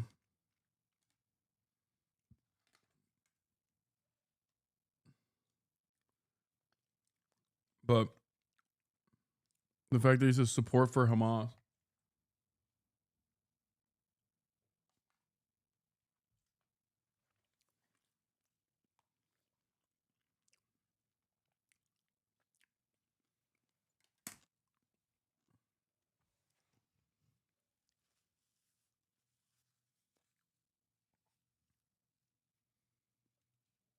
The molding is incredible.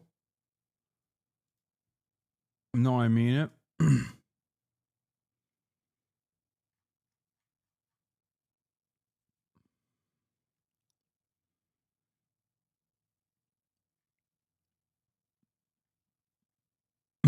They're just like, They have one mode, dude. They have one mode. Immediately populate. Like, do people not realize this kind of behavior is insane?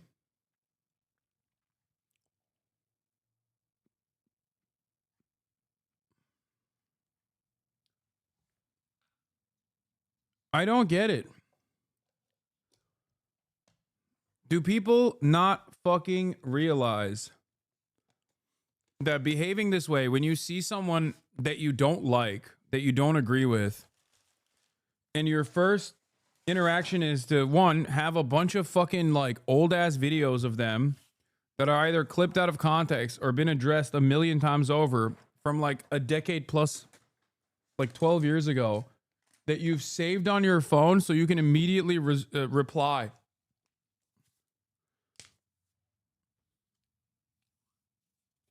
You know? It's so weird. It's such a weird way to exist. I genuinely don't understand it.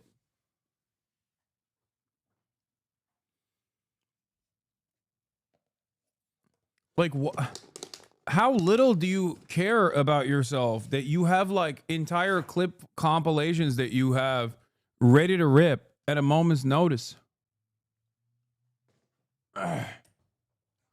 That shit don't make no sense.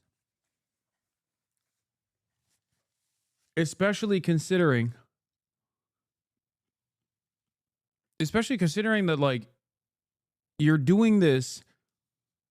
It feels like you're doing this at the behest of like another content creator that doesn't even know you exist. You know what I mean? If only I could understand the mania. Perhaps one day I will.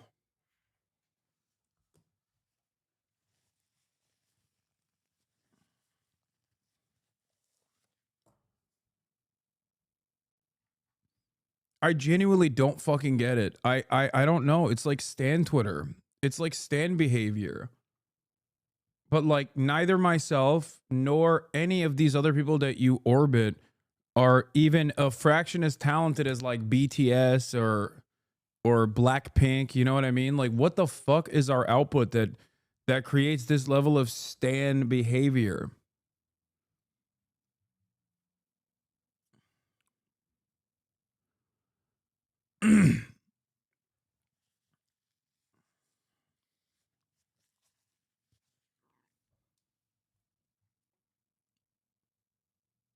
Asmin is just body odor K-pop. Yeah, but that's like, dude, like this level of dick riding for Israel, it doesn't make any sense. You know what I mean? It just doesn't. None of it makes sense to me. I don't fucking get it. Why would you be this loyal to another country, for example? Or why would you be this loyal to a fucking content creator that doesn't shower? Like, how is this such a major motivator?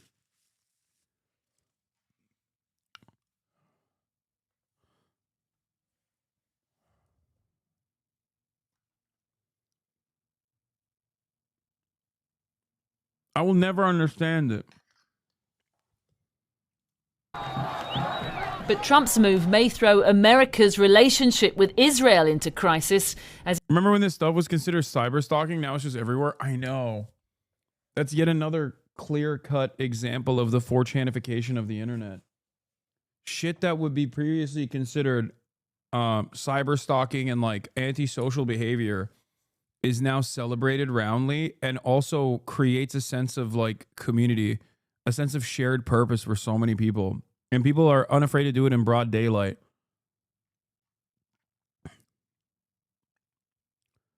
Indulging in recreational hatred is one of those things that looks like evidence of severe widespread delusion in the Buddhist sense. People choosing things they think will make them happy end up winding them make them much worse. Yeah.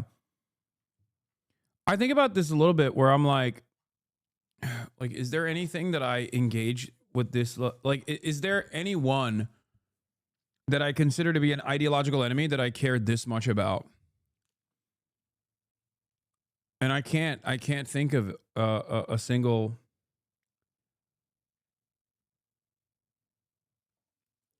person that I behave this way towards.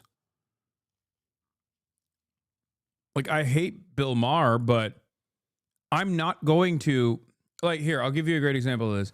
I despise Bill Maher for, I think, very good reasons. But I'm not going to fucking be like, if someone's like, hey, I like Bill Maher, I would just be like, I don't really like that guy. And I'd fucking move on. I wouldn't be like, in 1997, Bill Maher actually said something that I think you would find utterly unconscionable. Here's an actual long list of events that took place that are the reasons as to why you should hate Bill Maher. And even in this circumstance, like, Bill Maher's not even a good analog, because, like, most of the things that my haters hate me over are not real. They are imagined. You know what I mean? It's like that copy pasta about, what's his name? The guy that died, Bob Saget. Like, in 1997, Bob killed a prostitute and then ate the body or something. Like, you know the copy pasta I'm talking about? Like, it's basically like hating him because you believe that copy pasta.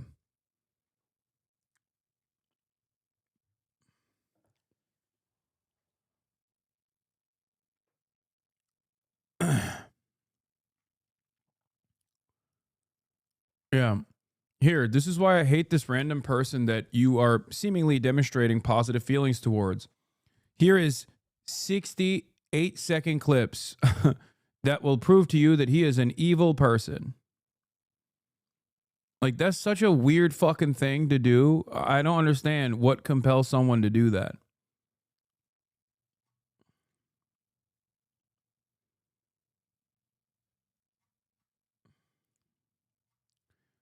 You have to apologize for Bob Essler. Yeah.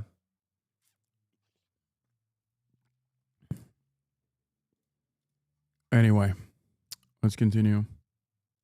As it continues its military strikes in Syria, even as the US president has urged leaders on his tour of the Middle East to normalize relations with Tel Aviv. But with the war in Gaza still raging, that won't happen anytime soon. What's been happening in Syria is you've had a lot of provocative sort of actions by Netanyahu's government, bombing randomly there, calling for sanctions, calling for designations. But that only invites a failed state, that only invites Iran and ISIS to re-emerge in Syria. President Trump decided to go the other way, to go towards a Syria that is stable, a Syria that is at peace with its neighbors, and a Syria... Okay, for the record, I do need to... New Superman trailer, Superman versus Colonialism. Hasan, please watch. Hasan for Superman. Okay, I think the AI ads are getting they're becoming more complex. I do need to mention something. I think taking the sanctions off of Syria is good. Although I don't believe that Jelani is a good dude, and I don't believe that he has honest intentions of uplifting Syria. And I do think that he is simply a person that will allow the partitioning of different parts of Syria. North Syria goes to Turkey, South Syria goes to Israel, and a person that will maintain all the smoke for other ethnic minorities, but also simultaneously ensure that Syria never falls into the sphere of Iranian influence ever again, so that it can be used as a placeholder or a part of the supply chain for Hezbollah in Lebanon.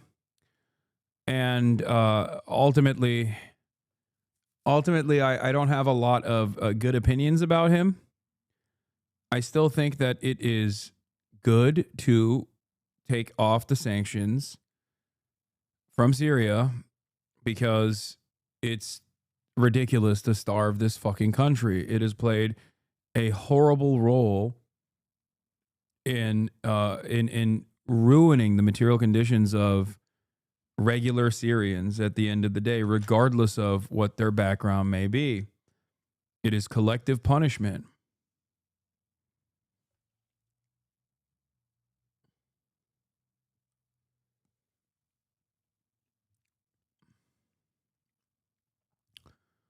Why would he allow Iranian influence after being murdered by them?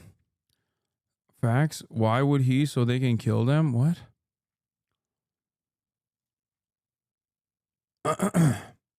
Dog. The person you're talking about is literally a fucking Al-Qaeda commander.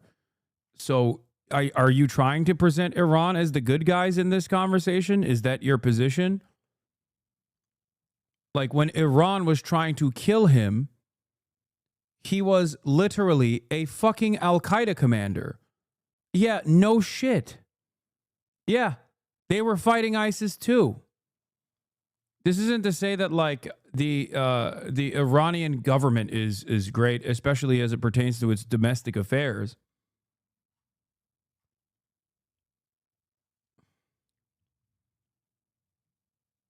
But it's important to take note of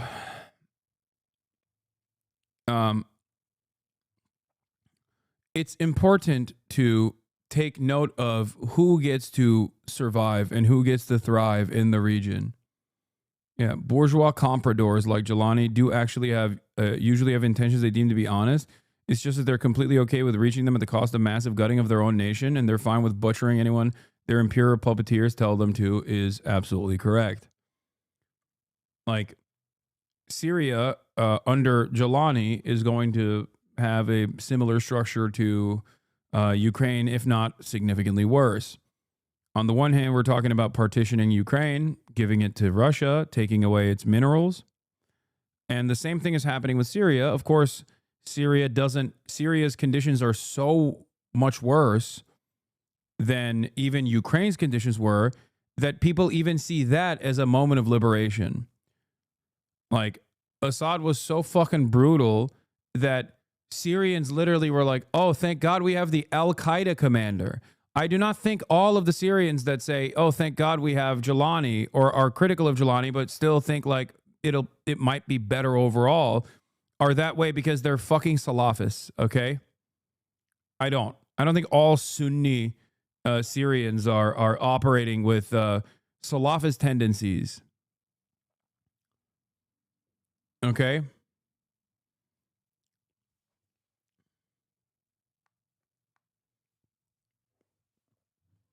But the conditions were so horrible for everyday fucking Syrians that they literally are like, well, maybe the Al-Qaeda guy under the watchful gaze of America as a bourgeois comprador will be better than unlimited sanctions and a government that basically is occupying the country. Okay, I'm Syrian, and this billboard is crazy to see in Damascus. Yep.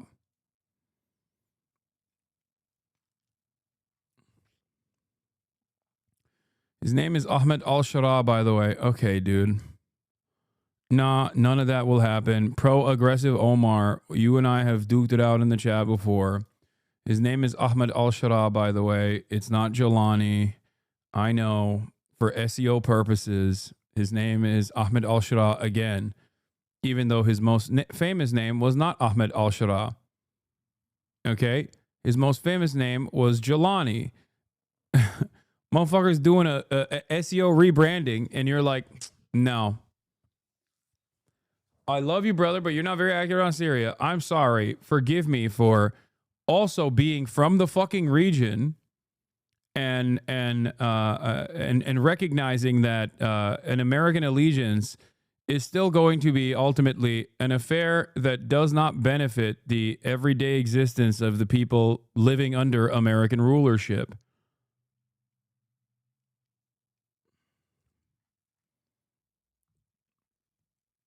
You know? I know. HTS was nearly wiped out by ISIS. They had sectarian infighting, and then they fought against one another.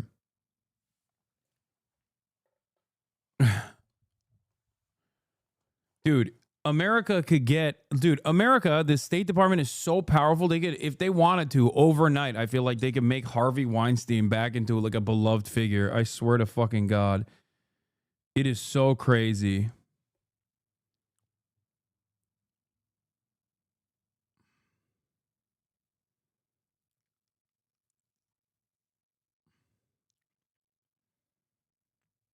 There's a lot of speculation happening about the new government and accusations about murdering minorities, which is total bullshit. First of all, that wasn't total bullshit.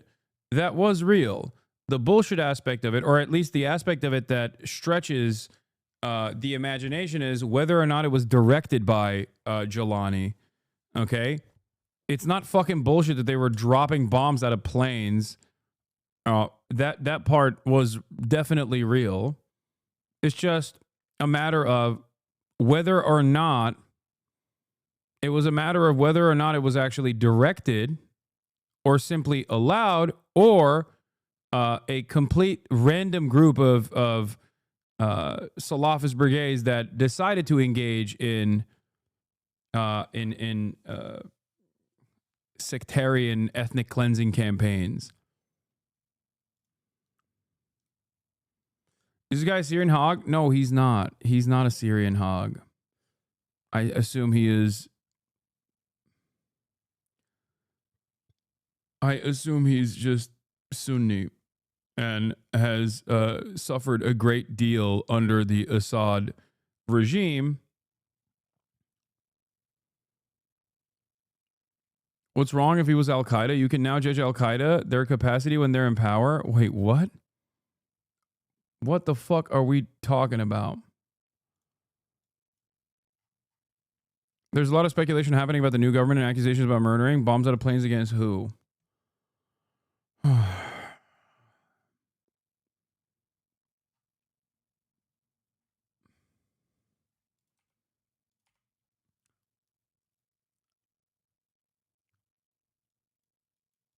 I'm also Syrian, and what I don't like in your and other leftist take on this is that you're not willing to give al-Sharaa the same nuance and critical but fair lens you offer Islamist and anti-Israel groups.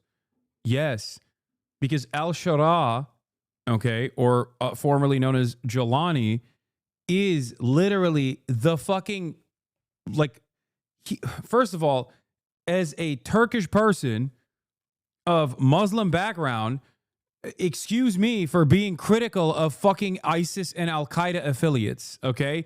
Whether they were a part of Al-Qaeda or ISIS, or whether they were a commander of Al-Qaeda or ISIS at any point in their fucking careers, okay, of terrorism, yeah, it's going to hit a little different, don't you think? Because half of my commentary revolves around, unironically, explaining to dumb fuck Westerners that no, Muslims are not like Al-Qaeda and ISIS. Okay? How the fuck? What do you mean? Like, what does this take? You are making that comparison now. You're like, oh, well, you have a real critical lens on Al-Qaeda and you don't offer it grace. Sounds fucking insane. Especially as you try to package, but in a progressive way, I guess, Al-Qaeda and fucking Hamas or Palestinian Islamic Jihad. Being Al-Qaeda in Syria is different than being Al-Qaeda on Turkey. Let's be real. No, being Al-Qaeda in Syria is the same as being Al-Qaeda everywhere. What the fuck are you talking about? I don't even agree with the Turkish involvement in Syria either. The fuck?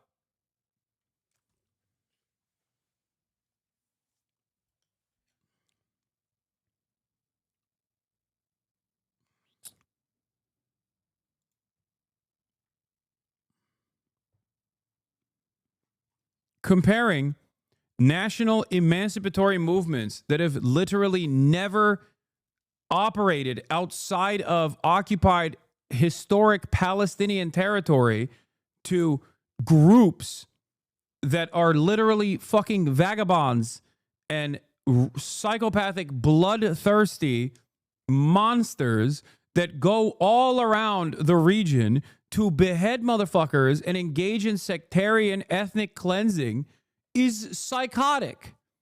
Okay? That is insane. What the fuck is going on? What is happening? It's the same shit with even the fucking Houthis. A lot of people love talking about Hezbollah and criticize it aggressively for its actions in Syria in cooperation with the Assad regime. Why is that a big deal? It's a big fucking deal, despite who the Hezbollah militancy was fighting against, which is usually Salafist brigades and ISIS and Al-Qaeda. The reason why it's a big deal is because Hezbollah is supposed to also be a national emancipatory movement, but they extended their reach outside of the borders of Lebanon. That was a major point of contention for a lot of fucking Sunni Muslims in the area. There's a big difference between being a national emancipatory movement that is dedicated to fighting against Western imperialism and a fucking group that just goes wherever suspiciously. America's interests are represented perfectly. I saw someone on Twitter claim it's problematic to call the Uyghur foreign fighters in Syria Islamists. They are the most Islamists. What the fuck? They are. They literally, what are you talking about? All of the groups that the Turkish military trained, all the NATO trained groups are fucking straight up. They are like what you would consider to be jihadis. Okay. That's what it is. When people say these guys are jihadis, they're talking about Al-Qaeda. They're talking about ISIS. They're talking about the motherfuckers that are under the Turkish banner. What the hell?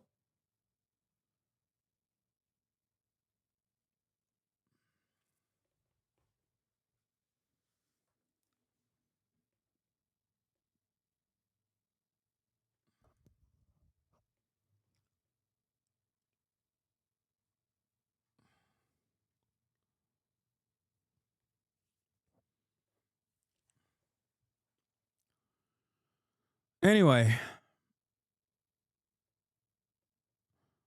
I do think, why do some leftists feel the need to have the hottest take possible? No.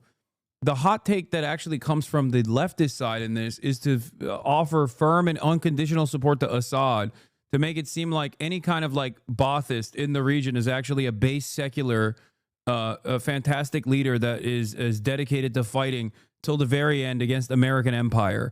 That's what the base leftists actually, the hot take that leftists have. All the other takes, unless they're directly Syrian, okay, all the other takes are usually liberals who fucking don't understand. Like they misappropriate nuance where there is no nuance necessary, and ironically in the process end up leveling all of the Islamist militancies as the fucking same, when they are directly in conflict with one another. Okay?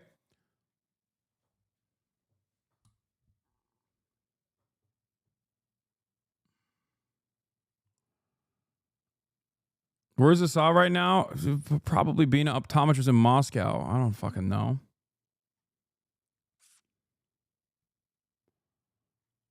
Meanwhile, while this is happening, in the backdrop, this very same friendly former ISIS leader is allowing Israel to fucking bomb every part of Syria that they choose to, and also illegally occupy further into Syrian territory, establishing military positions inside of Syria, and also simultaneously allowing the very same to happen with the not permanent annexation or real annexation, but like a de facto annexation of northern Syria for Turkey.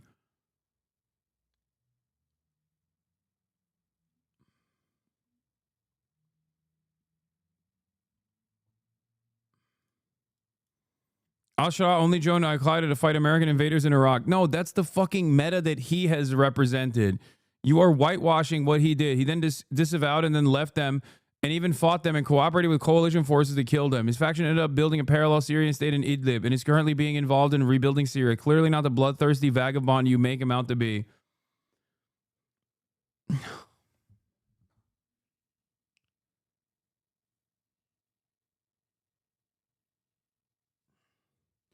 Bro, you're not talking about a fucking misunderstood. You're You're referencing a guy who was a fucking Al Qaeda commander as a simple misunderstood figure that was actually anti-imperialist. Like,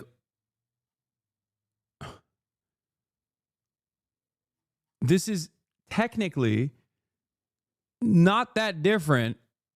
Not even technically. This is quite literally actually saying Osama bin Laden was an anti-imperialist hero, okay? Like, it's not even technically. It's actually even worse now because at least the fucking Twin Towers are in America. This motherfucker was killing other Arabs. In totally separate areas, by the way. He's like, yeah, I wanted to fight against American empire so hard, I just ended up killing as many other fucking Arabs as I possibly could. What kind of fucking argument is this? And for the record, I don't agree with Osama bin Laden either, okay? Make no fucking mistake. I'm trying to explain how fucking insane it is to make it seem like this is an understandable position.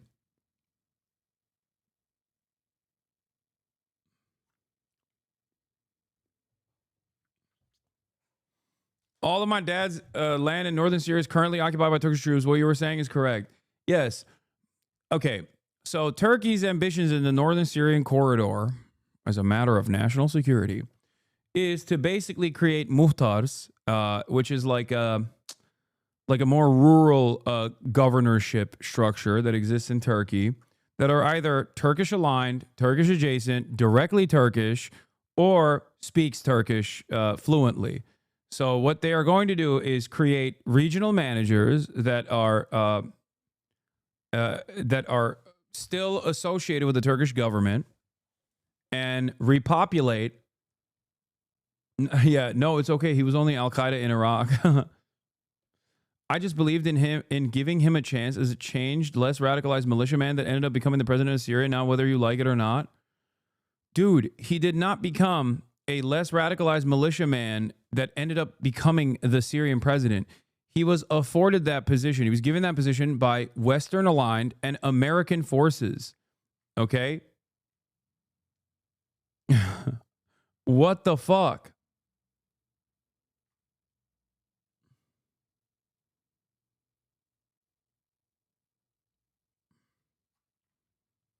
Yeah, we should have just made, we should have just made bin Laden the leader of Syria, I guess, you know?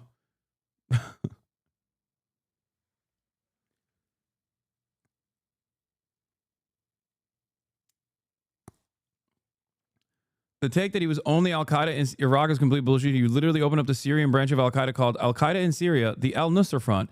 It was then rebranded to just Al Nusra Front and then rebanded like 5 times later. And there was also sectarian infighting within Al Nusra Front and other Salafist brigades as well. This doesn't mean that they were, you know, not fucking also uniquely evil in the jihadi sense that Americans always think about when they think about fucking all Muslims. Holy fuck.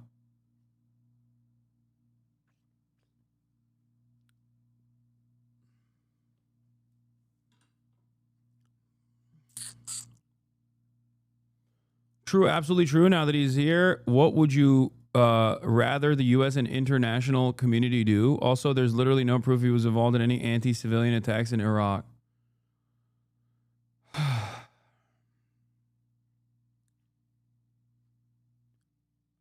Yeah, brother. Charles Manson also has no fucking, proof that he actually killed people. It wasn't him that directly killed people.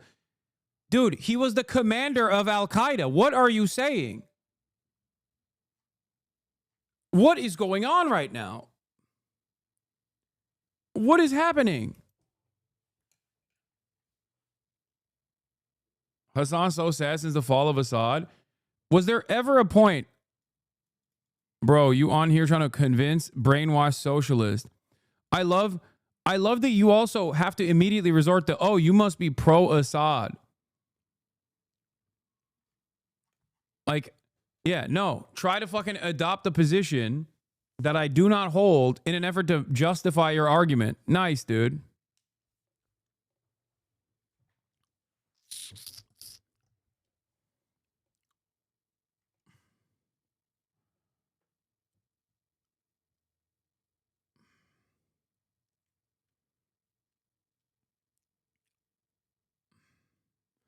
Why is Turkey supporting Pakistan against India? What's the ulterior motive? Turkey does what Turkey wants to do, okay? Don't question the Turkish government. Except when I do question the Turkish government in Syria, a lot of fucking American NatSec chatters get mad at me. Didn't you support the Armenian genocide? Says this chatter. I don't know where you got this from. Probably that you fantasized it. Funny joke.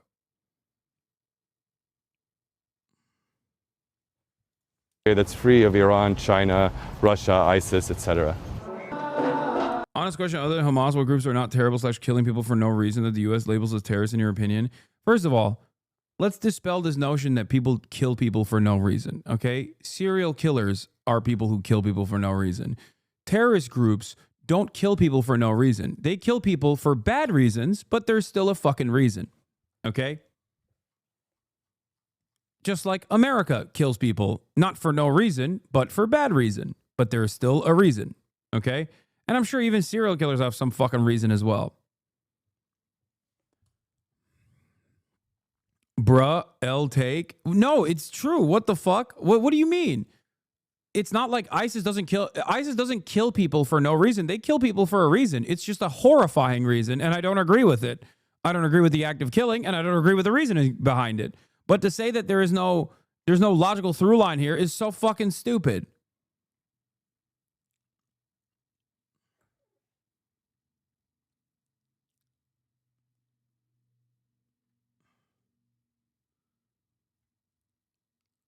No one is learning anything from you, explaining with chat arguments. Okay. Stretch. Okay.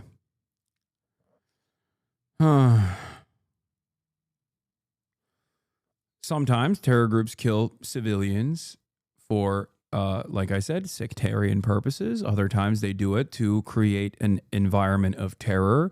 Other times they do it for political purpose. Other times they do it as collateral damage in the process of killing military members. It depends.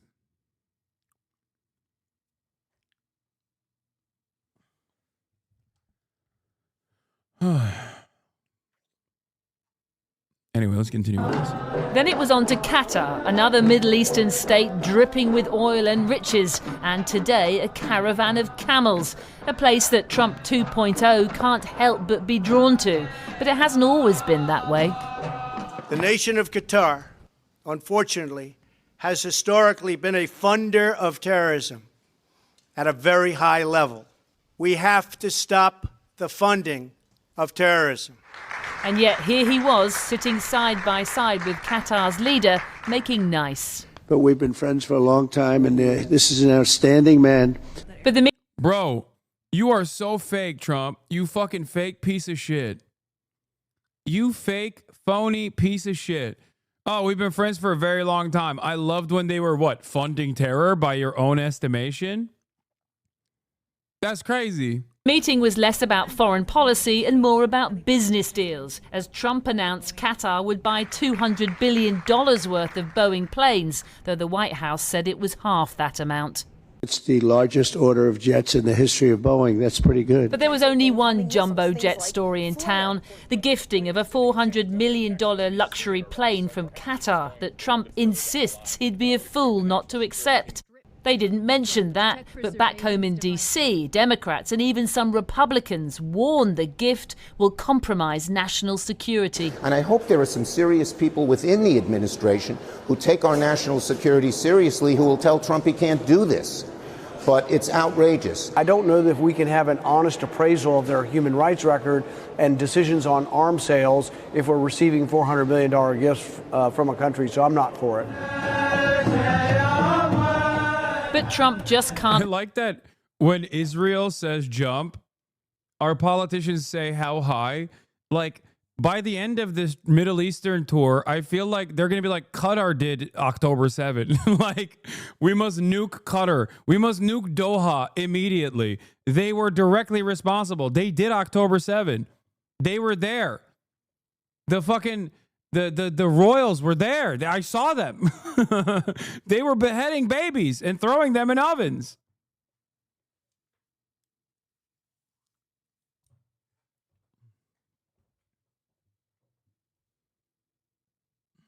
resist? How could he?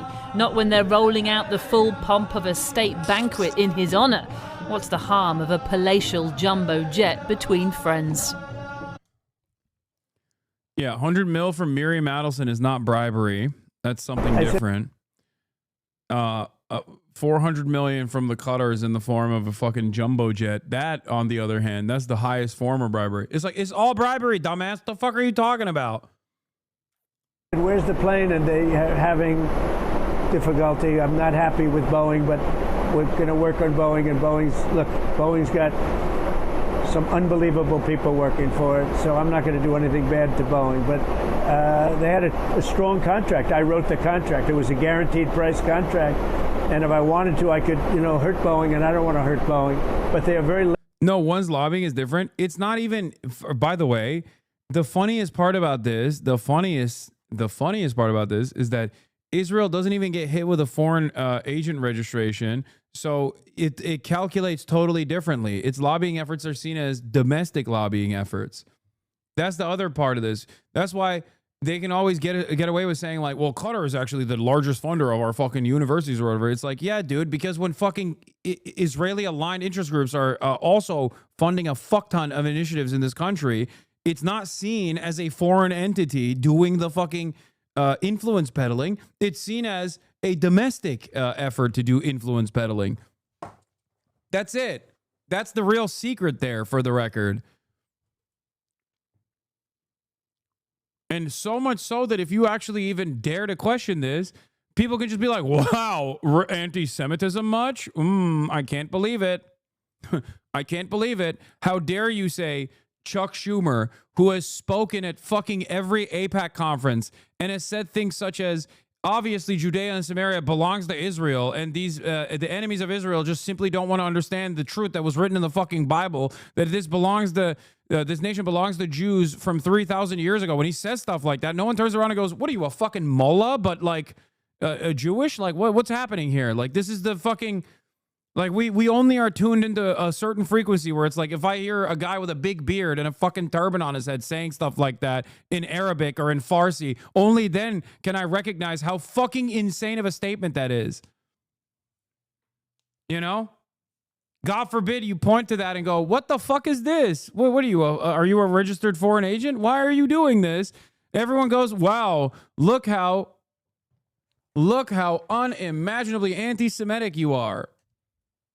I see why people take special notice of this bribe, though, because Israeli influence is a lot more institutional and official.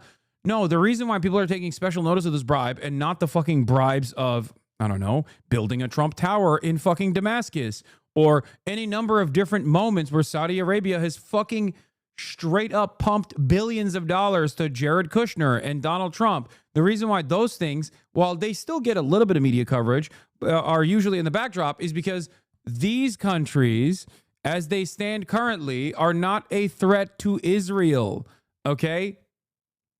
That's why, because these countries are a part of the Abraham Accords. These countries actually want to normalize relations with Israel. And the very moment that you say, okay, I'm normalizing relations with Israel, Israel can do no wrong, then it's over. It's not a problem anymore. Qatar, on the other hand, which also wants to collaborate with Israel, obviously, as a regional actor, is still somewhat neutral to the Palestinians. Remember, I'm not saying they're fucking pro-Palestine. I'm not saying that they care about the safety and security of Palestinians at all, but they're neutral. And that is the reason why everyone freaks the fuck out about Qatar doing this, okay? It's the same reason as to why people freak the fuck out about Turkey and Israel being at odds in Syria. If you recall, right before Benjamin Netanyahu came to Washington, D.C., there was already like some conflict brewing in Syria because they had already partitioned Syria, and Erdogan had some different initiatives for Syria than Israel had for Syria. They had different designs for it, even though both of these parties, while still have like they have some semblance of autonomy and have their own fucking regional interests. Both of these parties are still operating at the behest of U.S. empire. Okay, so when that happens, then obviously people start talking about, whoa, wait a minute, like, you got to dial this back a little bit. Israel literally bombed a fucking airport that had Turkish engineers in it in Syria. It became a major problem. Then they quickly wrapped it up and we're like, all right, it's fine. And once America got the Kurdish militias to stand down, okay, once again, the ever-present pro-Kurdish in the United States of America, once again wrote them off, okay, and is trying to find a way to basically bring the Kurdish militias under the banner of HTS or the current Syrian government in a way that doesn't like offend Turkey's interest in the fucking region, because their grand design revolves around just eliminating the threat of Syria being a logistical hub for Hezbollah between Iran and Hezbollah. Once they're done with that threat, it's over. It's no longer a problem. You can fucking partition the country whichever way you want to other regional actors, because nobody fucking gives a shit about Syrian people. Anyway, once that took place, and Israel couldn't use Kurds as a ethnic group that they could sometimes launch against Turks if they felt the need to do so, they started talking about the Druze population. Bro's crying again? What? Some of you are unfortunately too stupid to understand political commentary or even human emotion. I am not crying. I'm just describing the events that have unfolded in Syria since the HTS takeover, but you have no way of reading anything outside of the lens of fucking drama. So you come in here and you go, oh, you must be crying. You're crying again. God damn. Anyway.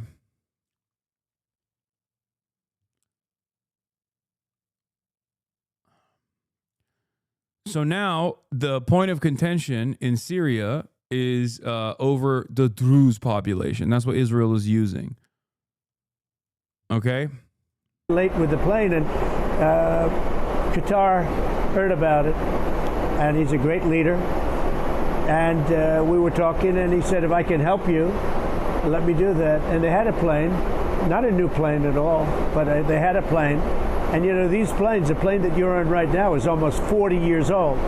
And when you land and you see Saudi Arabia and you see UAE and you see Qatar and you see all these, and they have these brand new Boeing 747s mostly, and you see ours next to it, this is like a totally different plane.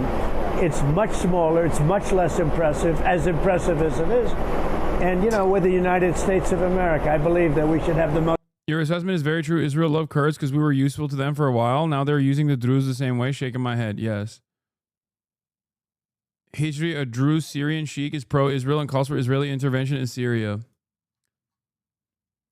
Anyone in the region that is pro-Israel or pro-America is, I mean, that's what it is. They're pro-Israel and pro-America. They are begging to be a outward asset for imperial endeavors. That kind of attitude will inevitably create a incredibly, oftentimes fundamentalist reaction. But of course, that doesn't matter. That's a problem for the next decade or so.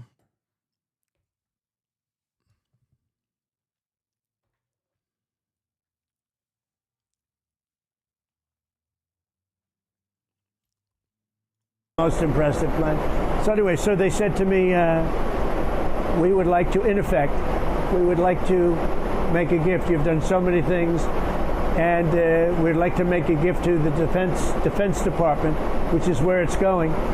And I said, well, that's nice. Now, some people say, oh, you shouldn't accept gifts for the country. My attitude is, why wouldn't I accept a gift? We're giving to everybody else. Why wouldn't I accept a gift? Because it's going to be a couple of years, I think, before the Boeings are finished. And they'll be wonderful when they're finished, but that's a long time. Isn't part of your argument how the United States has paid untold billions and trillions of dollars? I didn't even realize Haney was there. Securing every aspect of the world? Well, I said that. I said, you know, we've secured that part of the world for many years. So if somebody makes a gift, then I get nothing. I get to fly it like any other president would. Ultimately, it'll be at the end of its lifetime or at the end of the term, because we're going to have the other ones in by that time. So the U.S. is kind of giving them gifts. It's called national defense. Yeah. No, security. Well, we give a lot of gifts. We give too many gifts, to be honest with you. We give gifts to defend countries. They wouldn't even exist. Many countries wouldn't even exist. All over the world, countries wouldn't even exist. But I thought it was a beautiful gesture. Now, there are those that say we shouldn't be accepting gifts to the Defense Department. And I would say only a stupid person would say that. Why wouldn't we do that? And so it helps us out because we'll have a relatively new plane instead of having 40-year-old planes. These planes are 40 years old, and that's not representative of our country. Let me go to the other side, and that's the national security equation. And I know every one of these countries that we will be stopping at here and we'll be reporting on this show, every one of them is worried about one country, and that is Iran. #1 state sponsor of terror. And obviously the Iranians, you've been very, very clear. They can't get a nuke. That's right. They can't enrich. According to published reports, they could be 3 to 6 months away from being a nuclear power. There won't be a nuclear power. Let me just explain.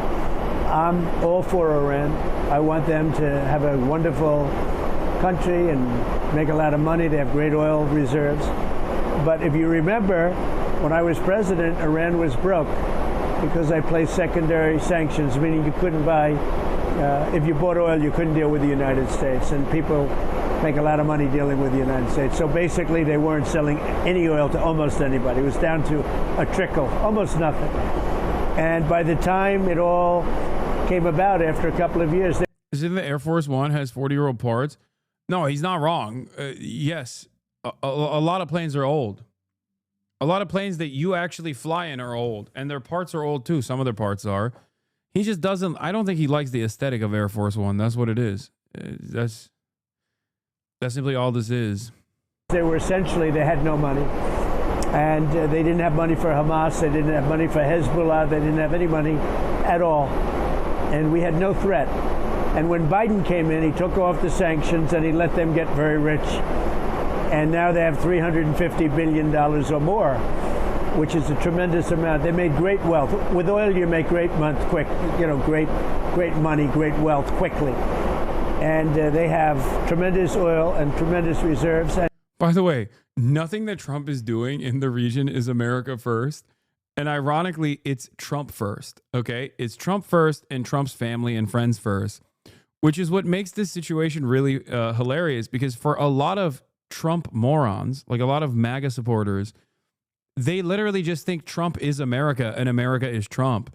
So when Trump does stuff that's like very openly self-serving, they go, hell yeah, brother, that's America first, baby. That's it. That's the whole point here. The entire point here is fucking Trump first, America first. That's what this is. And Biden freed because they're peasants? Oh, absolutely. Abso-fucking-lutely. them up from what I did. And coming up, Louisiana Senator, our favorite senator, John Kennedy, will join us with reaction. A federal judge has just ordered. We covered this already. Georgetown researcher detained college student detained by ICE following a mistaken traffic stop. My life is here. They're still talking about the Qatar controversy. That's crazy.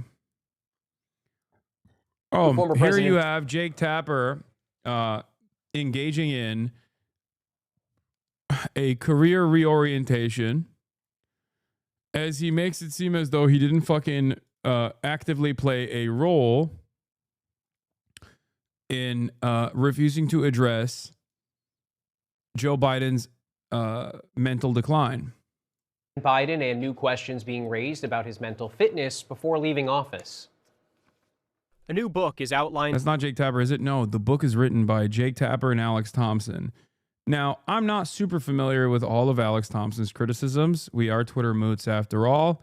Maybe he was more critical of Biden's mental sanity, but Jake certainly was defending him until it was indefensible. New claims about former President Biden's physical and mental health. The book, Original Sin, claims Biden's health had become so severe that there were internal discussions about putting the president in a wheelchair after the election. They started putting aides around him as he walked to Marine One, the helicopter. That was to kind of hide from public view how bad his gait was, how bad his walking. Yeah, dog, this was September 26, 2024. Where were you before September 26, 2024? You know what I'm saying? I was there. Every American was seeing that reality. Every American was recognizing that reality. At a fundraiser last year with actor George Clooney, the authors claim Biden seemed severely diminished and did not recognize Clooney despite Biden knowing him for decades. According to the book, former President Obama, also at that fundraiser, had difficulty making sense of Biden's behavior and blamed Biden's busy schedule. But the authors say Obama would come to realize that scheduling was not the fundamental problem. Like, I feel like Alex Thompson was way more critical on Joe Brandon and earlier in comparison to every other member of the media, many other members of the media. One of the first libs that came out and actually criticized Biden's age and diminished quality was Ezra Klein, I remember. But of course, far before then, you know who was out there in the fucking trenches? People like myself, people like yourself. We all saw this reality. And yet, mainstream media actively fucking dropped the ball. They were so predisposed with trying to defend the institutions that they just did not make a big fuss about it, and actually would silence people who were making a big fuss about it. Yeah. Favreau anecdote here. A sharp Biden in 2022, a lost Biden in 2024 is emerging. Is the emerging Dem CW. Basically, that he started fading badly after the midterms, not unrelated to Hunter's trouble. Except, this isn't the case. A full 2 years prior to 75% of registered Dems did not want Biden running in 2024. In 2022, 75% of Democratic voters want someone other than Biden in 2024. Okay? The New York Times published a Biden is old article every week, if I recall correctly. No, that is also not true. The timeline is messed up here. Every single liberal outlet changed trajectory once Biden's brain malfunctioned in broad daylight in front of 50 million Americans that tuned in to the debate. But the idea that, I mean, I have a tweet from 2019. Chat, pull my tweet from 2019, please. Someone. You know the one I'm talking about, where I say Biden's going to be a one-term president. Why are we fucking dropping the incumbent advantage by picking him as the guy?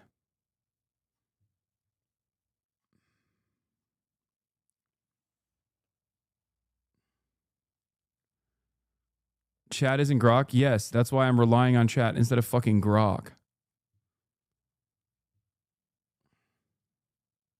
Thank you, Kilburn. Here it is. April 14, 2020, not 2019. One truly wild thing that we haven't really talked about is Biden's stated interest in being a single-term president.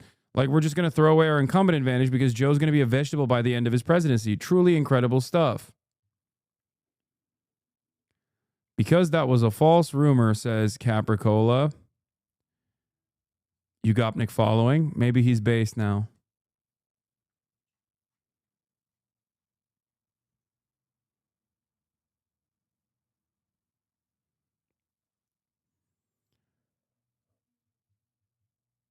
The unfortunate reality is that Biden's decline is different and in many ways less ignorable than Trump's. Trump's been on a slow decline so long, it's like boiling the frog. Yeah, I also remember duking it out with Libophonics and Fango Libs in the chat, where I was talking to both of them at a time when they were like, well, Trump is also mentally diminished too.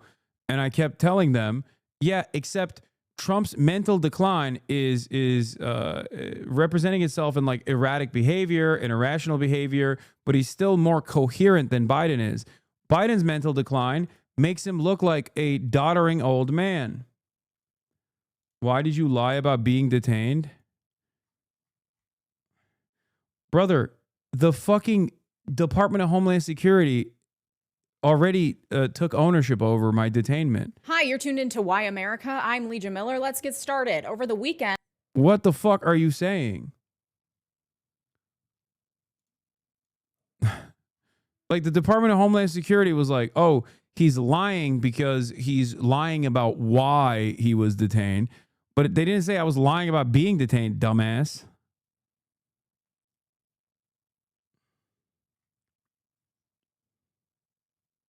Yeah.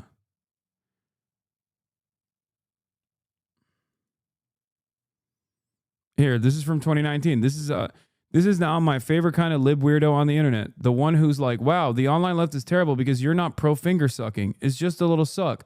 Joe Biden has been showing signs of mental decay since day one, and that's before we get to his policies. The thing is, I didn't even say or imply he's a rapist or whatever some libs think I was signaling. It's just another clear example of Biden doing an extremely abnormal thing because his brain is doo-doo.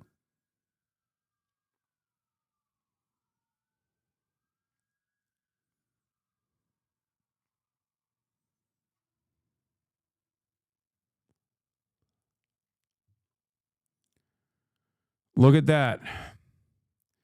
Destiny was right about you. Holy fuck. He wasn't sucking on his wife's fingers. She was waving her hand in front of his face and he was trying to be funny. If people watched the entire thing, it would be left completely unnoticed. The online left is a huge fucking disappointment.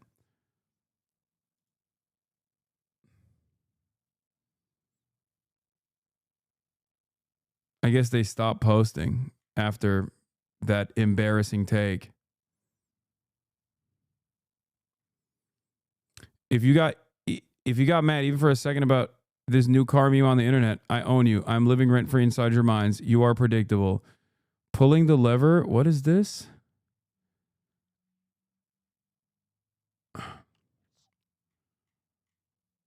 Free scrolling a rando's profile. I like seeing where they're at now, you know? The where they're at now memes.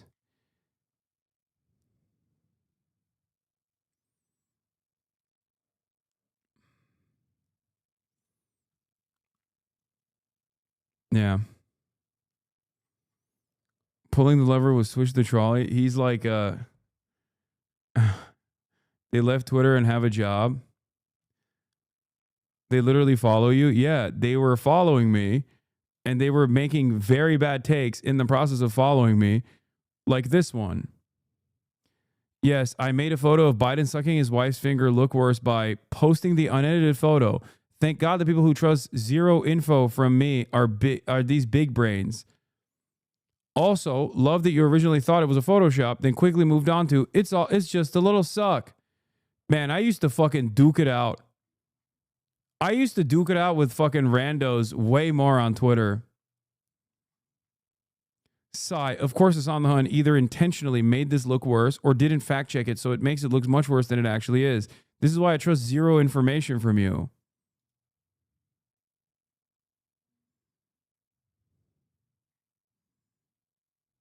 There's nothing someone can say or do that is worthy of of saying they need a lobotomy. You should delete this.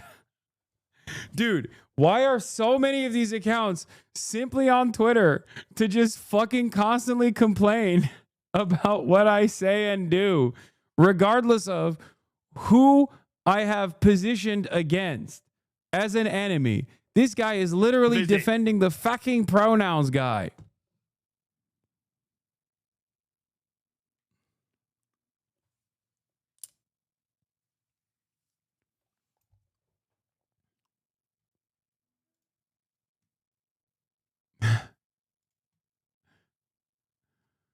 I swear this is mental illness. I swear this is a significant type of mental illness.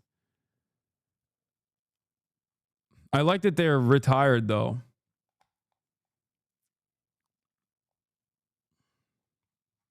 Brother, it's 2025. No, I know.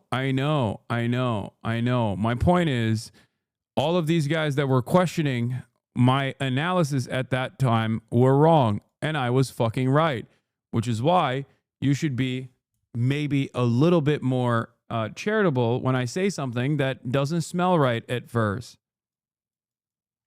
Okay? That's the point.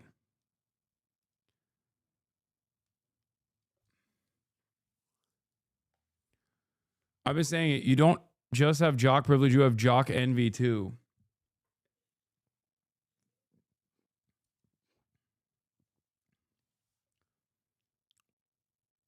Do you understand?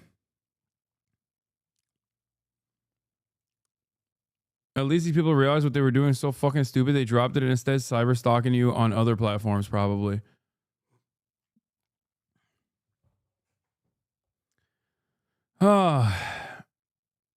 Anti-SJW, Fem Twitter, YouTube coming back hard like it's 2016. The gamers are on the march, and I hate all of it. I know. They're going to use that against you. Use what against me? The reason why we're going down this rabbit hole is not just to say I was right. The reason why we started this rabbit hole was because I wanted to show you that this wasn't like crazy or it came out of nowhere. Okay? That's it.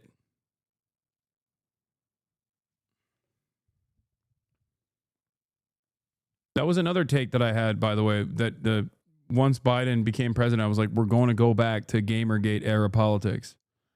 That also took place.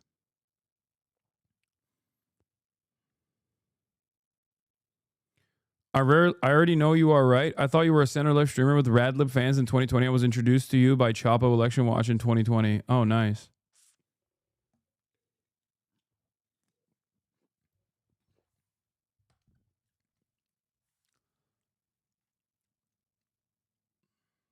Anyway. Destiny was right about you. Holy fuck. He wasn't sucking on his wife's fingers. How does it feel to be consistently wrong all the fucking time? It's crazy. And so shameless too about it. You just got the wrong information. And at no point do you go, man, the person who's like speech patterns I'm trying to fucking emulate here is consistently leading me astray. Perhaps I should seek out maybe even some of the people that I was uncharitable to and realize that that person has been fucking duping me, okay?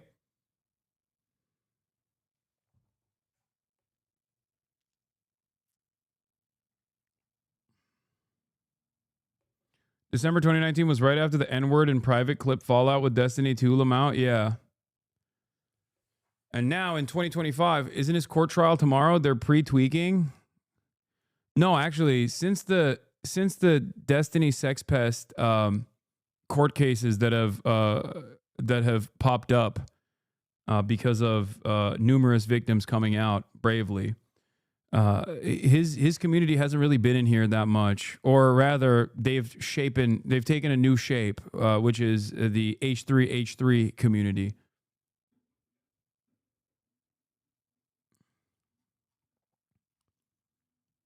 They actually have either completely reformed they've reshaped their angle of attack.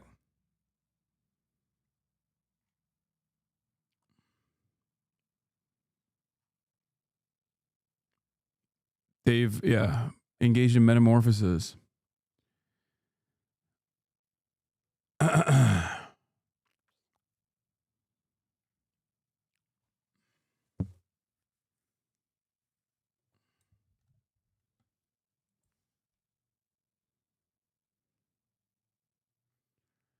You can see them swarming Palestine posts on Reddit all the time. Yeah.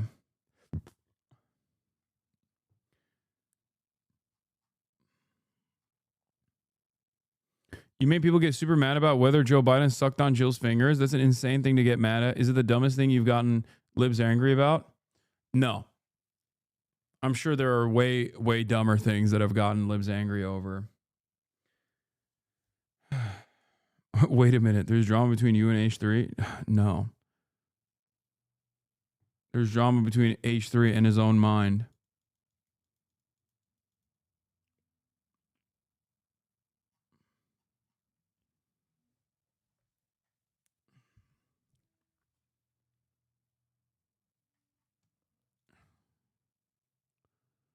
Anyway, where was I? Yeah.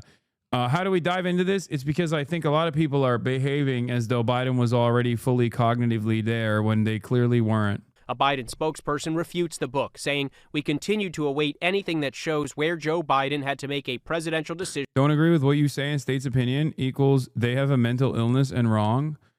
No, that's not true. There are plenty of people who disagree with me that I have reasonable disagreements with. They're not all mentally ill. The reason why I call the people that I call mentally ill are mentally ill people. The type of people that spend an incredible amount of time in the Like this. Hasan said he was in the trenches. Lamau cap. He got a point. Don't agree with me. Like you would be probably in the mentally ill category. It's like, if you don't like my opinion, I don't know why the fuck you're consuming this content. You're spending a good deal of your time and your day just consuming shit that pisses you off. You know what I mean? Like, that's mental illness. That's not a sign of mental sanity. I don't do this. I don't go into like Asmongold's chat and sit in there and wait for him to say some shit just to respond and be like, oh, fucking sucks. You fucking suck. You're stupid.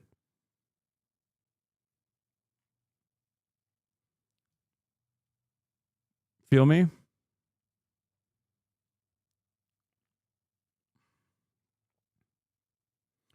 They like being angry. It gives them purpose. I know, but it's just so sad. It's sad because people don't realize like what kind of impact that has on your own mental health. By the way, a reminder to chat at 5:45 in an hour from now. I am going to I'm going to be talking to NBC News. Me in the chat.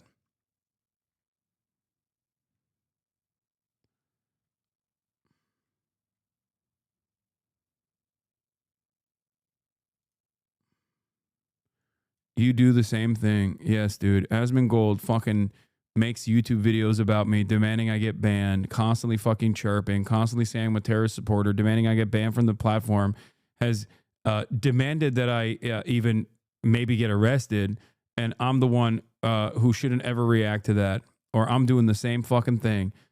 Point to a single time where I've demanded for Asmongold to be banned, by the way. You can't, because it doesn't exist. Even after he said fucking Palestinians are inferior and deserve to be genocided, I was still charitable to him. Okay? No, we don't do the same thing.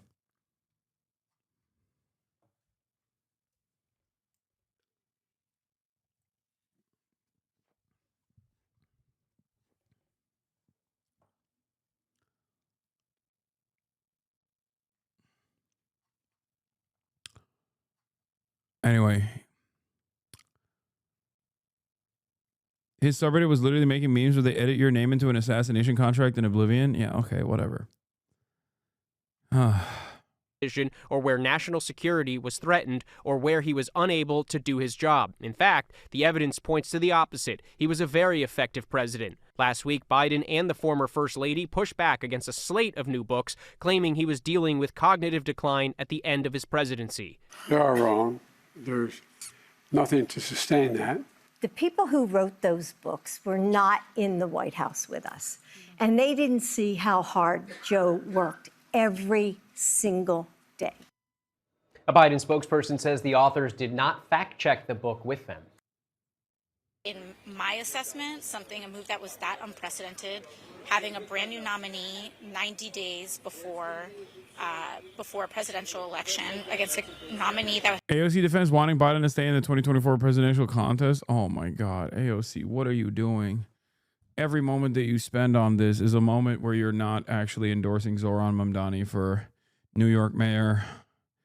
Come on, please. had been running for 4 years straight was a major risk. And so, like, I think regardless of what the situation was, it was such an unprecedented move that, you know, I think everyone in so much uncertainty, everyone had their own opinions on the matter. And we saw, you know, what happened. Vice President Harris ran an excellent campaign, but it was 90 or so days. And I think it was very, very hard I think it's very challenging for the American people to assess a new nominee 90 days out from the election.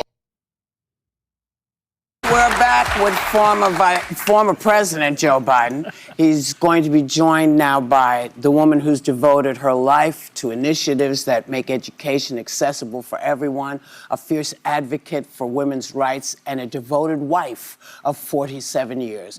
Please welcome back former First Lady. Oh my God, bro, he looks like shit. Dr. Jill Biden.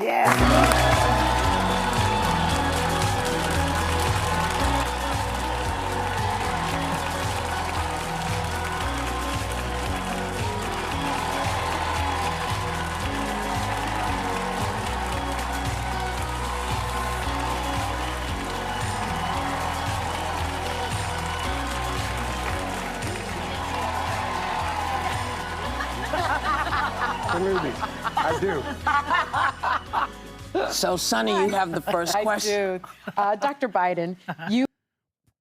Bro, this is so strange. It's like out of a nightmare. It feels like it's I don't know. There is like a very weird aura to this entire process. It's so awkward. What the fuck? You have officially been a private citizen for 109 days. Wow. What was the first thing you did as a private citizen that you weren't allowed to do as First Lady? And just how is it going? It's going really well. And the first thing, I don't know. I'm shopping in the supermarket a little bit more than I was. Yeah. So, and we've taken the train. We never could take the train before. Yeah. In the last couple. Dude, what the fuck? Dude, it looks crazy. Dude, this is a fever dream. It looks so crazy. He looks like, oh my God, put him out of his misery, dude. What the hell? Oh. Remember the piece about him piping her shit? How can I forget? Our glorious president is in great health. He breaks Jill Biden's back every night. The secret to their healthy marriage is how she throws it back. How he nuts inside of her. This is how the Daily Mail reports Biden still got it. He's piping her down.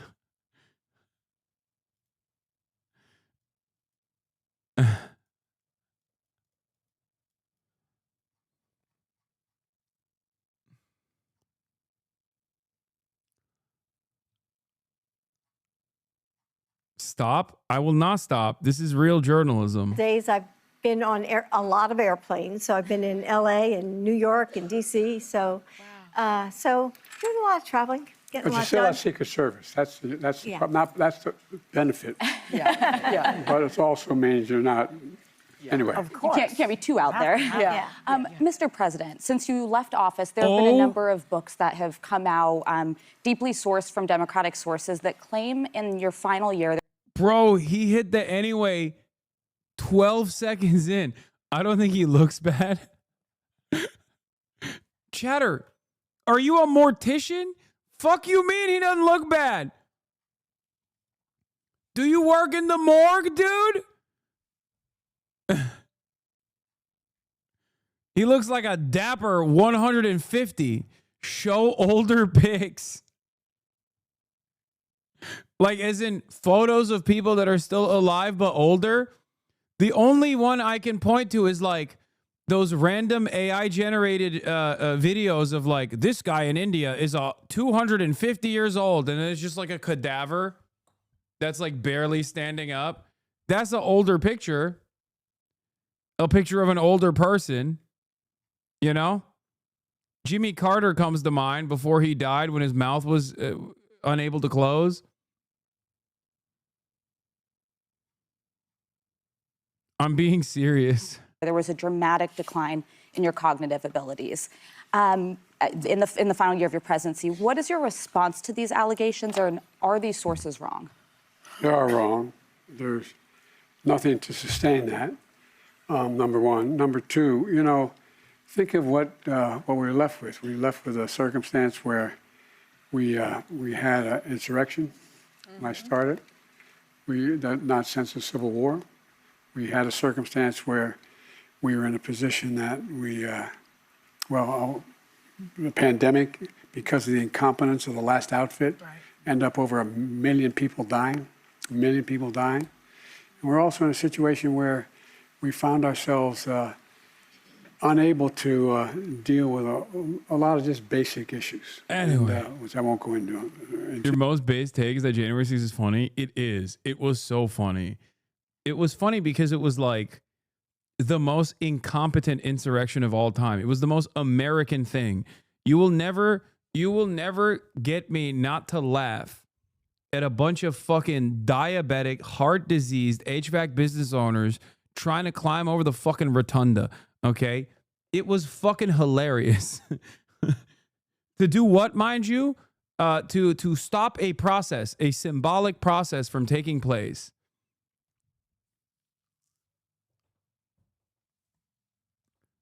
They went in and they took a shit on Nancy Pelosi's desk. That's all they did. Interest of time. And so we went to work and we got it done. And, you know, one of the things that well, and Alyssa, you know, one of the things. I've gone too long. Also, fun reminder for everybody, this man literally was so fucking incompetent and so unimaginably self-interested and so invested in the continuation of Israel's live-streamed Holocaust with his go-ahead and his weapons that he basically threw the election away and handed the goddamn government to this also incompetent fascist administration, which he also was caught smiling alongside of. Like, remember, he's like, oh, I ran in office because Trump is a fascist, Jack. He's a Nazi. And then by the end of his presidency, he's fucking doing ass grabs with Donald Trump's side of the White House. How the fuck did that happen? And I got some smoke for Kamala Harris, too. Up until yesterday, I was waiting. I was waiting for Kamala Harris to say something, right? Because everybody's like, oh, Kamala Harris has a very different analysis on the issue of Israel than Joe Biden does. A lot of people got mad at me when I said we don't have any evidence that Kamala Harris would be any different than Joe Biden. As a matter of fact, the only evidence we have is that she would have no daylight between her and Joe Biden in terms of her approach to Israel. This also contributed to her losing the fucking election. And I held my tongue because I didn't want to say nothing because liberals get real fucking sensitive about this, okay? 109 days since Donald Trump became president. Or more than 109 days. Sorry, like it's almost 115 days, okay, at this point. 115 days, give or take. Did Kamala Harris come out and make a fucking declarative statement about Israel doing a genocide in that process? She wasn't running for president anymore. She was unshackled, unrestricted from the normal rat race that you would engage in with your political ambitions. Did she? Because I didn't hear it. She was unburdened. She was mother. She was mother cunt. Why did she not say anything if her opinion on Israel was that it was going to be very different from Biden? She was unburdened by what has been, and yet she chose not to say anything about Israel. Oh, wait, that's right. She did say something about Israel. The first time she posted about fucking Israel was when the Trump administration cut a deal with Hamas directly to release the American-Israeli dual citizen from New Jersey, Elon Alexander, who fucking moved to Israel to participate in a terrorist act as a part of the Israeli occupying force.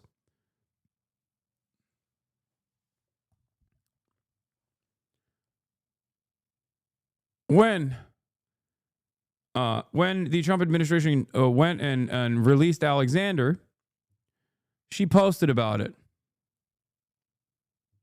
That's the one time. And I believe since then she has actually said something about, what do you call it? And that's what you say to all the annoying liberals online saying Kamala would be better. Ask, where is she? Nowhere. She doesn't give a fuck. Exactly. Exactly. She does not give a fuck. She does not give a fuck. Yeah, I still can't stop thinking about this. Imagine if an American went to German-occupied Poland in the 40s to enlist as a Nazi concentration camp guard, got himself captured as a POW, and then the Democrats celebrated his release. The moral route is incredible. After 584 days in Hamas captivity, Kamala Harris says, American citizen Edon Alexander is finally reunited with his family. From my meetings with the Alexander family, I've long admired their strength and courage, and Doug and I join all Eden's loved ones in celebrating his safe return. Kamala Harris and Jill Stein are fucking, operatives of the same wavelength here. Except at least Jill Stein, performative or not, doesn't matter, literally was anti-genocide,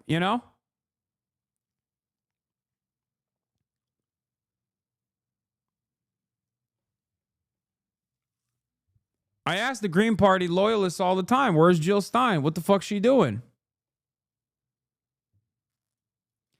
I know I'm being annoying and you're doing the news, but check Dan Sullivan's Twitter regarding your detainment. Here's a fucking perma ban for you. I would never in a million years do that. Why the fuck would I care about what this 60-year-old psychopathic, Diddy-funded pervert has to say about anything? Are you fucking... Are you decapitated? Like, it's not even a brain at this point. It's just like you've lost everything above the stem. Like, this is beyond a lobotomy if you think that I would ever be fucking interested in what that repulsive freak has to say.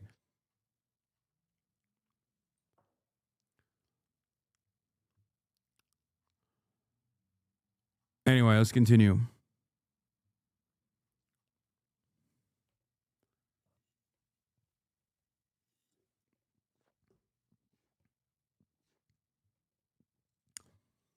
That's a lesson for all of the drama baiters. Why a perma ban though? I don't know who that person is, but isn't that a lot? You get a week off. Don't question some of the drama baiting bans I engage in. Okay? Heads must roll every now and then in order to maintain proper posture in the chat. Some of you fucking drama perverts, drama pedophiles have gotten far too comfortable. Enough. Enough is enough.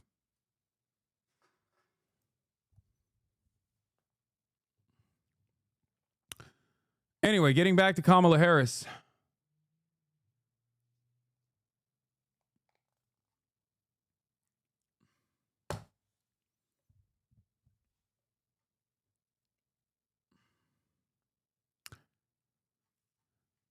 What the fuck? This is her first take about Israel-Palestine? Why hasn't she come out and spoken out against the Trump administration? It's not like the genocide has exchanged hands. The genocide is now under the ownership of the Trump administration. You can engage in reverse polarization. You can position this from a partisan angle. Where the fuck is this?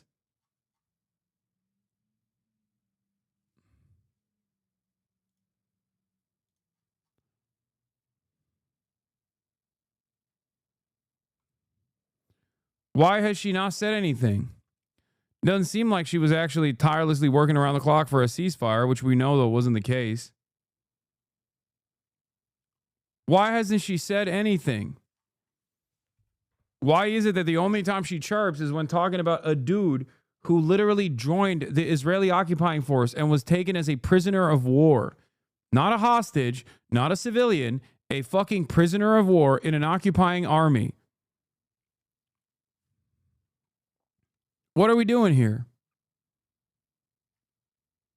I think is that the people who wrote those books were not. Why is she still trying to act like she's relevant? No, this is a message to the fucking liberals that chirp about this stuff. Yeah. 4 months in the Trump administration, the only thing Kamala Harris has said about Gaza was about Israeli hostages. So no, I don't think she would be risking things like directly negotiating with Hamas as Trump is, and progress on the war would be even worse. I don't know if Trump will get to an actual resolution on this.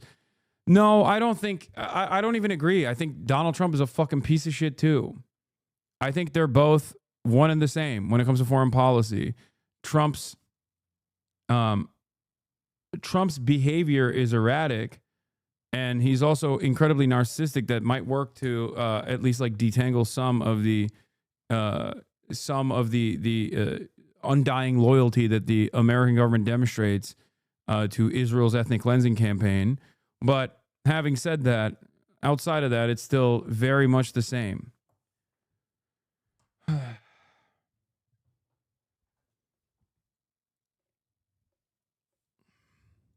In the White House with us. And they didn't see how hard Joe worked every single day.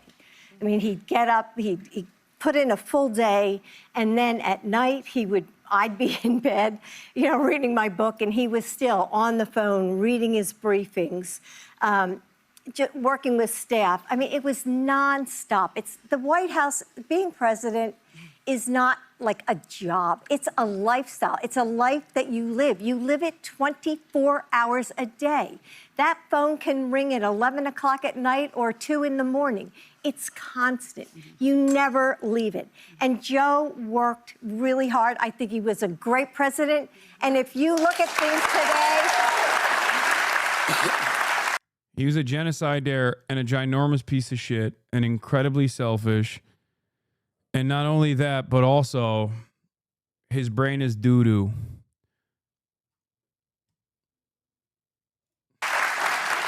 Why the fuck are people clapping today? Give me God, Joe Biden anytime.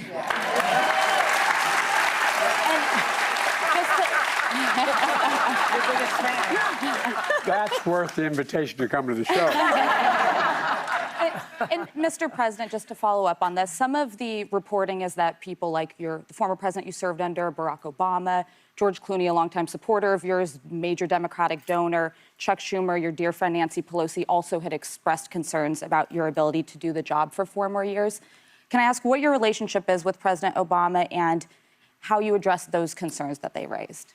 Well, look, I think that the only reason I got out of the race was because I didn't want to have a divided Democratic Party. It was a simple proposition. And so that's why I got out of the race. I thought it was better to put the country ahead of my interest, my personal interest. I'm not being facetious. I'm being deadly earnest about that. Yeah, we know. And I think that, we still, let me put it this way, I had 6 more months. I did a pretty good job in 6 months. Yeah. As a former president. I was doing the G20 in Brazil in November. I was meeting with Xi. There's nothing that changed in terms of my work ethic or the success we had with foreign policy or domestic policy. It's especially funny that under the Biden leadership, the reasonable foreign policy guy, the adult in the room, basically fucked up international rule-based order harder than any other president, like worse than Donald Trump even.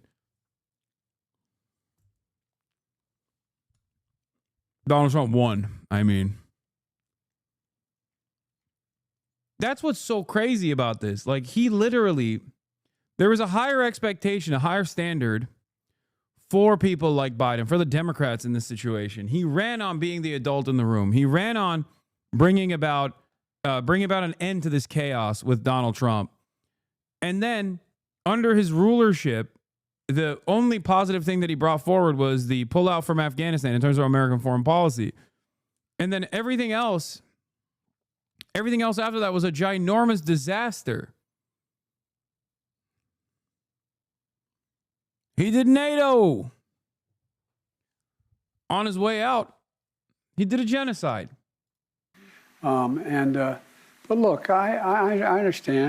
You're looking for the words rule-based order. Did I say something wrong? I don't know. My brain is dookie too. And the last thing we needed was for me to, and by the way, it's not illegitimate to say, look, I know he only looks like he's 40, but... Okay, I'm done. I can't watch the rest of this. Key House committees worked through the night, we're told. We're going to talk about Medicaid cuts. Ben Shapiro destroys Kanye's pro-Hitler song. What?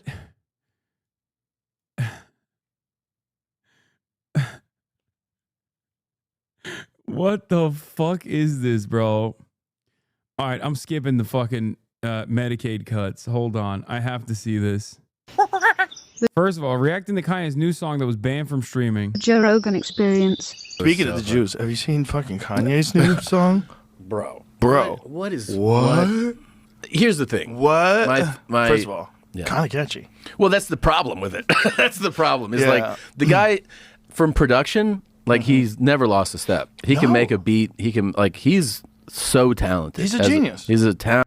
I don't even agree with that. Like I under normal circumstances, maybe. I'm not saying this because this song is about Adolf Hitler.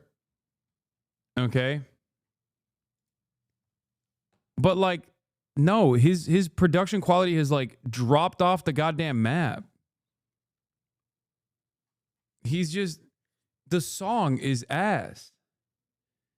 The worst part about it is that the hook is like, it causes earworms. So when you even listen to it accidentally, it just gets stuck in your head. And then you're like literally fucking thinking those lyrics in your mind, and it's not good. Okay. So I guess in a weird way, it's like brain poison. If your goal is to get a bunch of people to fucking think in their minds the words Heil Hitler and the N-word, then yeah, it succeeded.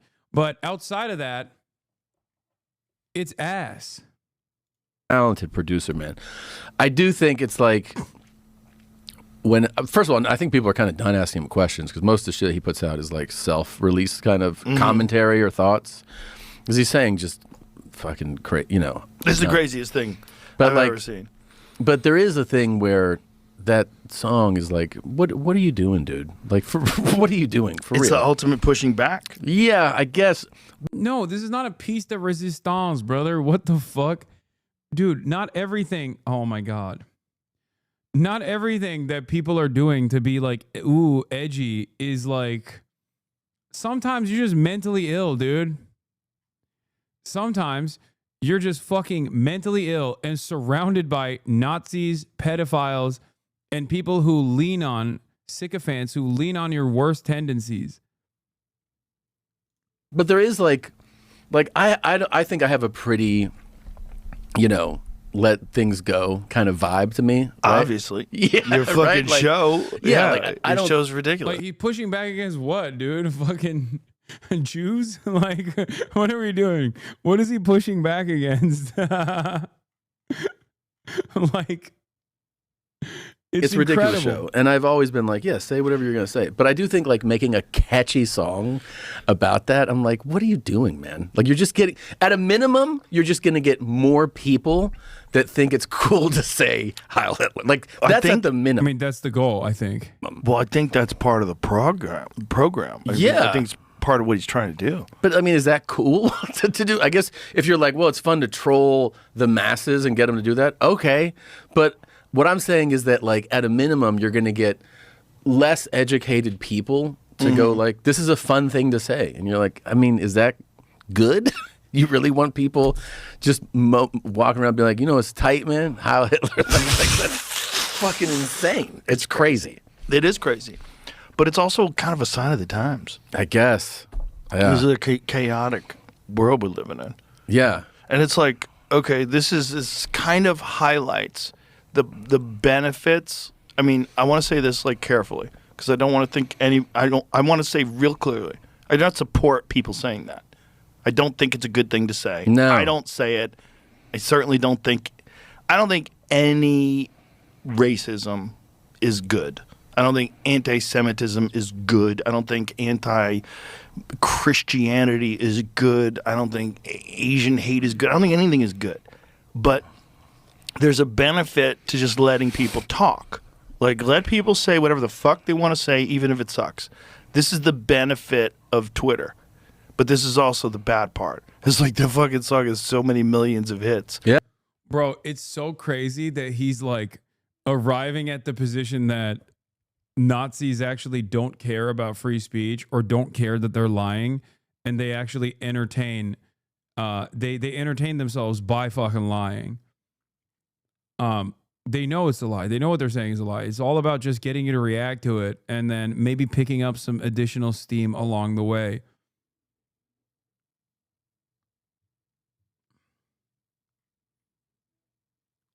Yeah. On Twitter. It's been banned from every platform. Yeah.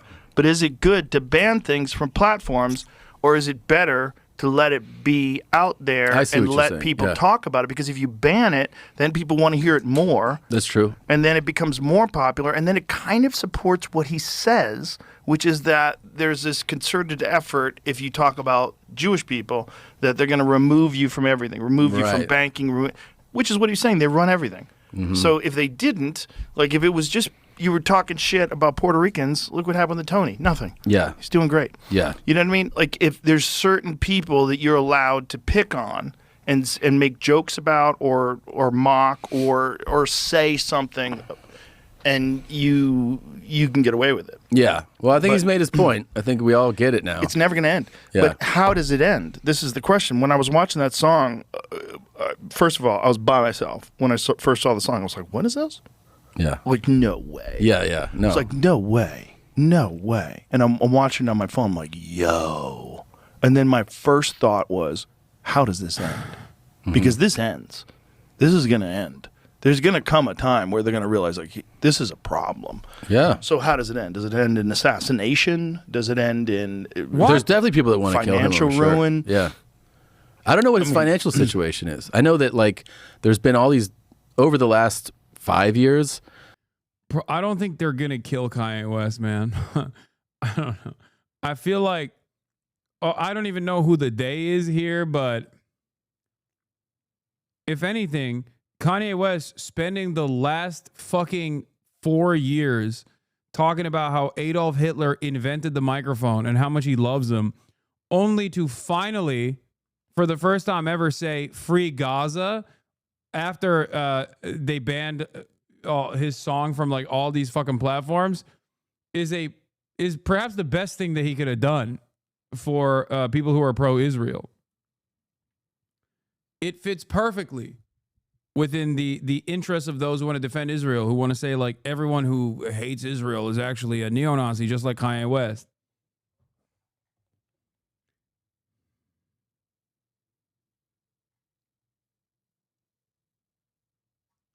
That's what's going on here.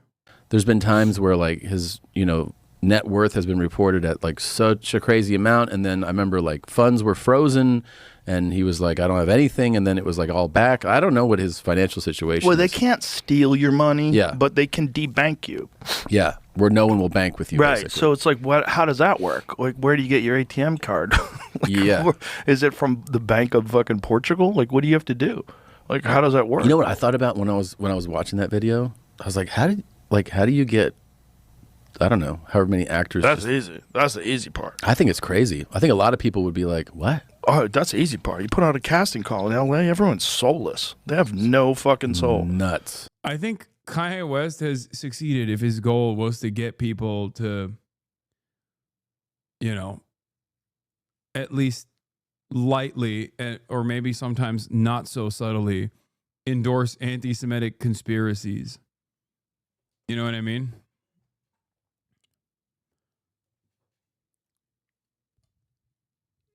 Look at Joe Rogan on the fucking largest platform doing it right now.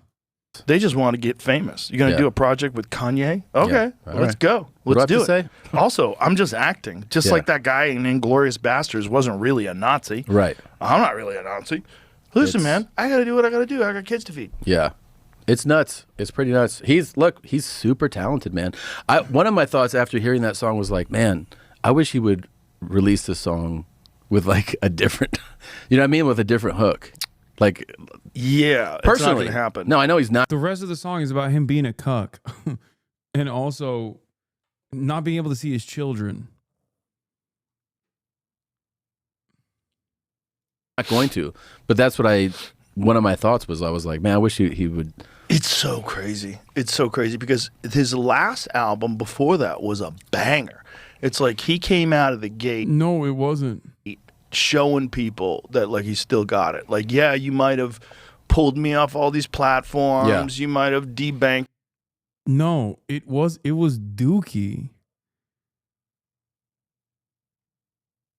The one song was fucking, I guess, Carnival, and even that got stale super quick. What the fuck? Like, think about Jesus Walks and then think about anything that Kanye West has done in like the past 6-7 years. Like, how could you even compare anything in the last 10 years? Yeah, Life of Pablo came out in 2016. Compare that to whatever the fuck he has released.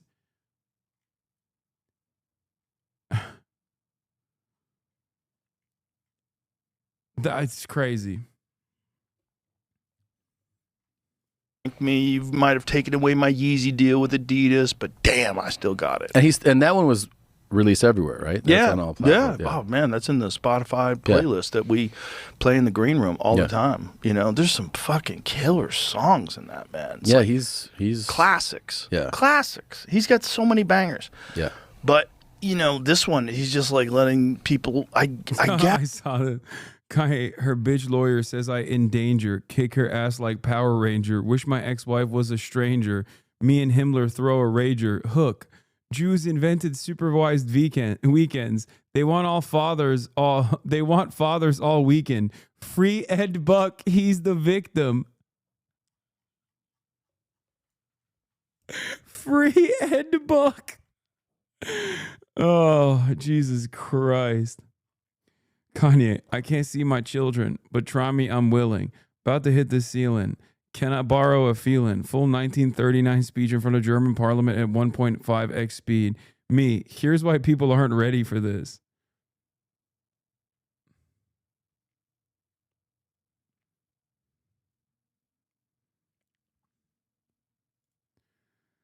It's the single most authentically transgressive thing an artist has done in my lifetime, and the result speaks for itself. I like that these guys are basically like, yeah, you see, I fucking pissed and shit in my diapers. I took the piss and shit off of my diapers and smeared it all against the walls. And now no one wants to be around me. Look how fucking awesome I am. Look at how transgressive this is. Oh, Elon Musk. We should never forgive him. This is more Elon Musk than it is Kanye, okay?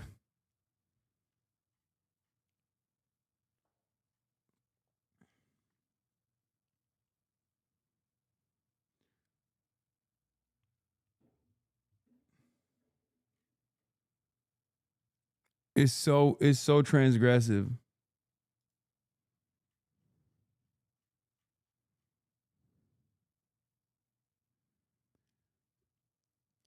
Ay. That's in his eye? I mean, I don't know. I haven't talked to him about it, but I guess he's like, I'll do whatever the fuck I want. Well, I'm going to say whatever the fuck I want. Yeah, clearly. So I'm going to do the one thing that you're never, ever, ever supposed to do. I'm going to make a catchy song that's Heil Hitler. Yeah. Yeah.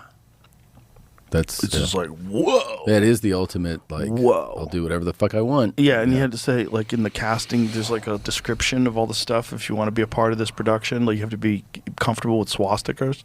Is that was in the... Yeah. He's got a diamond-encrusted swastika. That's also insane, dude. By the way, you know a Jew sold him that. Probably. Yeah. Or at least supplied the diamonds. Yeah. Where'd the diamonds come from? That's insane. The Jewish people have been controlling diamonds for a long time. It's insane.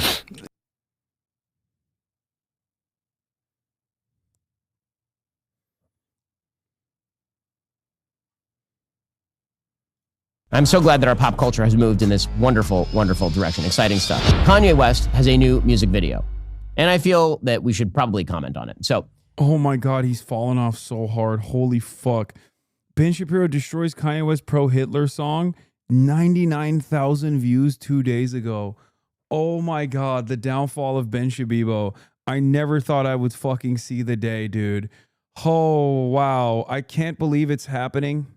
I can't believe it's happening at a time when, like, his replacement is so much fucking worse. Not so much worse, but just, like, smellier overall.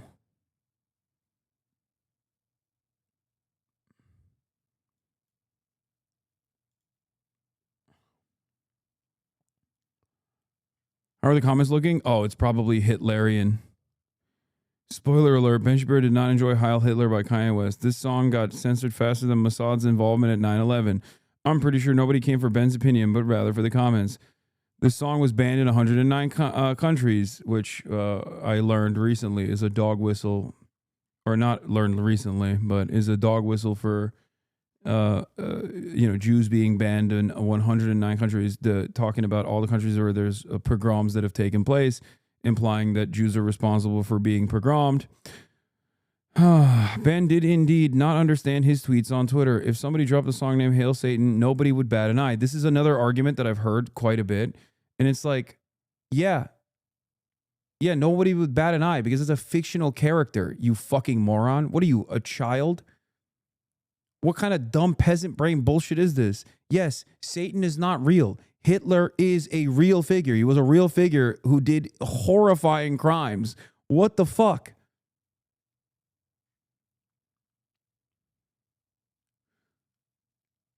Like, a better argument here would probably be to say, like, oh, no one would care if someone dropped a song named Hail Stalin or something, or Hail, that's still not a good argument, but for the record, I'm just saying that, like, that would be an argument that at least, like, makes more sense to a larger number of fucking dumbasses.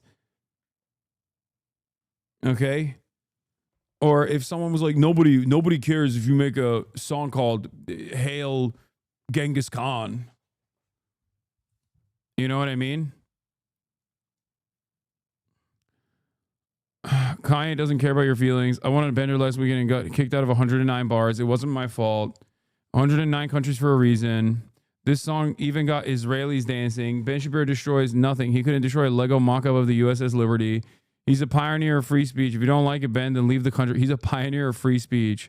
On a scale of 1 to 271,000, the song gets 6 million. 271,000 is another dog whistle, implying that the number of Jews that were killed in the concentration camps was actually 271,000 as opposed to the 6 million figure, which is so crazy because it's another version of this like weird ass Holocaust revisionism where it's like, well, that would still be really fucked up.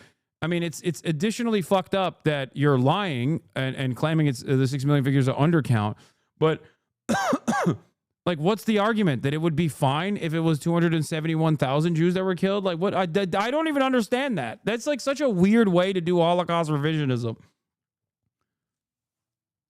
And yes, I was right. It's all fucking Nazis in the comments. Oy vey, you are only supposed to sing about murder and drugs. The comments under Asman's reaction are legit Hitlerian. Ben Shapiro crashes out. For a lot of young guys, it's not about racism. It's about escaping this HR nightmare regime. No, it's a lot about racism. China has been a month from collapse and Iran 2 weeks away from getting a nuke since I entered high school in this year in 2000. Okay, that one actually is like surprisingly smart comment under Asmongold's comment section. What the fuck? Inside of your two wolves, one is Ben Shapiro, one is Kanye West. The guy has fought against identity politics for so long and is fully embracing identity politics the exact same way too. Ben must be one of those few people who actually take Kanye seriously. I don't even think Kanye takes himself as seriously as he does.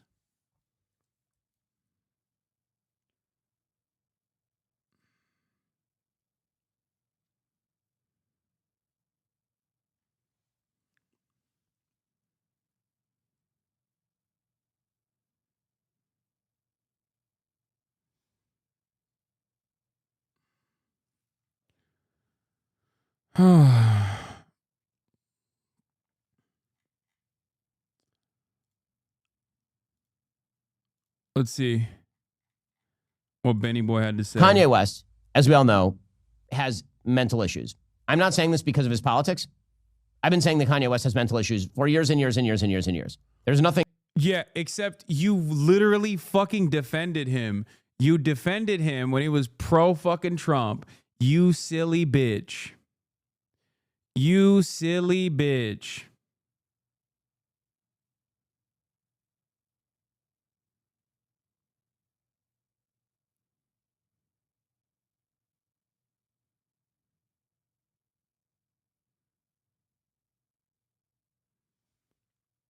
Nothing new here. Years and years ago, when Kanye West was making inroads with the first Trump administration. I tweeted famously, live by the Kanye, die by the Kanye, because he's nuts. And Kanye's mental issues continue to contribute, I assume, to his bizarre fixation with the Jews. So he now has a new song titled Heil Hitler. So just in case you were still pretending that Kanye West doesn't hate Jews, I'm pretty sure he hates the Jews. I mean, two things can be true at once. Who's pretending that Kanye doesn't hate the Jews, man? No, people celebrate that he hates the Jews. That's where we're at. This is officially where we are at now. And by the way, you want to know why we're there? For those of you who don't know why we're there, this isn't just about Kanye. This is 100% about Elon Musk and his Twitter takeover. Elon Musk's Twitter takeover, I said over and over and over again, was going to lead to this fucking neo-Nazi shithole. The Twitter, the entirety of Twitter turning into a neo-Nazi breeding ground. And guess who fucking loves Elon Musk? Ben Shapiro. Okay? Elon Musk, major Trump booster. Elon Musk doing great things at Doge. Elon Musk, also a fucking Nazi. I think Ben pretending what left of his audience hates the, yeah, that's the funniest part. Part of the reason why Ben Shapiro unironically fucking lost everything is because, wait, hold on. What's up?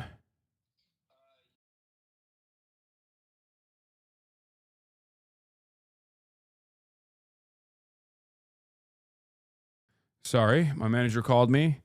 My NBC TV spot is about to begin.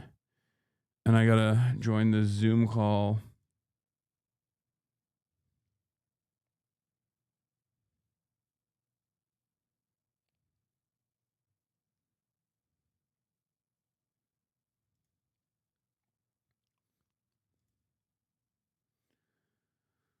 Ooh.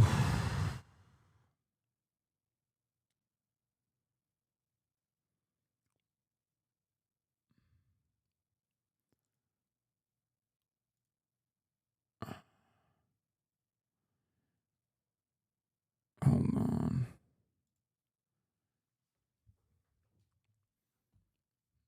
Wait 1 second. Let's see. Maybe this is better.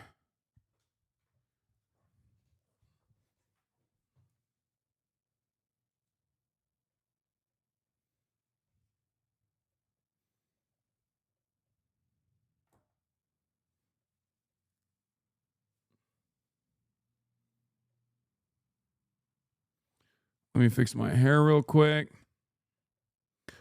You're fine, shit. I don't think so. Let's see.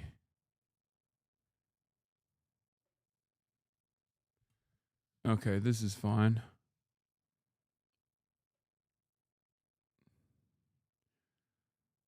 Okay. Take off glasses? No, I'm not going to take off glasses. Okay, okay.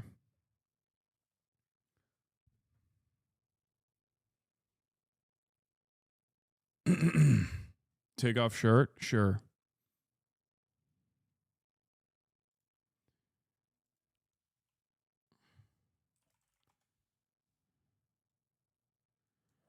Wait, did I go into the wrong? Oh, no, I'm in the right place. All right. Hello? Hello, Hasan. What's going on? Hey, thanks a lot for being with us tonight, sir. I'm going to have audio check in, and we'll be with you momentarily. Okay. Hey, Hasan, it's audio. Can you hear us okay? Yeah, I can hear you guys. Can you hear me? Thank you. Loud and clear. Thank you. All right, perfect. Hi, Hasan. This is Liz, the producer in the control room. How are you? Hi, I'm good. I'm live right now. Oh, perfect. Hello. Thank you so much for joining us. Oh, thank you for having me. So we are in a short commercial break, and after that, we will be the first thing out of the commercial break. Okay, perfect. Chat, look at this.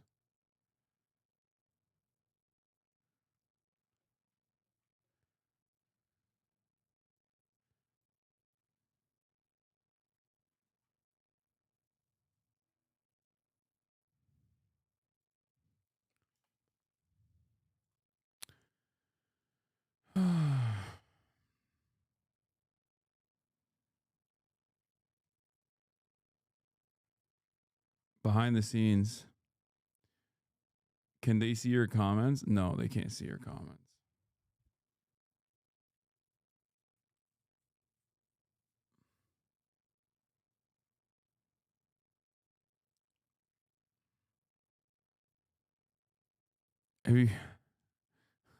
Have you considered starting the interview off like you're Joe All right, stand by, Biden? Hasan.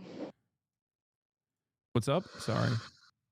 Hey, welcome back. Now to this developing story that You can stand by. We're in the segment now. popular left-wing Twitch streamer and YouTuber Hasan Piker says he was detained at a U.S. airport for hours this weekend and questioned by U.S. Customs and Border Protection about his political beliefs, specifically on Gaza and President Trump. Now, he posted about it on X saying, quote, "It wasn't that bad, but very strange experience overall, though." And Piker's post seems to have caught the attention of the Department of Homeland Security, who replied by saying, and I quote, lying for likes. Now, we reached out to the DHS for comment. They told us, and again, quote, "This is nothing but lying for likes." Hasan Piker joins us right now live. Hasan, let's start right there with the DHS's response. Lying for likes, calling it routine.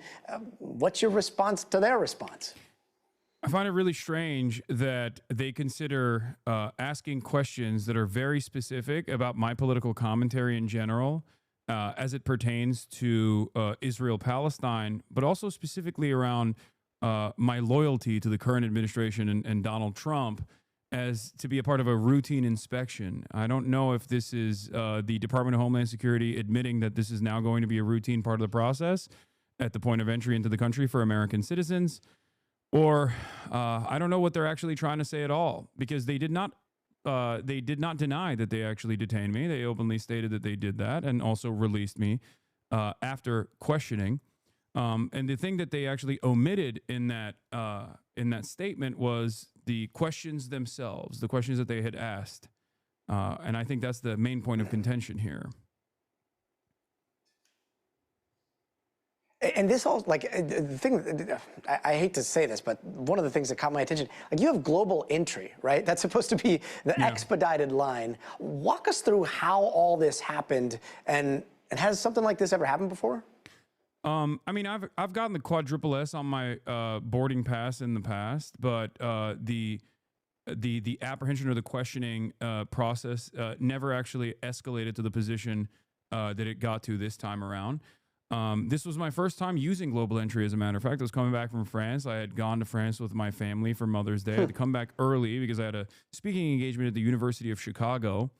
And I got my picture taken at global entry. I walked in, and the Customs and Border Patrol agent at the gate told me to step aside and that another agent would be coming over to take me to a separate location. And I knew that this was most likely going to happen because I'd seen news reports about immigration attorneys being apprehended at the border and detained and questioned in a similar fashion. I had seen a TikToker talk about her own personal experience a week prior. She also had global entry.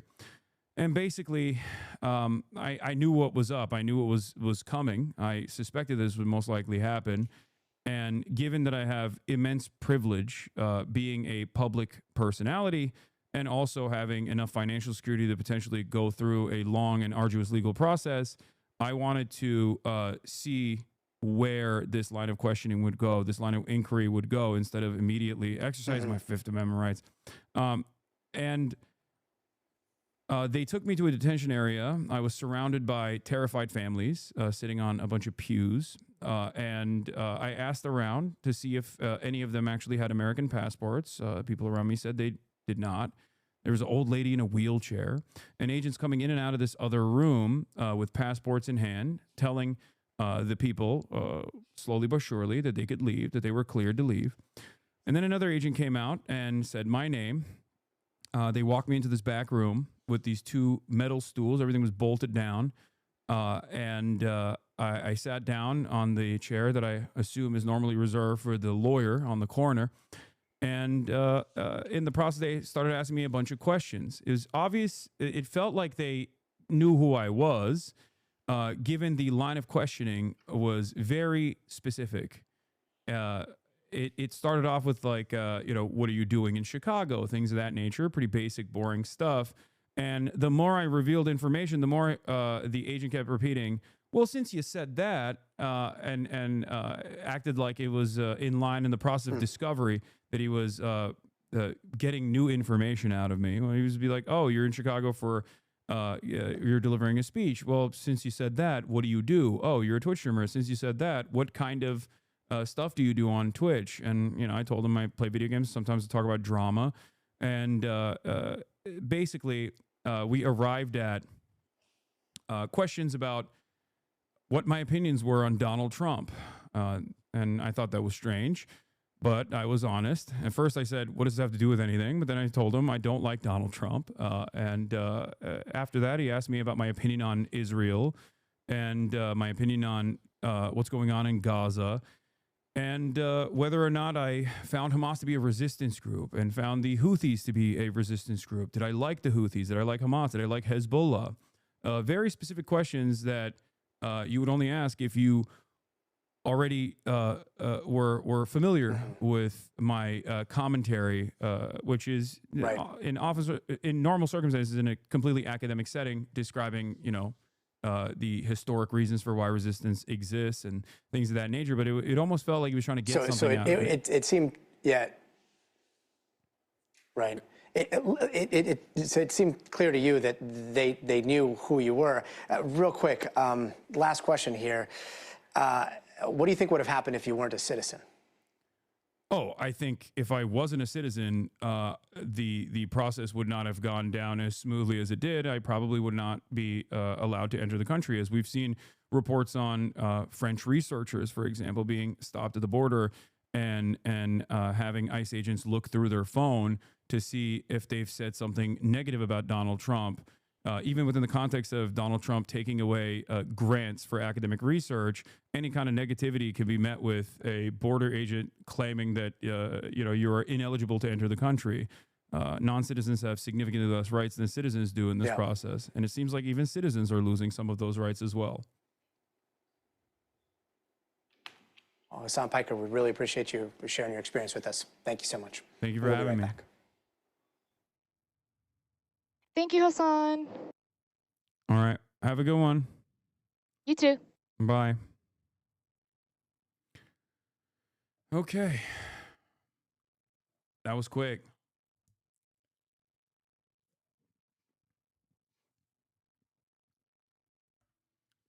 Airtime maxing? Yeah.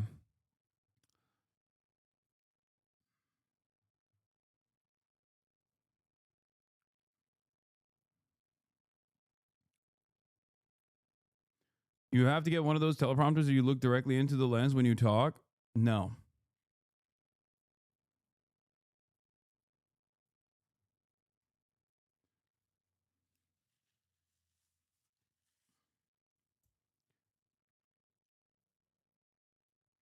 Should have shouted us out.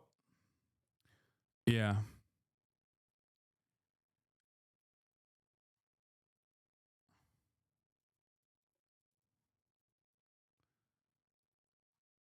Thank God Ethan mainstreamed me so you can get into NBC, bro. Yeah. It looked like a hostage video, lol.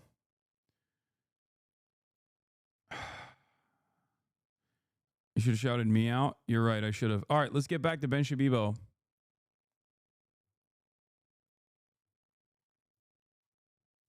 One, mental illness. Two, hates the Jews. Both can be true. And in fact, in Kanye West, are true. So he's now cut an entire music video. Again, this is all about transgressiveness. It's all about transgressivism. That's all it is.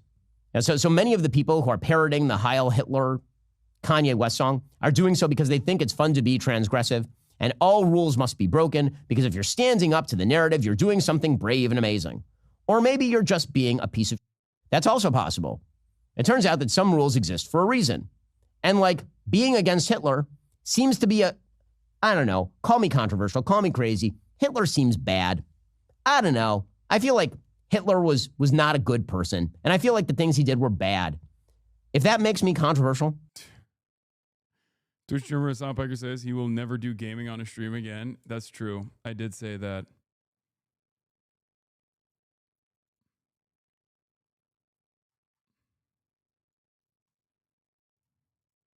If it makes me a censor of Is some my mic sort. quiet again? Oh, I guess, sure. All right, fine. Now, again, I've not called for Kanye West to be deplatformed from anything. I'm just pointing out that many of the people who are very enthusiastic about Kanye West making common cause with people on the right are utterly silent when it comes to his absolutely open shift into Nazism. Many of the people who call him friends. This is such a funny moment for Ben to potentially self-reflect and realize that the people that he has crafted allegiances with for this, for virtually his entire career are just like now openly saying the quiet part out loud instead of simply entertaining Ben. They're just straight up like, this is who they have been. And now they're just open about it. They're more open about it than ever before. The problem for Ben Shapiro is that I don't even think he would care necessarily about the open Hitler admiration if Kanye West was like also openly pro-Israel. I'm not even kidding. Looking at his track record with Candace Owens, Ben Shapiro, never forget, hired Candace Owens after Candace Owens came out and said Adolf Hitler wanted to make Germany great. It was Adolf Hitler's invasion of Poland that actually reached the line of globalism. That's what made Adolf Hitler wrong. As in, for Candace Owens' perspective, Adolf Hitler's concentration camps and detention of Jews and the Nuremberg race laws were actually totally appropriate and was similarly making Germany great. Now, Ben, knowing all of that, still hired Candace Owens to the Daily Wire. Okay? He hired her. What's interesting is that Candace Owens was still very much anti-Semitic the entire time, except something changed. After October 7, Candace Owens became anti-Israel.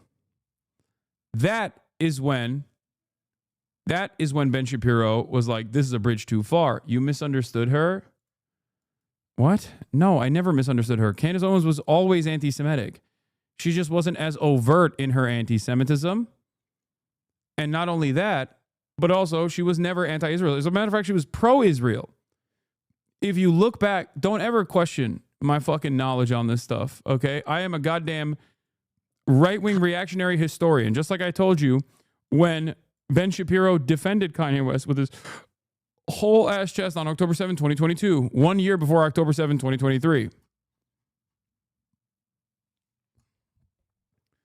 Ben was defending Kanye. Ben even was defending Kanye after Kanye declared war on Jews. The conservative commentator and Orthodox Jew gave a qualified critique of West's anti-Semitism, making sure to praise his conservative beliefs. Do you think Ben would ever be this forthcoming or this gracious about anyone that was of Arab background or was anti-Israel, for example, that also simultaneously said the things at the time that Kanye West had said? No, of course not. Ben Shapiro has defended Ann Coulter in the past, literally stating Ann Coulter regarding Jews, obviously anti-Semitic. Ann Coulter is also firmly committed to Israel, so I won't lose sleep over it. Ben Shapiro has time and time again revealed that he does not care about anti-Semitism. He cares about Israel. Is Hasan conceding that anti-Israel sentiment is anti-Semitic sentiment? What? No, you fucking moron. I'm saying that anti-Semitism, no matter how real, does not matter to Ben Shapiro. What matters to Ben Shapiro is, I mean, obviously with Kanye now, it's like it's gone above and beyond. But anti-Semitism does not matter to Ben Shapiro as much as anti-Israel sentiment does. Here's Ben Shapiro in his own words. Ann Coulter tweets regarding Jews, awful, nonsensical. Ann Coulter is also super pro-Israel and has always been so. So I won't lose sleep.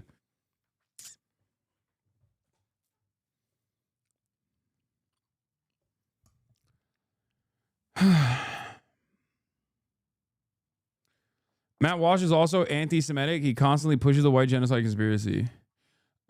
Matt Walsh is trying to do as much white supremacist takes as possible to maintain his audience, because a lot of his audience is also anti-Ben. If you look at Matt Walsh's comments, everyone is begging for him to leave the Daily Wire, saying it's like the Daily Israel Wire. It's the Daily Jew Wire, whatever the fuck, like a bunch of insanely anti-Semitic comments in Matt Walsh's responses. There is real drama happening in the Daily Wire. A lot of fucking people are holding on to Matt Walsh because he's a fucking Nazi, and I think Ben and others are giving him an allowance to be as much as in Ben's words, transgressive, as in pointing in the Nazi direction as to the best of his ability to retain that audience. You asked earlier if you had any creators you could pull up an 8-second clip of. It's these guys, my guy. No, it's not an 8-second clip, dude. This is a fucking year-long analysis, or not year-long, years-long analysis of political commentary that pertains to larger trends. It's me directly talking about Ben Shapiro and his disinterest in combating anti-Semitism at the behest of defending Israel. The reason why I'm bringing this up is because it's pertinent to the subject matter. And also a reflection of broader trends in general. Being a Nazi for audience retention is deranged. We live in deranged times, my friend. Anyway, let's continue. Now that I gave you a little bit of fucking background. Also, Matt Walsh just tweeted a swastika I saw. I didn't even realize it was a swastika until someone else pointed it out. Do you notice it? There's a swastika in here. It's like a hidden swastika. Yeah, it's like some weird AI bullshit. Anyway, Matt Walsh retweeted this. It gives him plausible deniability. It also signals to his neo-Nazi fan base that, yeah, if you squint your eyes, you can see it. It gives plausible deniability because, like, oh, I didn't see it, is what he can always say. And also, it basically shows his audience of noticers, okay? His audience of noticers, all the fucking little edgelords that, he's with the cause.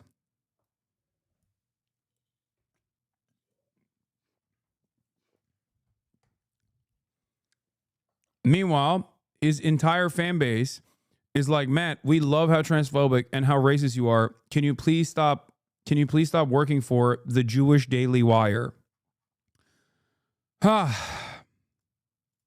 acquaintances and people, like, where are they? Do they have anything to say about this or no? It's still about the Jews. Pretty amazing stuff. So here is Kanye West's song, Heil Hitler. Is he going to play it?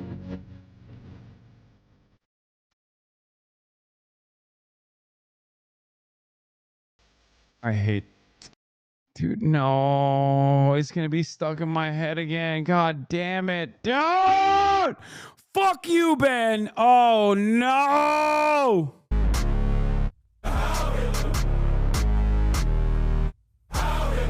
Right.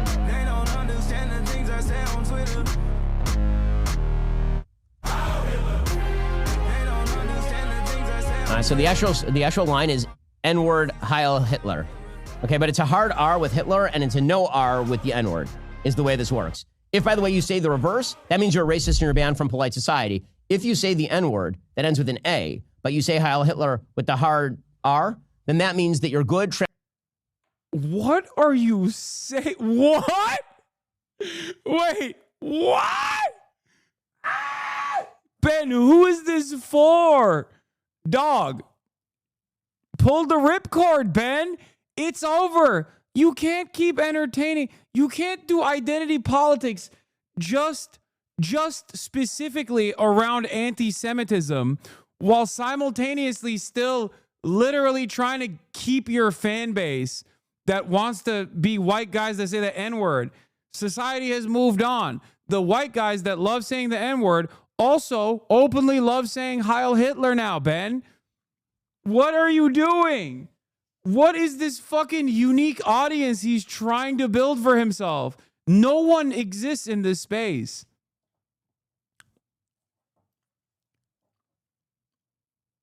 That is amazing. Who would this argument be for? White guys who hate Adolf Hitler and anti-Semitism, but also love anti-black racism? is just for Ben, I guess, because all of those white guys also love Adolf Hitler now. It's over. Transgressive and interesting to a wide variety of people, apparently, on both right and left. So that's exciting stuff. I'm glad that we've decided to do this as a society. We'll get to more on this in just a moment. First. No, listen. He's trying to, I get he's being facetious, but the overarching ideological perspective there is that, like, oh, society fucking hates it when people say the N-word with a hard R. Like, do you not understand what he's saying? Oh my God, this is mostly just an ad. He put an ExpressVPN ad on the Heil Hitler video, dude. What is happening here? It's just, this video is more ad than video. And Shapiro show. And social media, of course, has exacerbated all of this because transgressive behavior gets clicks, it gets attention. That, of course, is why Andrew Tate, one of the most vile people in social media, decided that, you know, he's constantly piggybacking on the social media attention whoredom of others. So here he was jumping in a fancy car in UAE, I believe this is, while playing the Kanye West song, because all the best people are of a piece.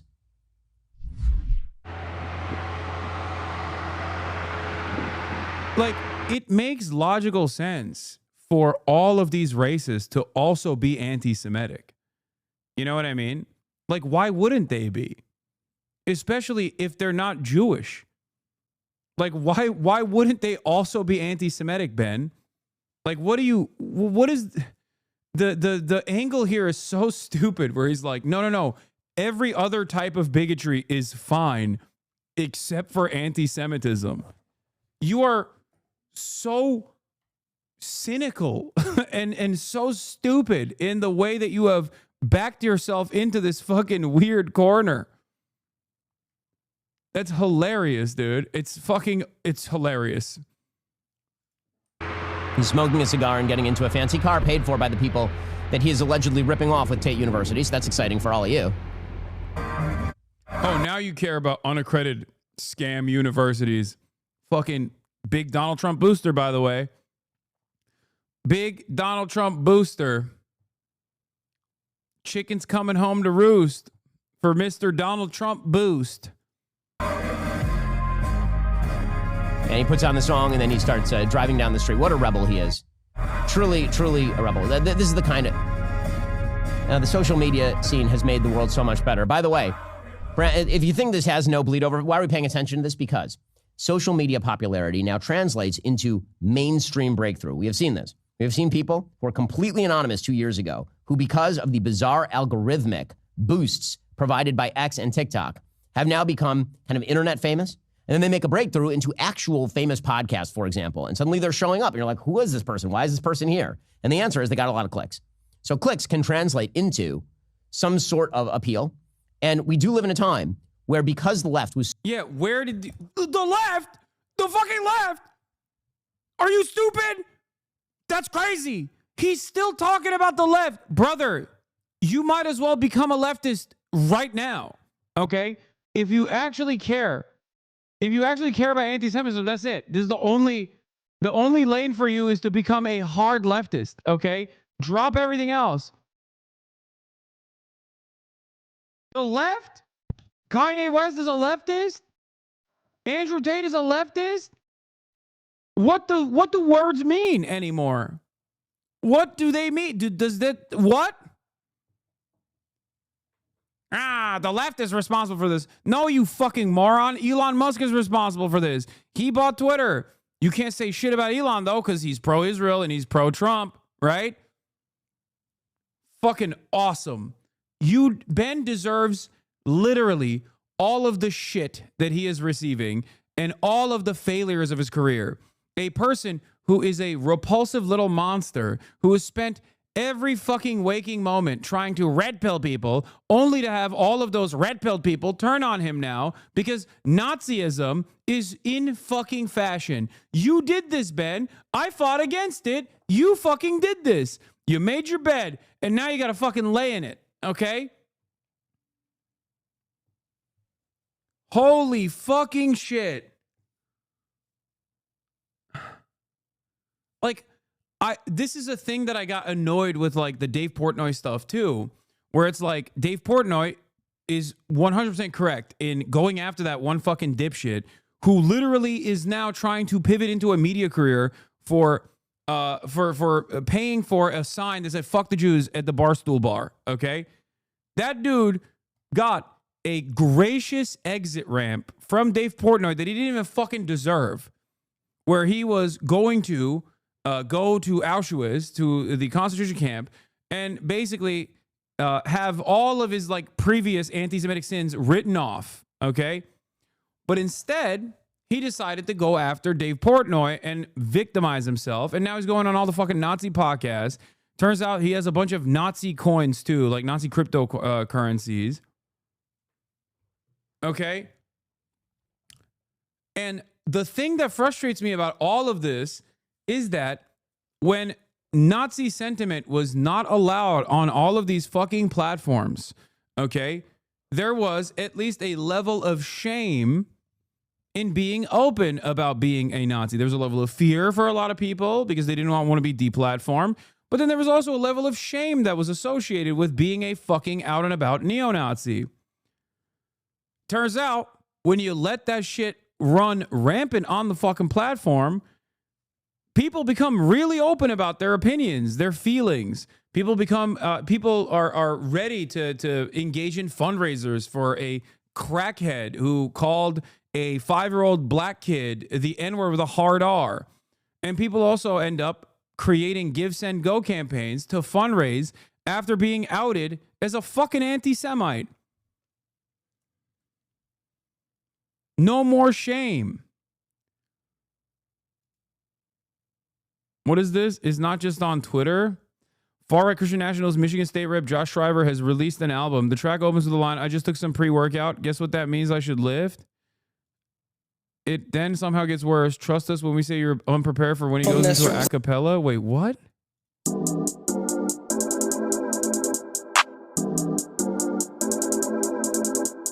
I just took some pre-workout. I guess that means that I should lift. Faithfulness replaces doubt. In this life you'll have some dips. I can stop myself from doing what I ought not do. Self-control is what the Holy Spirit will produce. You've got to call on your God.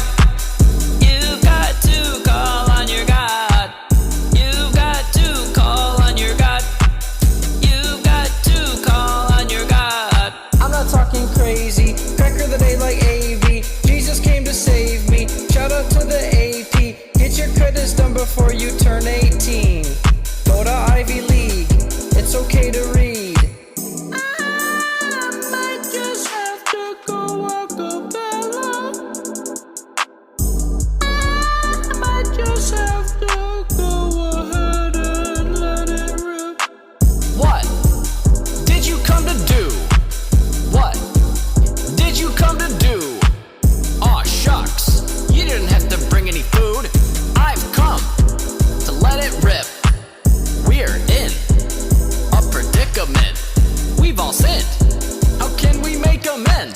Jesus died, then he rose again.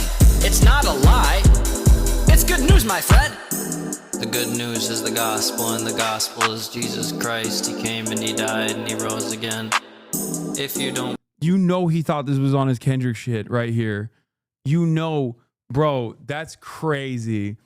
Dude, white people, no matter how racist, are so fucking... They just love trying to rob black culture, but this one is so impossibly bad that, like, obviously it takes a experienced ear to understand what he was trying to do there.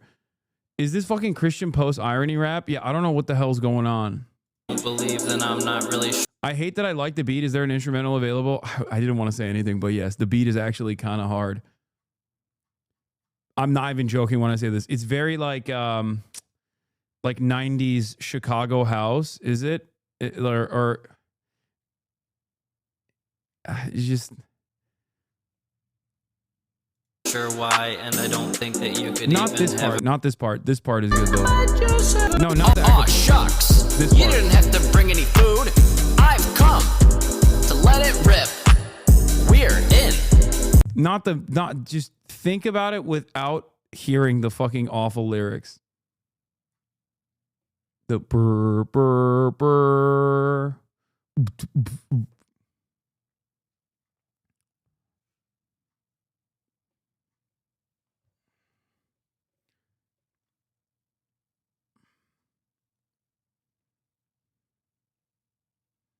Starting to think the Taliban might be right about declaring music haram. Yes. Brother, the spirit of jihad lives in all of ours, in all of us, in all of our minds, hearts, and souls, okay?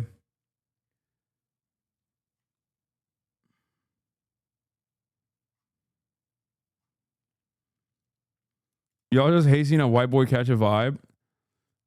Let's keep going. So censorious because the left shut the Overton window so unbelievably tight that basically, if you didn't agree with Hillary Clinton, you were out there in the wilderness. Because of that, many people on the right, their response was no Overton window at all, meaning all discourse must be treated as equally acceptable and valuable. What? Which, of course, is stupidity. It's just moral relativism. N-word Heil Hitler is not of the same caliber of discussion as, say, should we raise or lower pharmaceutical prices based on government mandate?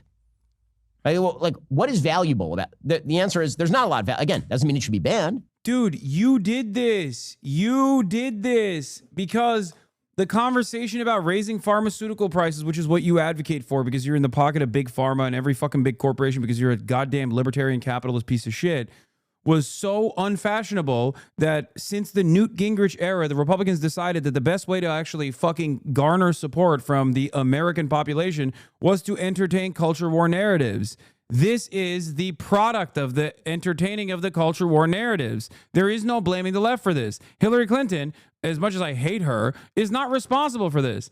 Shut the fuck up.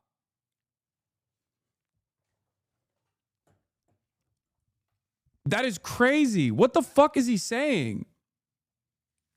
Yeah, also, what is wild about it is that Ben hates black people so much he has a harsher take on wet-ass pussy than he has for Heil Hitler. He still somehow found a way to make this the left. The left did this. The left did Wet Ass Pussy, which Ben hates more than the Heil Hitler song, by the way. And now the left has also caused the Heil Hitler song to come out. Interesting, Ben. Let's take a look at what you had to say. Conservative commentator and Orthodox Jew gave a qualified critique of West anti-Semitism, making sure to praise his conservative beliefs. This is from friend of the show, Nikki Ramirez. Let's take a look. Let's do paywall remover. Let's take a look at this article, dude. Hello.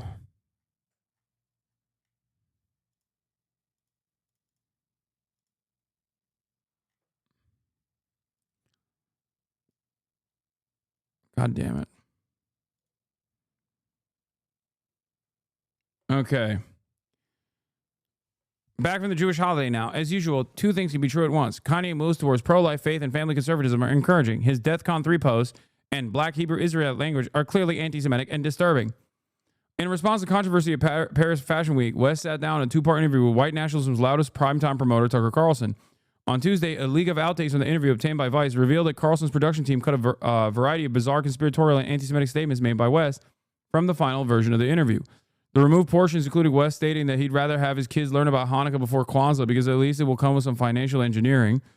Following a widespread outrage over his display of White Lives Matter shirts at Yeezy Runway Show in Paris, West began posting images on Instagram of text exchanges between himself, friends, and other industry names.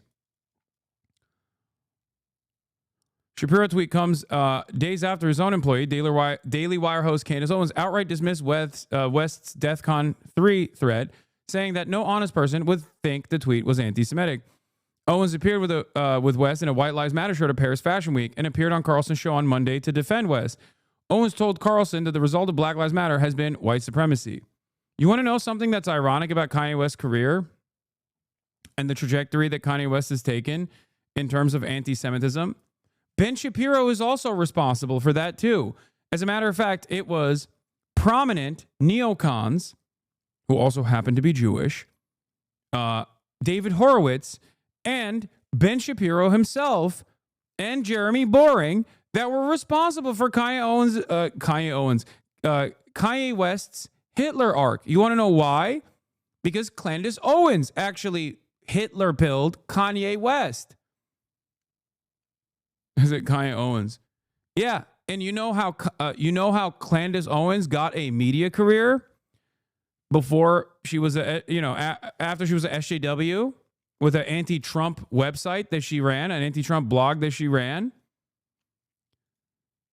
I didn't even know this part, by the way. Candace Owens' political rise began in 2016 when David Horowitz invited her, a little-known YouTuber at the time, to the Freedom Center's Restoration Weekend. She later called it the conference where everything started for me. There she met Charlie Kirk of Turning Point USA. You might recognize David Horowitz as one of the most insane, one of the most intense Islamophobes of the Obama era. Okay, he fell out of favor and he's fucking dead now. He died recently. Rest in piss. Okay, you might also recognize the name David Horowitz because the H3H3 subreddit actually posted him dunking on a hijabi woman to say, "Oh, this is how Ethan is going to dunk on Hasan." Progressive community, by the way. Anyway, she later called it a conference where everything started for me. There she met Charlie Kirk of Turning Point USA, which helped launch her to national fame. The Freedom Center supported her for years, hosting her at events and giving her a Courage Award in 2018. But by 2023, the relationship fell apart after Owens made controversial statements about Israel. Okay? Now, remember, David Horowitz played a formative role in the beginning of I keep saying Candace Owens' career. Then Charlie Kirk gave life to it further, and then Ben Shapiro hired her. Okay? Ben Shapiro hired her for the Daily Wire. Ben Shapiro hired Candace Owens for the Daily Wire after it was known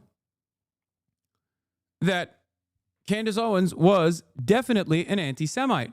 But at that time, up until as late as 2018, Candace Owens was still very much pro-Israel. There are tweets of Candace up until 2018 where she's like doing the classic Zionist Hasbara lines, okay? Talking about like what apartheid or whatever the fuck. Someone I'm sure can find it.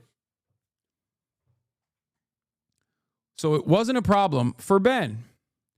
Then, after October 7, Candace greatly elevated the anti-Semitic statements and also did the final thing that no one in the conservative media sphere is appreciative of.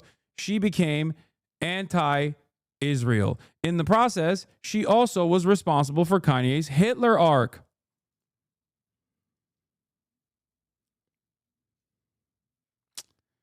Very cool. And now Ben is trying to find a way to make this about the fucking left.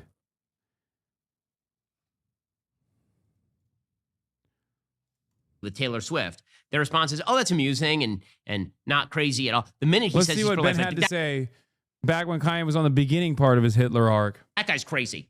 He's pro-life? No way. He's a black dude who's pro-life. That's impossible. Impossible. Kim Kardashian, by the way, is considered totally sane, despite all of her myriad sexual peccadillos and the fact that anyone who dates Pete Davidson is by definition insane. It's an amazing thing, right? The media definition of insanity is not actual mental illness, which Kanye has actually acknowledged that he struggles with. That's not mental illness. Mental illness is when you're right wing. Mental illness is when you put on a MAGA cap. Yeah, it is. And the more mentally ill you become, the more you become like Kanye. So yes, it is. Mental illness is when you say that you don't want to kill babies. That's the true mental illness.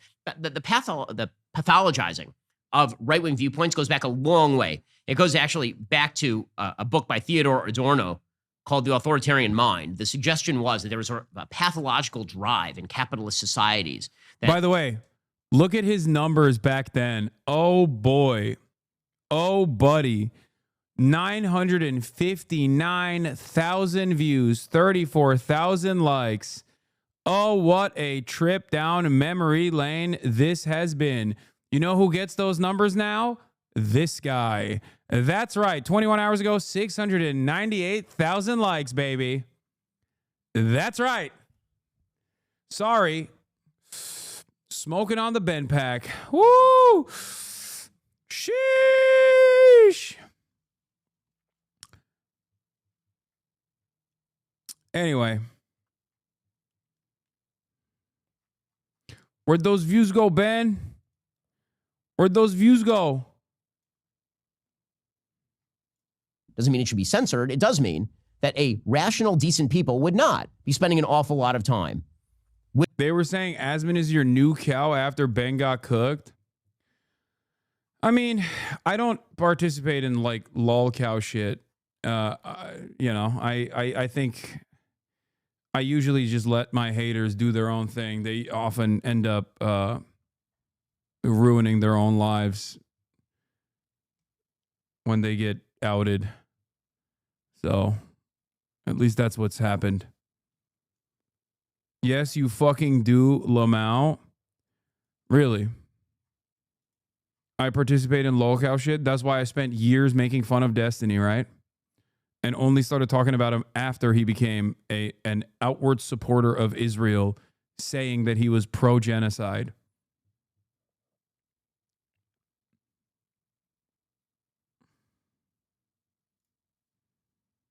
But why would anybody hate you? There's plenty of fucking reasons. Are you kidding me? People's understanding of the world is that in order to be a socialist, you must actually live like a vagrant.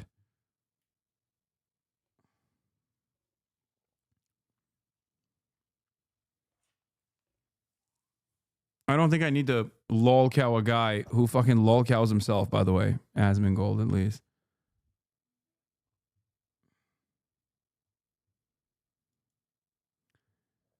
Oh, she probably deleted her other fucking Israel tweets. Oh my God. Amazingly, not a single elected Democrat is here to celebrate this historic event in Jerusalem, a bona fide signal that they do not stand with Israel. This snub will not soon be forgotten, not in America or abroad. Hashtag U.S. Embassy in Jerusalem. Hashtag promises made.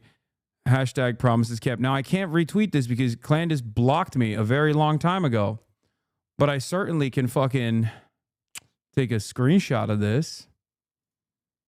Feel me? Yeah, she deleted all of her pro-Israel tweets, but this one doesn't say Israel in it, and she's a fucking moron. So she didn't actually delete this one because this says only Jerusalem in it. So she probably forgot to delete this. But she had a shit ton of tweets about Israel. Of course she did. She's a fucking Republican hack.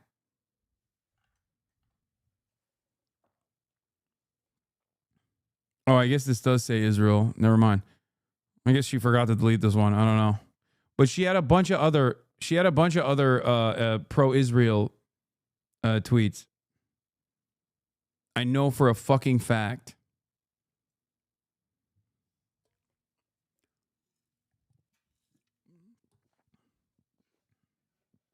Boom, caught you grifter twat.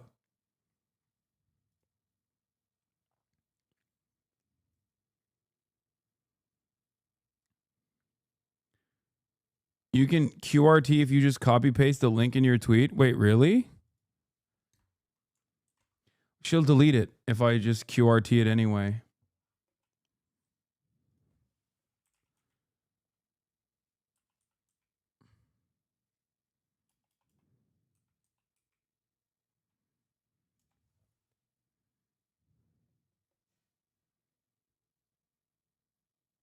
She also unblocked you? No, she didn't.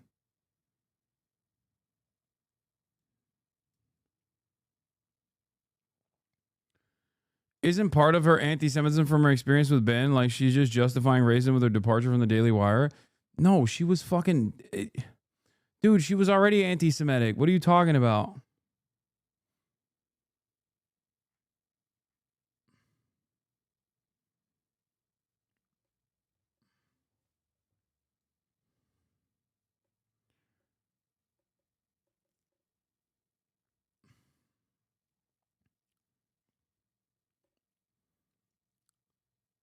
She was praising Adolf Hitler, associating Adolf Hitler positively with the Trump administration in an effort to defend nationalism.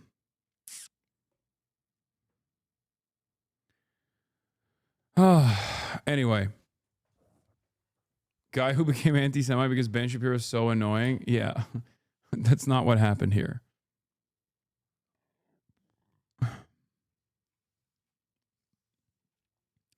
The reason why I'm stressing this is because it's important to understand that a lot of these guys are just fucking straight up charlatans. They don't give a shit. They do not care. Back from Jewish holiday, as usual, two things can be true at once. Kanye moves towards pro-life. Faith and family conservatism are encouraging. His DEFCON 3 posts and Black Hebrew Israelite language are clearly anti-Semitic and disturbing. Ilhan Omar is an anti-Semite. Rashida Tlaib is an anti-Semite. AOC's fine with that. Just as she's fine with Jeremy Corbyn's anti-Semitism. Intersectional leftists are happy to let all three off the hook. This isn't complex. 4. Jewish belief and practice should make it more difficult to vote for a party that celebrates and champions Jew haters like Rashida Tlaib and Ilhan Omar.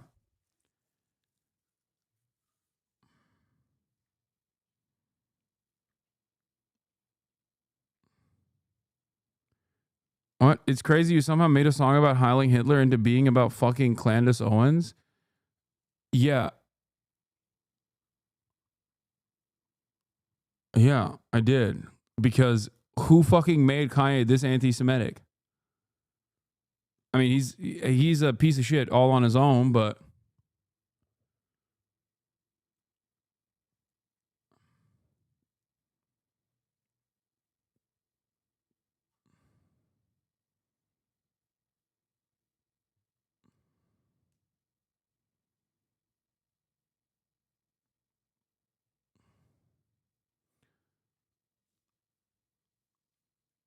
what took place, why did Candace block you many years ago?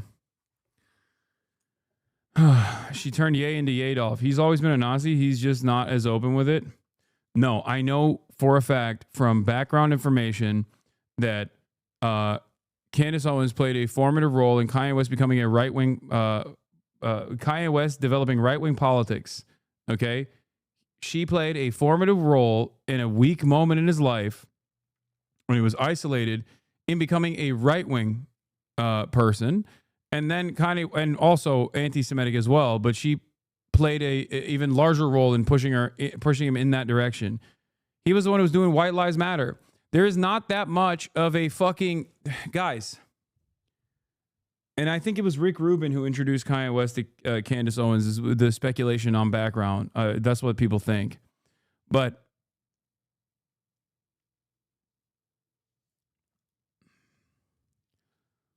Like, there is not that much, there is, it's not weird for people who do this to then turn around and be anti-Semitic. Like, these things are in line with one another.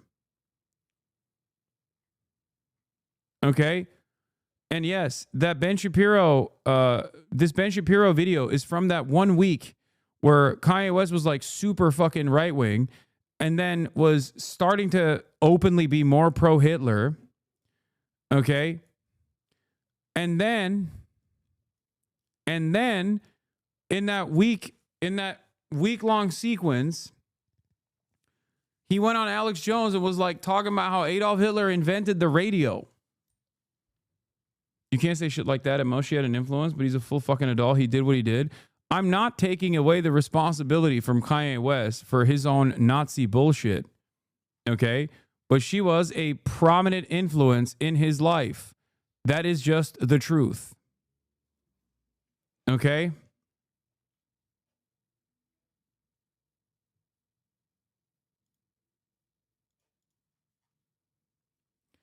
People need to stop acting like Rick Rubin isn't just some producer hack.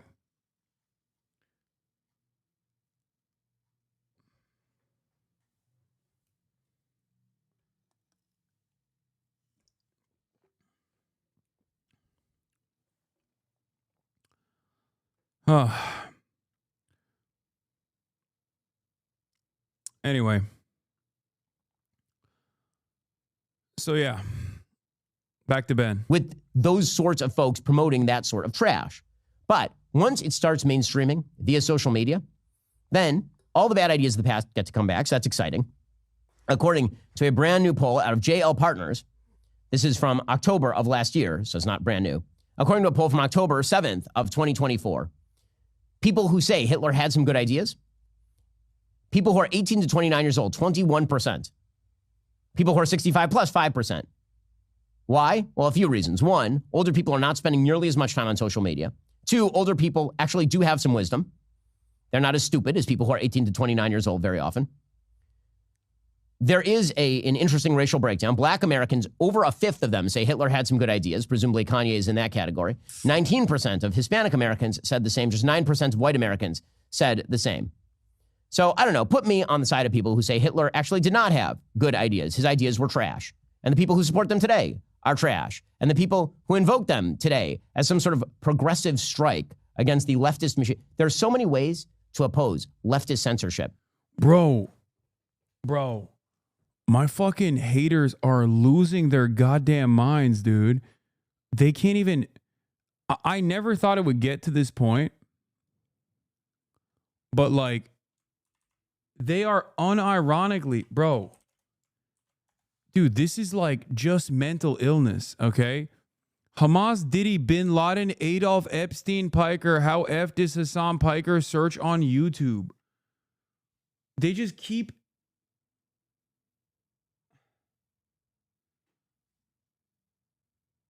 I don't... What the fuck is going on?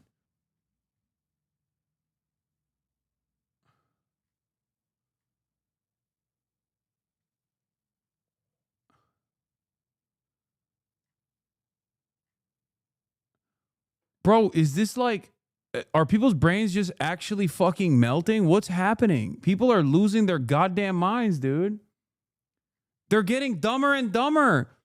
I can't believe I welcome a time when, like, at least my haters had, like, a coherent, a way to just deliver normal speech that is decipherable. They've gotten dumber and dumber. How is this happening?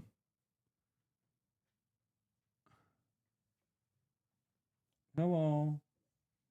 Okay. Look who's here. Hi.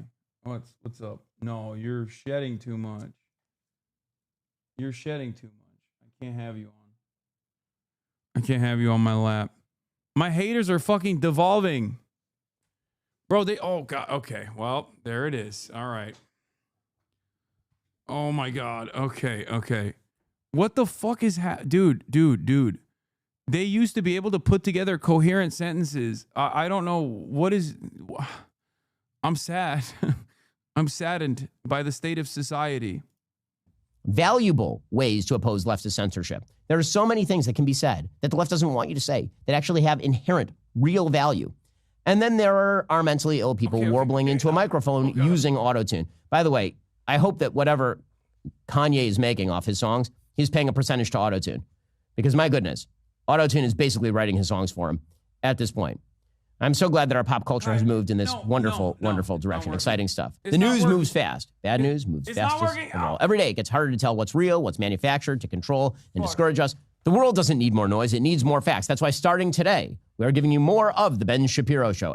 Oh, yeah. I can't wait to get more of the Ben Shapiro Show. Yeah, ain't nobody's fucking subscribing to your shit-ass website, Ben. You fucking failure. Jesus Christ. Yeah, speaking of failed artists, Adolf Hitler, Ben Shapiro. I'm not going to watch the Leisha Miller video. Thought he was going to hit the ground news ad. There's no way that statistic is true, by the way. There must be some severe data manipulation, misconstruing going on. Positive opinions about Hitler is definitely more common among WASP than black people. The vast majority of neo-Nazis are white, not black. I know. I saw that poll as well. I don't think that poll is good. I don't think that's a real poll. This is not copium. I do think that there's an alarming rate of neo-Nazi sentiment amongst Gen Z for sure. There's multiple different reasons for it, but why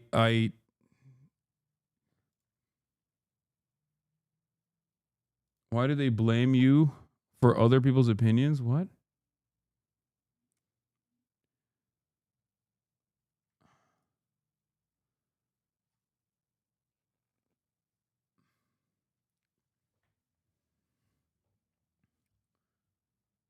Oh, I think most Gen Z are fascists or LARPers. It don't fucking matter, dude. Are you kidding me? It's still happening regardless.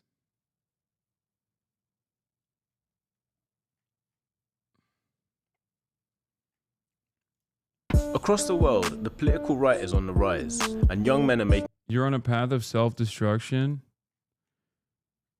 Chatter, you've been following me since 2020. How many times have you thought this? Oh. I assume Asmongold ended his broadcast or something because we have a lot of new dumb fucks in the chat. Is that what happened? Am I correct? Yep, doesn't seem like he's live any longer. Well, there it is.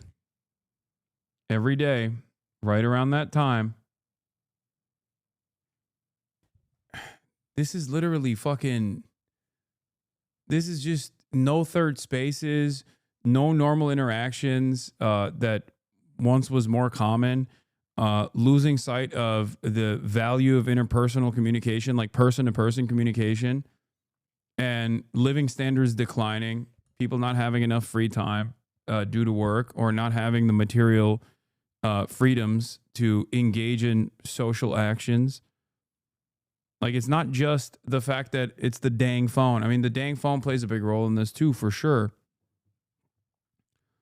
But overall, I think social media or living on social media has definitely changed the way we interact with the world in very significant ways.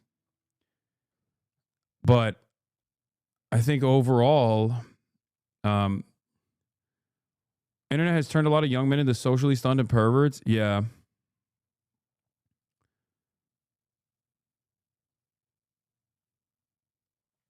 If you can't afford shit, if you have no free time, and also you spend all of the free time that you have on something that is free and immediately accessible, your phone, because all the other stuff costs money, you develop a tendency not to want to go outside. You become less social. And we're social animals as humans. We need that. And the less we do this, the less we have the opportunity to do this and be out in the real world, the more socially stunted we become.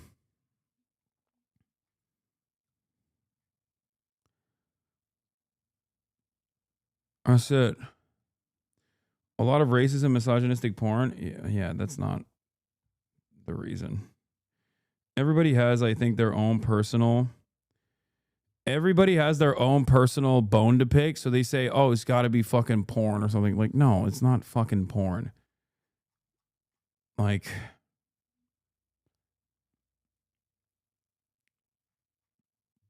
I mean, I don't know what readily available pornographic material does to the adolescent mind. I can't speak on that. I don't know. But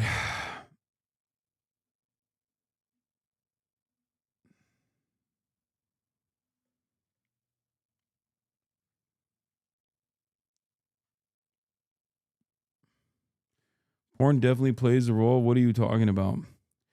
There's nothing funnier than assuming that like misogyny is attributed to pornographic material and its wide availability when society was infinitely more misogynistic 100 years ago or 200 years ago when fucking pornographic material was very hard to come by. What the fuck kind of stupid take is this? Yeah, you think women had an easier go at it before porn was readily accessible? What are you, fucking dumb? Like, you're so laser focused on porn that you end up missing the forest for the trees. You're so fucking laser focused on porn, you're forgetting that there was like, not that long ago, women were not allowed to be in the workplace. I hate how defensive you get over this stuff. No, because I'm defending the fucking truth. It's a stupid assessment to make. God damn, dude. We're trying to have a normal conversation immediately. Oh, God, we brought up porn. It's fucking... it's cooked. Okay, this is the other side of the story where people have become like 90s level Puritans as well.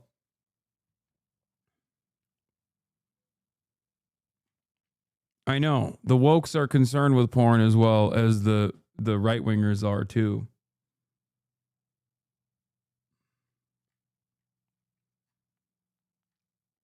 Also, don't worry, rad femmes. The fucking Generation Z is way more fucking puritanical than you ever could have imagined. So they already start talking about how sex scenes in my movie unacceptable. You know what I mean?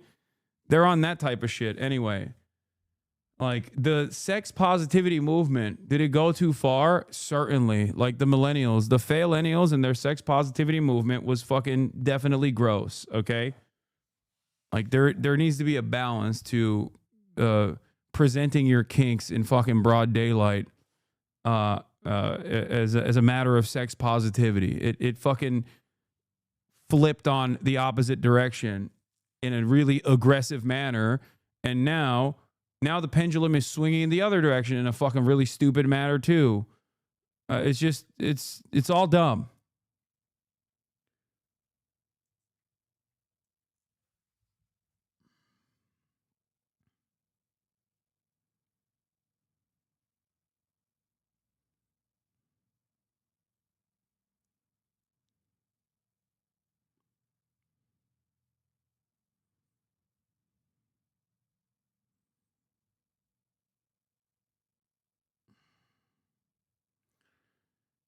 Oh, fuck.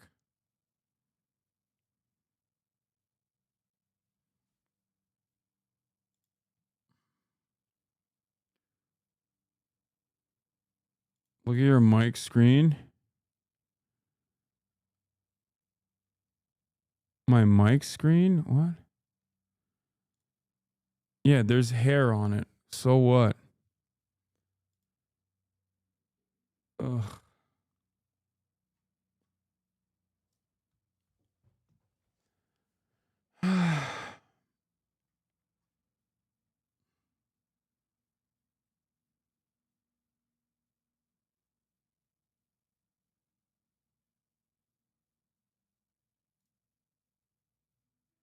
Smack some ass consensually, then get back to me. Ope. I am spent. Are you rage quitting the video now? Yeah, I'm tired. I'm rage quitting. I still have a fucking long night ahead of me because we have to shoot the podcast super late because everyone else has like weird schedules this week. I think this issue is another example of your charitability. Problem with most incels is fucking entitlement. Men are not owed a wife. It is not your birthright. It's simple. Be fucking normal and decent and you'll do fine. Women have struggles too. But you don't see insane social media coverage about why women are XYZ. These issues affect everyone, but only sad, insecure men seem to get in their fifis. I 100% agree with you. Having said that, it has gotten to a point where it is literally an issue. So we have to identify what the fuck's going on. That's why I try to always tell people that the best possible thing to do is to engage in the act of self-improvement. Yeah, I have to shoot the pod later tonight because we don't have fucking... It's just everyone is like leaving for festivals or some shit this weekend. I don't know. Anyway, love you guys, and I'll see you tomorrow, okay? Bye-bye. All the shadows trickling in has helped people hate. Sunny Los Angeles, California, says Hasan. The starlock to the starlock to the topic just begun. There he is again, Hasan is streaming. Hasan is streaming. There he is again. Hasan is streaming. Hasan is streaming. Review in the P.O. box. Uncle Uger's face. Sudden discord at your prop. Great names take embrace. Tiny Bernie Sanders, LGBTQ Air Force. The whole left at your fingertips. On a at your door.